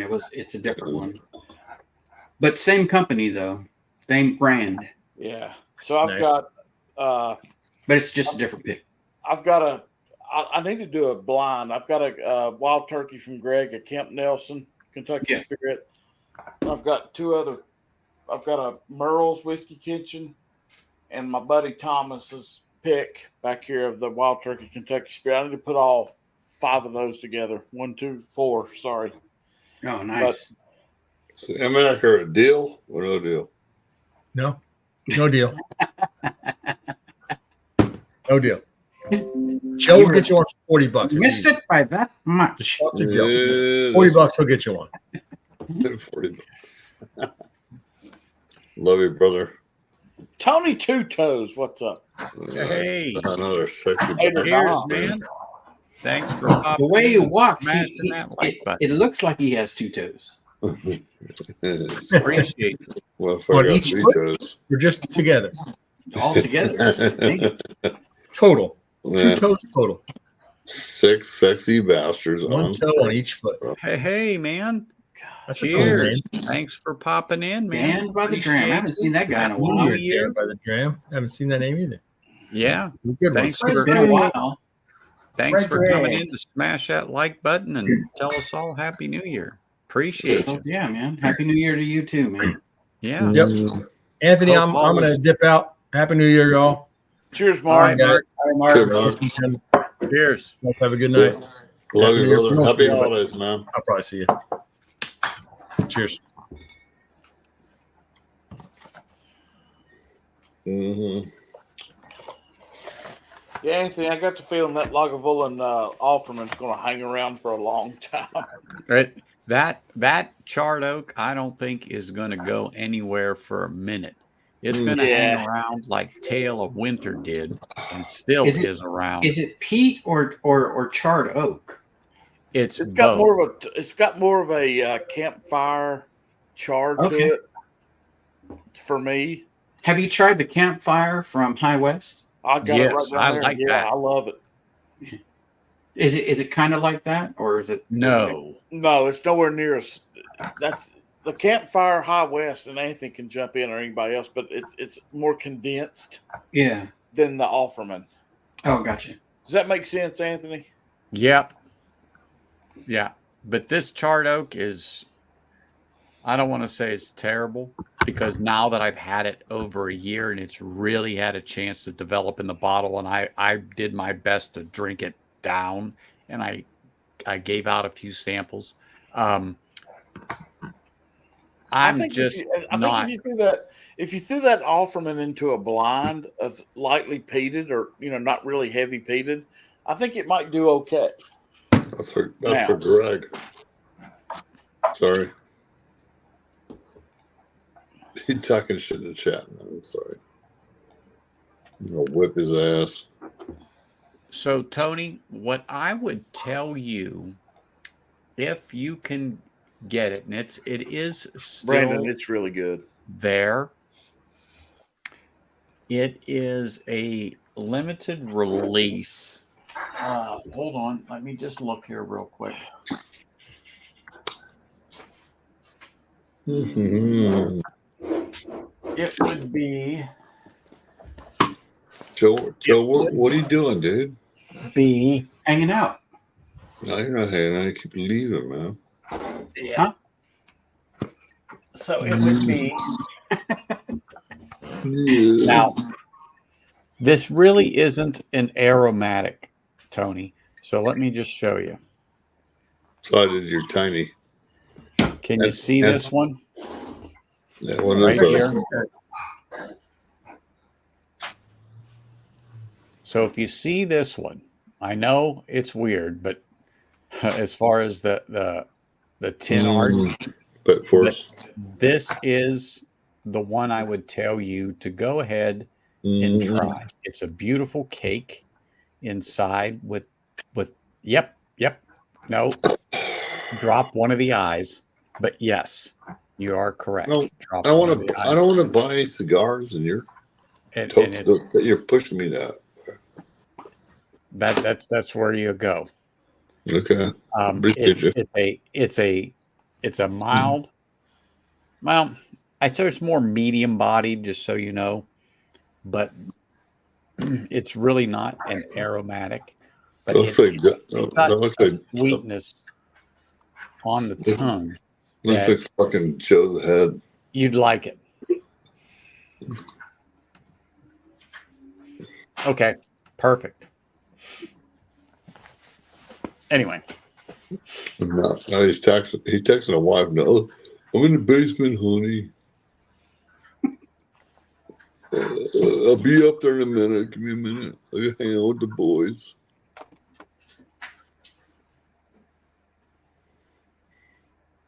No, you know what, Mark? He might. He absolutely might. He is the man when it comes to that. Let me know. Is the lighting on this crazy? It's like dark in here. Close your eyes and open back up. Brandon, are you talking about the E.H. Taylor or I missed something? Oh, the Kentucky Spirit, maybe? Kentucky Spirit, yeah. Yeah, it's great. Yeah, it's caramel crazy. Yeah, some good stuff right there. I need to get a hold of you, Marty. We need to do something together. We've been saying this for the past 3 years almost, man. 3 years. I know. We haven't done anything together, dude. Bourbon Neophyte, same thing, man. 3 years. We haven't done anything together. I know it. What about me? I came there just for you, Joe. Yeah. Halfway around the world. Yeah. He sailed the 7 seas and he got here. I don't care how you get here. Get here if you can. Sing it, Joe. Sing it, Joe. You're promoting the channel, do anything with these two guys naked. So what the heck? Whoa. Z-Man. Out of bounds. Time out. Out of bounds for what? Just laugh it off like you always do. All right, brother. So, you know, that holiday series of videos that you did with fucking cool ass. Yeah, I tried to message you and it didn't work out, but that's fine. We can still do something this year coming up. But I just thought what you did, like Mash and Drum, ADHD whiskey, it wasn't your normal holiday Advent type thing. This was just a totally kind of off the cuff. I loved it. I've watched every damn one of them. I enjoyed them more this year than I think I have in the previous 2.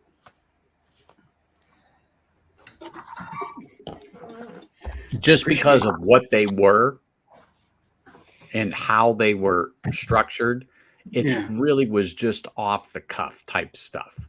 Well, I like. then I'm going to do a shameless plug for tomorrow, because tomorrow is like the bee's knees of the whole thing. No, Darrell's spoiler alert. Darrell's the last one for tomorrow, and it was a freaking honor and privilege for every one of them. But this last bottle is so fucking. Sorry about my language. It was so fun, so cool.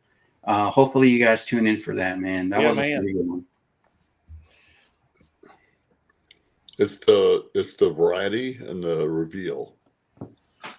That's what makes that shit so fun. We went a little long on this one, but we were enjoying the pour so much. We were trying to figure it out so much that it was just like crazy, because neither of us had tasted it, of course. I knew what it was. He didn't know what it was. So that's what he was saying. He's never had it, never tasted it. It was more of a dessert. Yes. Yeah. No, this one tomorrow was going to be crazy. Watch. That's what makes it so fucking cool, brother. And let me say, I watched the Nancy Fraley one too. Yeah. I thought that was really good. And I appreciated what she said about the neck pour. Yeah. I think we all kind of talk about that, but I also did what you did. Flop it up, flop it down, open it up. Just to minimize it as much as you can, but I mean, of course, it doesn't take away from it being a new bottle, I mean, and what I'm saying is I just, to hear her say that, to say she doesn't even like a neck pour. Yeah, there you go. Yeah, exactly. Yeah, it was very insightful. She's so honest and giving to the community. It's just crazy. Like, she's just always like one of those people you think could easily be something else, I guess. Like you know how they say don't meet your heroes or don't meet people you admire, because then you always get disappointed. There's no way you could get disappointed by meeting Nancy. Nancy is so great and so honest. So she's just a good person. She's just a good person, man. And I agree. Yeah. I've had conversations with her via chat when she was, in there. I'm trying to remember whose stream it was, but anyway. But like you and I are talking, her and I were chatting the whole time, particularly about E.H. Taylor, the Warehouse C, and the hype, and how that people think they're getting such a deal on this thing, or they're picking up such a great bottle when they've tied the tornado damage to that specific warehouse. So anything that's coming out that says Warehouse C from E.H. Taylor is easy a $3,000 bottle. You see what I'm saying? Yeah. And it's not the Survivor batch, and it's marked Survivor batch. And so her and I were just having a little chat about that in particular, because Warehouse C has been rebuilt, obviously. Yeah. But anyway, she's just such a down-to-earth person. And then listening to her when you and her did that video together and you did a premiere of it, I really thought, though, that just that series, like the other ones we're doing, that not your traditional, was really spot on for the year. And I think that it was fun. People now, exactly. It wasn't your typical open up the box, pull out a bottle, and pour it, and do your admin. Exactly. Yes, sir. Exactly. And that's what I liked about it this year. Even other channels, that's what I like. They didn't do that. Some did, which is still fine. Yeah, but it's fine. Yeah, it is. It's fine. It's what you want to do. You knock your socks off. Yeah. But this year's stuff, to me, I thought was one of the best I've seen in a few years. Oh yeah, definitely. Everybody did their thing this year. It was fun. Carlos too, from Whiskey Corner, really did good on his too. There was so many channels did really good on their advents this year. It was surprising, like not surprising, but it was just so many people like in the community like doing their thing. It was just great. Yeah, We got to take into consideration too. This wasn't the best year for bourbon anyway. No. So I don't know. I mean, I'm not saying you're wrong, Marty. I'm just saying that there were some pretty good ones out this year, though. They were, but 90% of them were fucking finished. For me. Were you able to get the Hardin? I mean, this is just one aspect of whiskey, but did you get the Hardin's Creek, the whole lineup for? No, no. Oh, you didn't get those? Those ones were I thought, and those are I think single barrels each one of them. They're the 17-year series. Those were pretty darn good. I think Marty's talking more about what he could get in his area. Yeah, but yeah, sure. Right, but no, I'd love to try those, and I haven't. But you're right, Jim. Yeah. That could play. That's a game changer. It is. You know. So I got to answer Brandon's question, and you guys can also chime in. But I'd say if the Lions actually win a playoff game this year, I'd be popping a bottle of Dom Perignon. I'm with you, Brandon. Brandon. Hear the words that are coming out of my mouth. They are losing They are losing on Saturday. Two Hondas, are they playing Dallas? They're playing Dallas. Yeah. Who's your favorite team, Joe? Dallas. if you could guess, yeah. I knew that, Brandon. But you know what? I hope it's a good game, Brandon. Whether or not they win or lose, you know what? Both teams, I hope they do very well. And that's just the politically correct answer right there. It's always good when it's a good sportsmanship game. So can we talk sports ball? Can we talk sports ball for a minute, Anthony?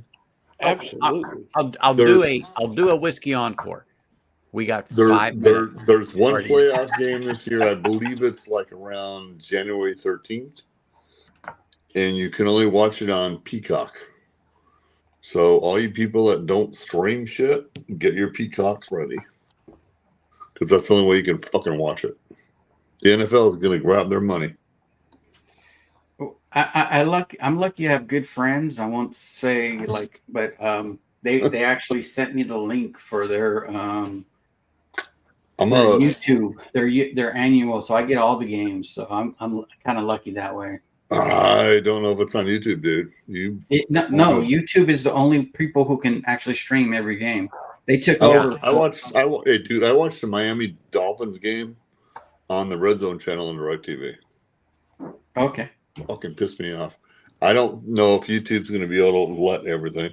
It's like Thursday nights. Are you watching it on YouTube? No, they took over. They took over for DirecTV. They stream every game for every. Yeah. I did see that. Yeah. So that's what I'm telling you, Joe. Is that one game, playoff game? It's a wild card game. Oh, yeah. It's on Peacock. Oh, gotcha. Fucking dickheads. All right, Anthony. All right. There we go. Well, Brandon's going to the game. Yeah, Brandon. We all are. Pull us through, Brandon. Let's go, Brandon. That's just a joke, by the way. I don't subscribe to that shit.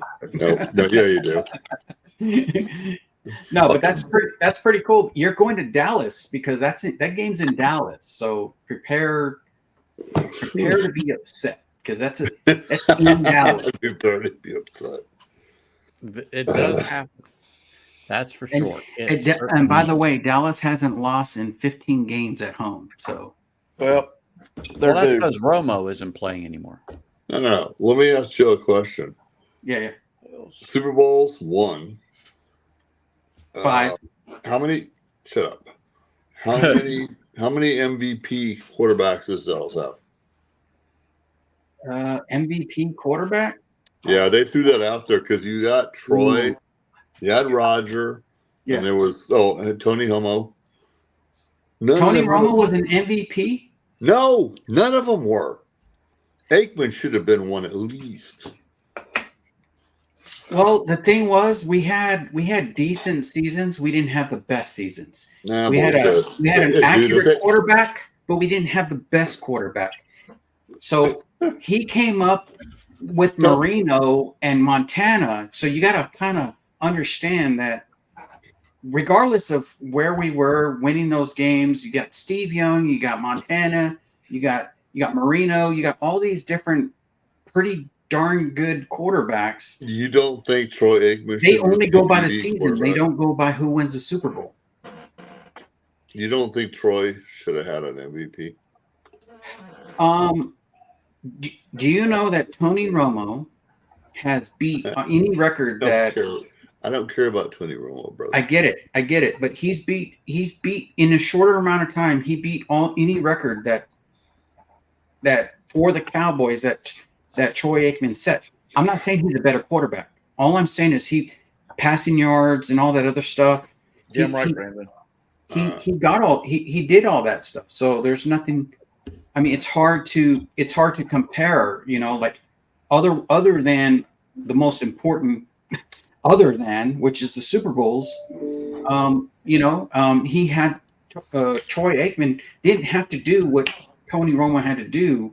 And again, it's not that I'm saying that Tony Romo's better. I'm just saying he didn't have to be. He wasn't in that position. He had the best running back in the NFL at the time.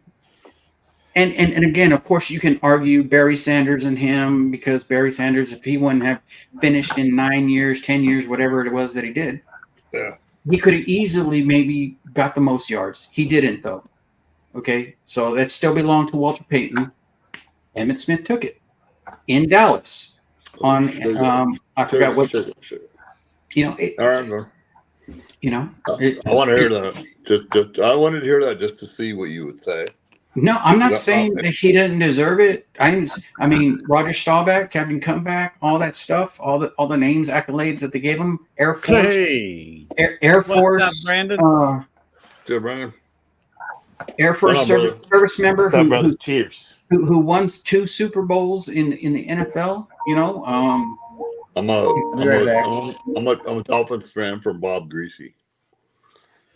So I kind of get it, but I was like listening to that shit and they're talking crap because no Dallas fucking quarterback has ever won the MVP. Well, let's not forget they had Emmitt Smith too and Michael Irvin, so he had like the second best running back, best wide receiver at the time. It was hard for Aikman to win. Plus, they didn't throw the ball that much when Aikman was there. They ran it through Emmitt a lot. Yeah, all the time. That's why we had the best line in football, you know? Right. That's why Tony was able to break all his records in like 6 years. Oh, his name was Tony because every time it was time for a big play, every time. Yeah. But at that point, like Aikman didn't get it simply because he had to give the ball to Emmitt so much. Yeah. So he didn't have to do the things that Tony Romo scrambled. He didn't have a Emmitt running back. No. We had some pretty good ones.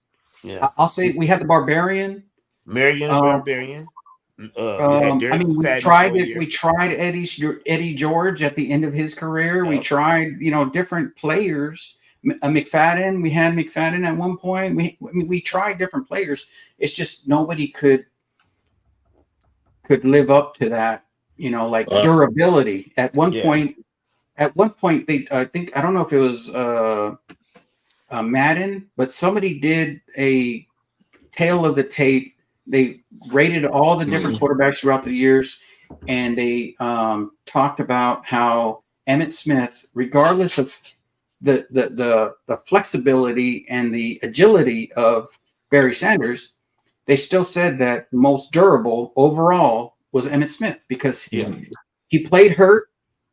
He did what he had to do when he was there. So it's tough, but at the same time, I can see why Troy Aikman against his competitors wouldn't get the MVP of the league in the regular season because we had good seasons. We just didn't have the best season. Yeah, I mean, You had Jim Kelly going to 4 straight Super Bowls at that time. Yeah. As you mentioned, you had Joe Montana. You still had Dan Marino. You had Steve Young coming up.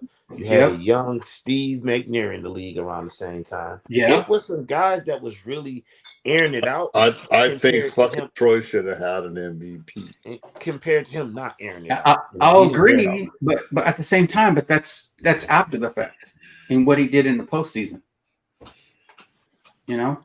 Yeah, and who cares about that shit? I think his average per game is like between 2 and 250 yards a game throwing. So he wasn't like one of those big time like I had to pass to win the game type thing. Sorry about that, Anthony. We're over here talking sports. We're all good. Like, I'm just was figuring out what my last pour of the stream is going to be. Oh, heck and I yeah, decided man. I'm getting an hardcore committee release. I had it out earlier, and I haven't had this in maybe 6 months. So that's what I'm going to pour as my nice, man, ending little toast. Let me get this thing off. So you went and picked up a Blanton's today, Brandon? Yeah, I went up there today. I took a friend up there, and then Ralphie had a bottle, so I grabbed it. Oh, he did? Well, you know, I think he told me. Oh, you went on Saturday? Yeah, I went there Saturday as well, and that's when he had the tailors for me. What's up, Darrell? Yeah. Cheers, Darrell. Cheers, brother. Hey, Darrell. Appreciate it. Cheers. Appreciate it, brother. Well, I appreciate you stopping in, man. Smashing that like button. It all is good. Thanks for stopping, man. Hells yeah. But yeah, I went, let me think. Probably it was Wednesday or Thursday I stopped up. But I'll probably pop in tomorrow or something like that. Not sure. Got a few things going on, but if it's not tomorrow, I'll be in on Saturday at some point. Yeah, I got to still go back up there and get me that Monkey 47 gin. I was supposed to buy it today, but he threw me off with the, I got your bottle. So I'm like, God dog, let me go ahead and buy it. Like what bottle? And you're like, oh yeah, I got to have that. I got your one bottle. Yeah, we all been there, brother. Yeah, that's what happens. If you want to go, somebody go. Yeah. Like I was saying, like some of the I'm new to the whiskey, so some of the stuff I haven't tasted yet. It's just you hear this, and you're chasing the bottle. And it's like, oh man, hold on, I gotta. I didn't figure it out that I like the weeded stuff a lot. So now I've been grabbing stuff that's weeded. Hey, you like what you like, and we all go down those different roads between weeded, between rye.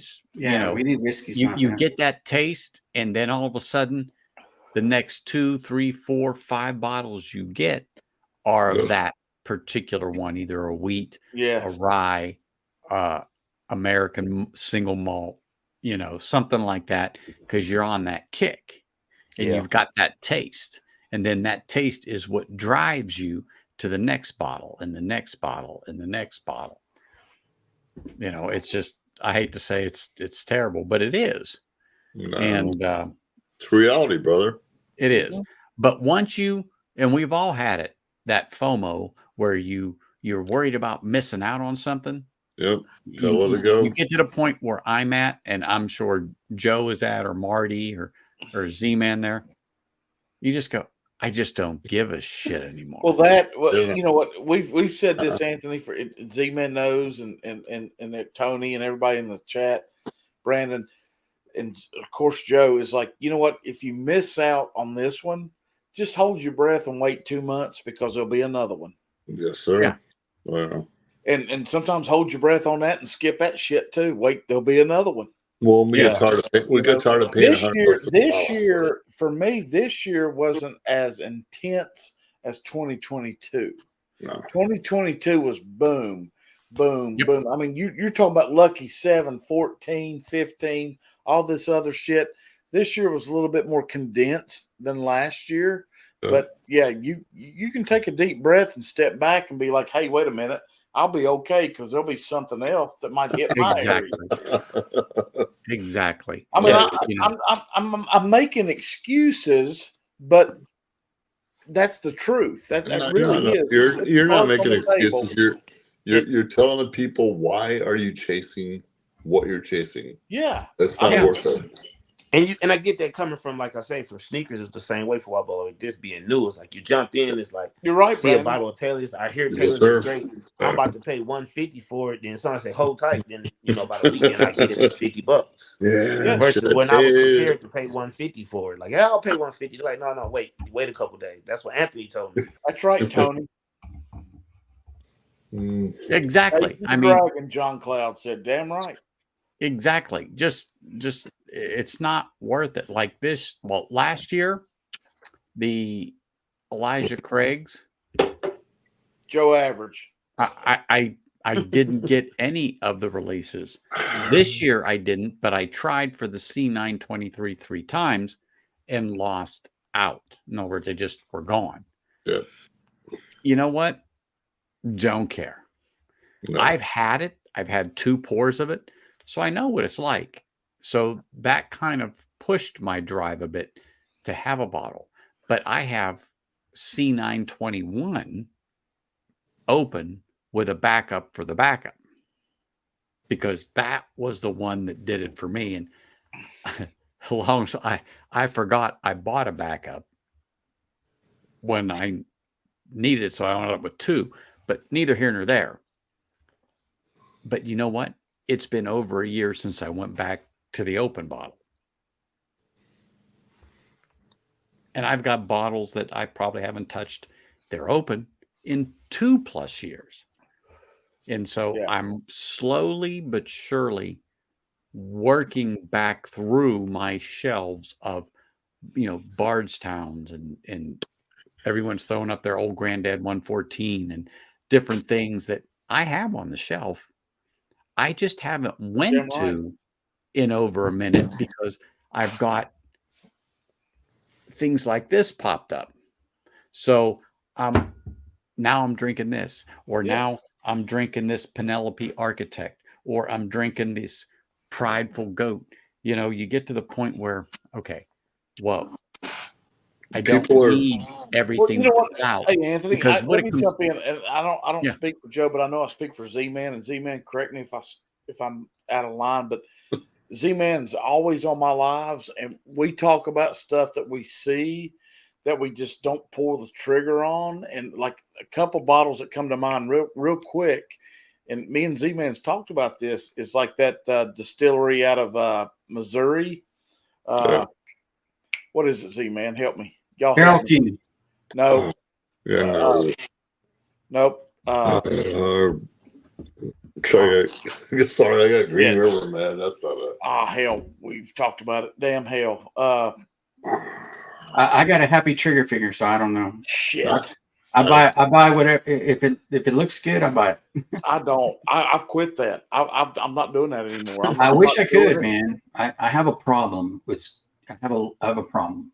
Missouri is a fucking rough town. I mean, within like 3 weeks, shit. I've probably done dropped like $2,000. Go look it up, bro. Buying everything. Doc the holiday. Like, I have been buying the holiday. Yeah, I mean, when I tell you I've been buying everything. Ben Holiday? Yeah, the Ben Holidays. I mean, they're $60, and I'm like, God Almighty, if I buy it, it's good. For I'll have a $3.75. That and the K Lukes. You start getting into $100. It's like, God damn, when do you stop? Well, exactly. But now, Anthony, when I first jumped on, I don't mean to take over, but when I first jumped on, I mean, Greg's here and Z-Man knows I'm on this Scotch kick that unless it's just something that I cannot risk not having in bourbon, I'm buying Scotch right now. I started that 2 years ago when bourbon just wasn't available and you couldn't get a good thing. So I literally turned around 180 degrees and there was this wall of Scotch. Well, I mean, the whiskey world is, I'm buying when I make an order on the whiskey world, I'm buying for 2 or 3 people and we split the damn shipping to where it's like 10 or 12 bucks a piece. Right. Well, yeah. Jack me off left-handed. Goddamn, you can't not buy the shit. Yeah, exactly. Marty, me, and Rob have sat there. Is it worse left-handed? I mean, it works, buddy. It works. We're like, what the? $100 a bottle, 100 bucks a bottle, $100 a bottle. It starts getting old after a fucking while. Yeah, I mean, it's nuts. And then, you know, there's a time where all of a sudden, I would never pay $100 for a bottle. Shit. I will always pay $100. And that's the truth, because like when I first went to the store, because like I had a drink, like I want to build a bar at home and do some social things. First, I'm like, I'll keep it at $60. Right. I've already paid $250 for a bottle already, and that was 2 weeks ago. Like I went from a $60 limit to $240 is not bad. Sure. Look, once you break that, then it's 300. Listen, like I'm telling you, 2 years ago when that damn Parker's Heritage would have been on the shelf for $2.99, I'd have done a backhand spring to buy that bottle. And I sit there and looked at it this week. I was like, you know what? Nah, I'm good. Yeah, if I saw it, I'd probably pay some stupid money for it. Well, I mean, you know, and my first instinct is like, yeah, I can flip it, but no, I don't do that shit. So, you know what? Exactly.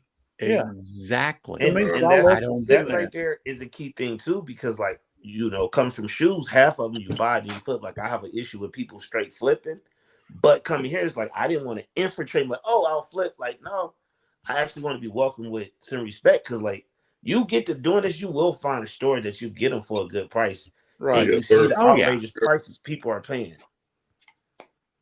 You know, but then you don't want to, because I know I got irritated when guests came into the sneaker world strictly to flip. So it's like you play through all those battles as you buy them. Like you see a bottle of Blackton for $65, and you see people are offering $150. Like, well, I can buy this for $65 and pay for my bottle and something else. Yeah. But then you don't want to be disrespectful to the culture. But then you find yourself paying the secondary prices yourself. Yes. But if you're gonna buy whiskey to not flip, and then you watch the people that do that, then you just fucking undercut them. And if they're gonna sell it for that, then we'll let them sell it for that. Yeah, I've never paid. I've never paid over $40 for any bottle I have. So no, not that cheap shit you got behind you, Joe. I know. I have to kick Joe out right now after saying that. No, I'm just kidding. I love you. But again, we've all been there, you know, and that's like for me. One day, I'll just piss out $80 for a bottle of Blanton's to throw it up on the shelf and say, "Yeah, I got that piss up there." But right now, I like it. I drink a lot of it. I know you do, Marty, and I know your dad likes it. I drink it at least once a day. Yeah, brush your teeth with it, don't you, Joe? Yep, brush my teeth with it. Can I say something to Joe? See, it's just one of those that I got for the me, regular and I got the gold. I haven't opened it. I got the gold today. I had the regular another day. I just haven't opened it yet because I'm like waiting to try it with somebody. But I hear mixed things about it. But I'm like, all right, I just got to get it. They said John Wick had it. Let me get it. some of the best times I had at That's trying right, Bill Scott. these whiskeys I've got, and you can't see them all, but the shelf behind me here, and then on top of the safe, and over here and over there. But I enjoy it most when I'm sitting right here.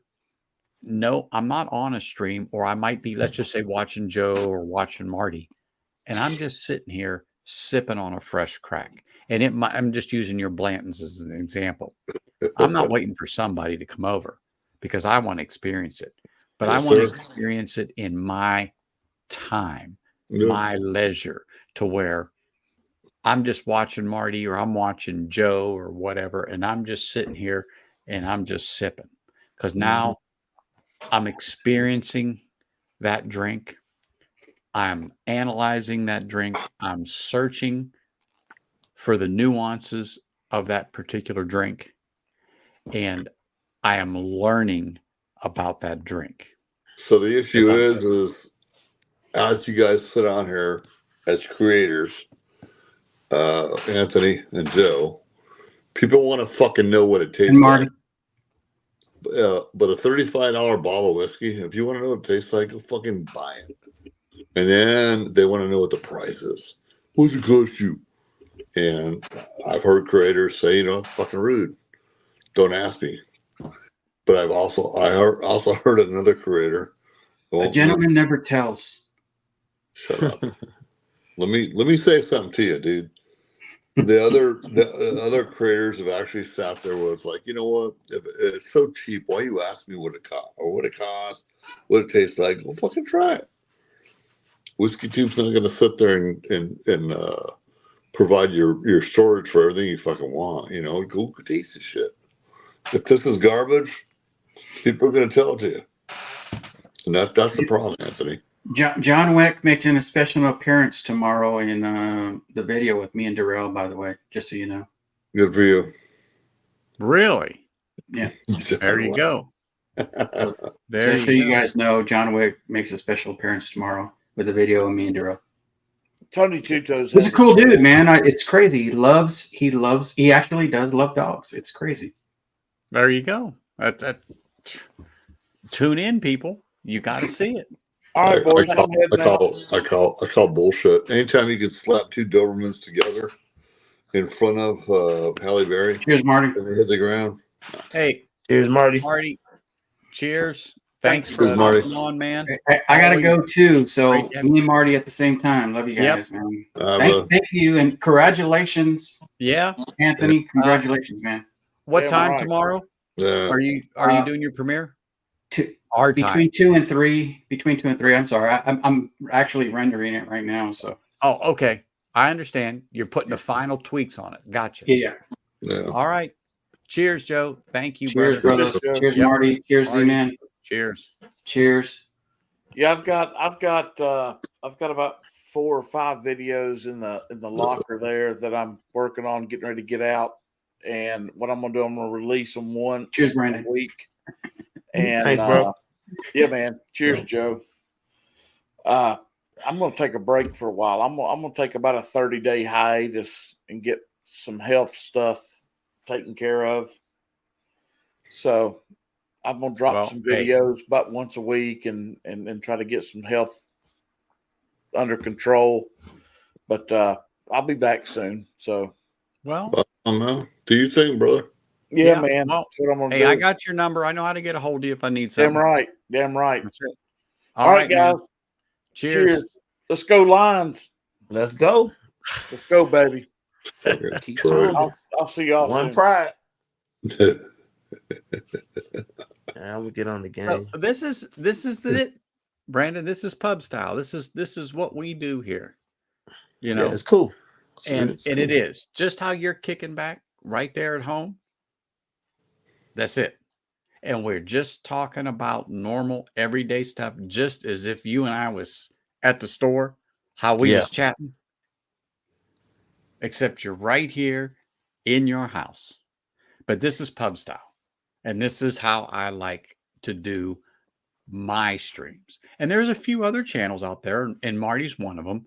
He'll have other people on. Livewire Whiskey is another. Whiskey Encore is another. And there are a few. I'm not excluding them, but I'm just giving you a quick rundown. But that are out there that do this type of stream. Some are a little more structured. Some won't let you talk politics or sports or religion, because everybody has a difference of opinion when you come to that. But it turns into a fist fight. Yeah, and that's what I say is, you know what, if it has to come to that, or you start those words, that's why I have this button. I can just boot your butt right off quicker than you can bat an eye. But anyway, so this is it, and that's why I said this is for everybody.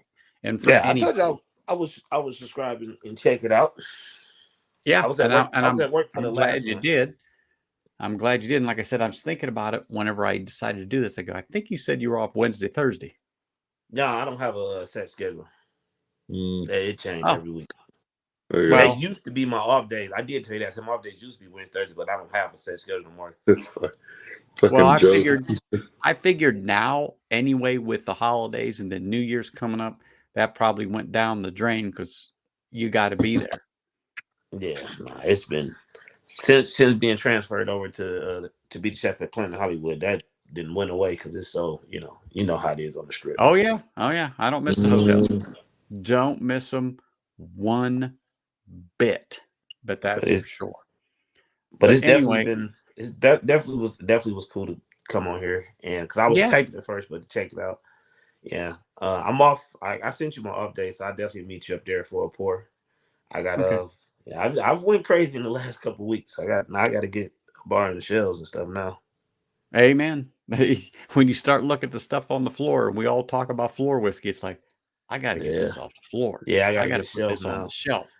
I got to move this stuff. I've got to be able to come in here and walk. I definitely got to. Oh yeah. Oh no. I totally feel you. We all have it. We all have it. And I love it though. So far as because even like I said, like most times I give me a pour after work, and it's been fun though. Yeah. Yeah. Well, I'm going to shut the stream down and I'm going to call it a night. We've been in it for almost 4 hours and 40 minutes. Woo! You got to work tomorrow, Anthony? No, sir. I am off until the 2nd. So, I took the week off just because I could. Good for you, brother. Yep, I'm going to shut this down and call it a night. But I thank everybody for just coming on and sitting back and kicking it and having a pour and sitting here and doing what we all do. And I look forward to seeing you all again. Watch for the next thumbnail for my live stream, which I'm not going to stream Sunday because we all know what Sunday is. Yeah. Yeah. It's a prelude to something. It's a prelude to something. I'll tell you what it is in a minute. But let me just say, you never know. You never know. Thank you, if John. I'll be on or not. Cheers, Anthony. Thanks for putting the stream up, brother. We appreciate you. Yep. Look forward to seeing you all later. You have a great night. Cheers, everybody.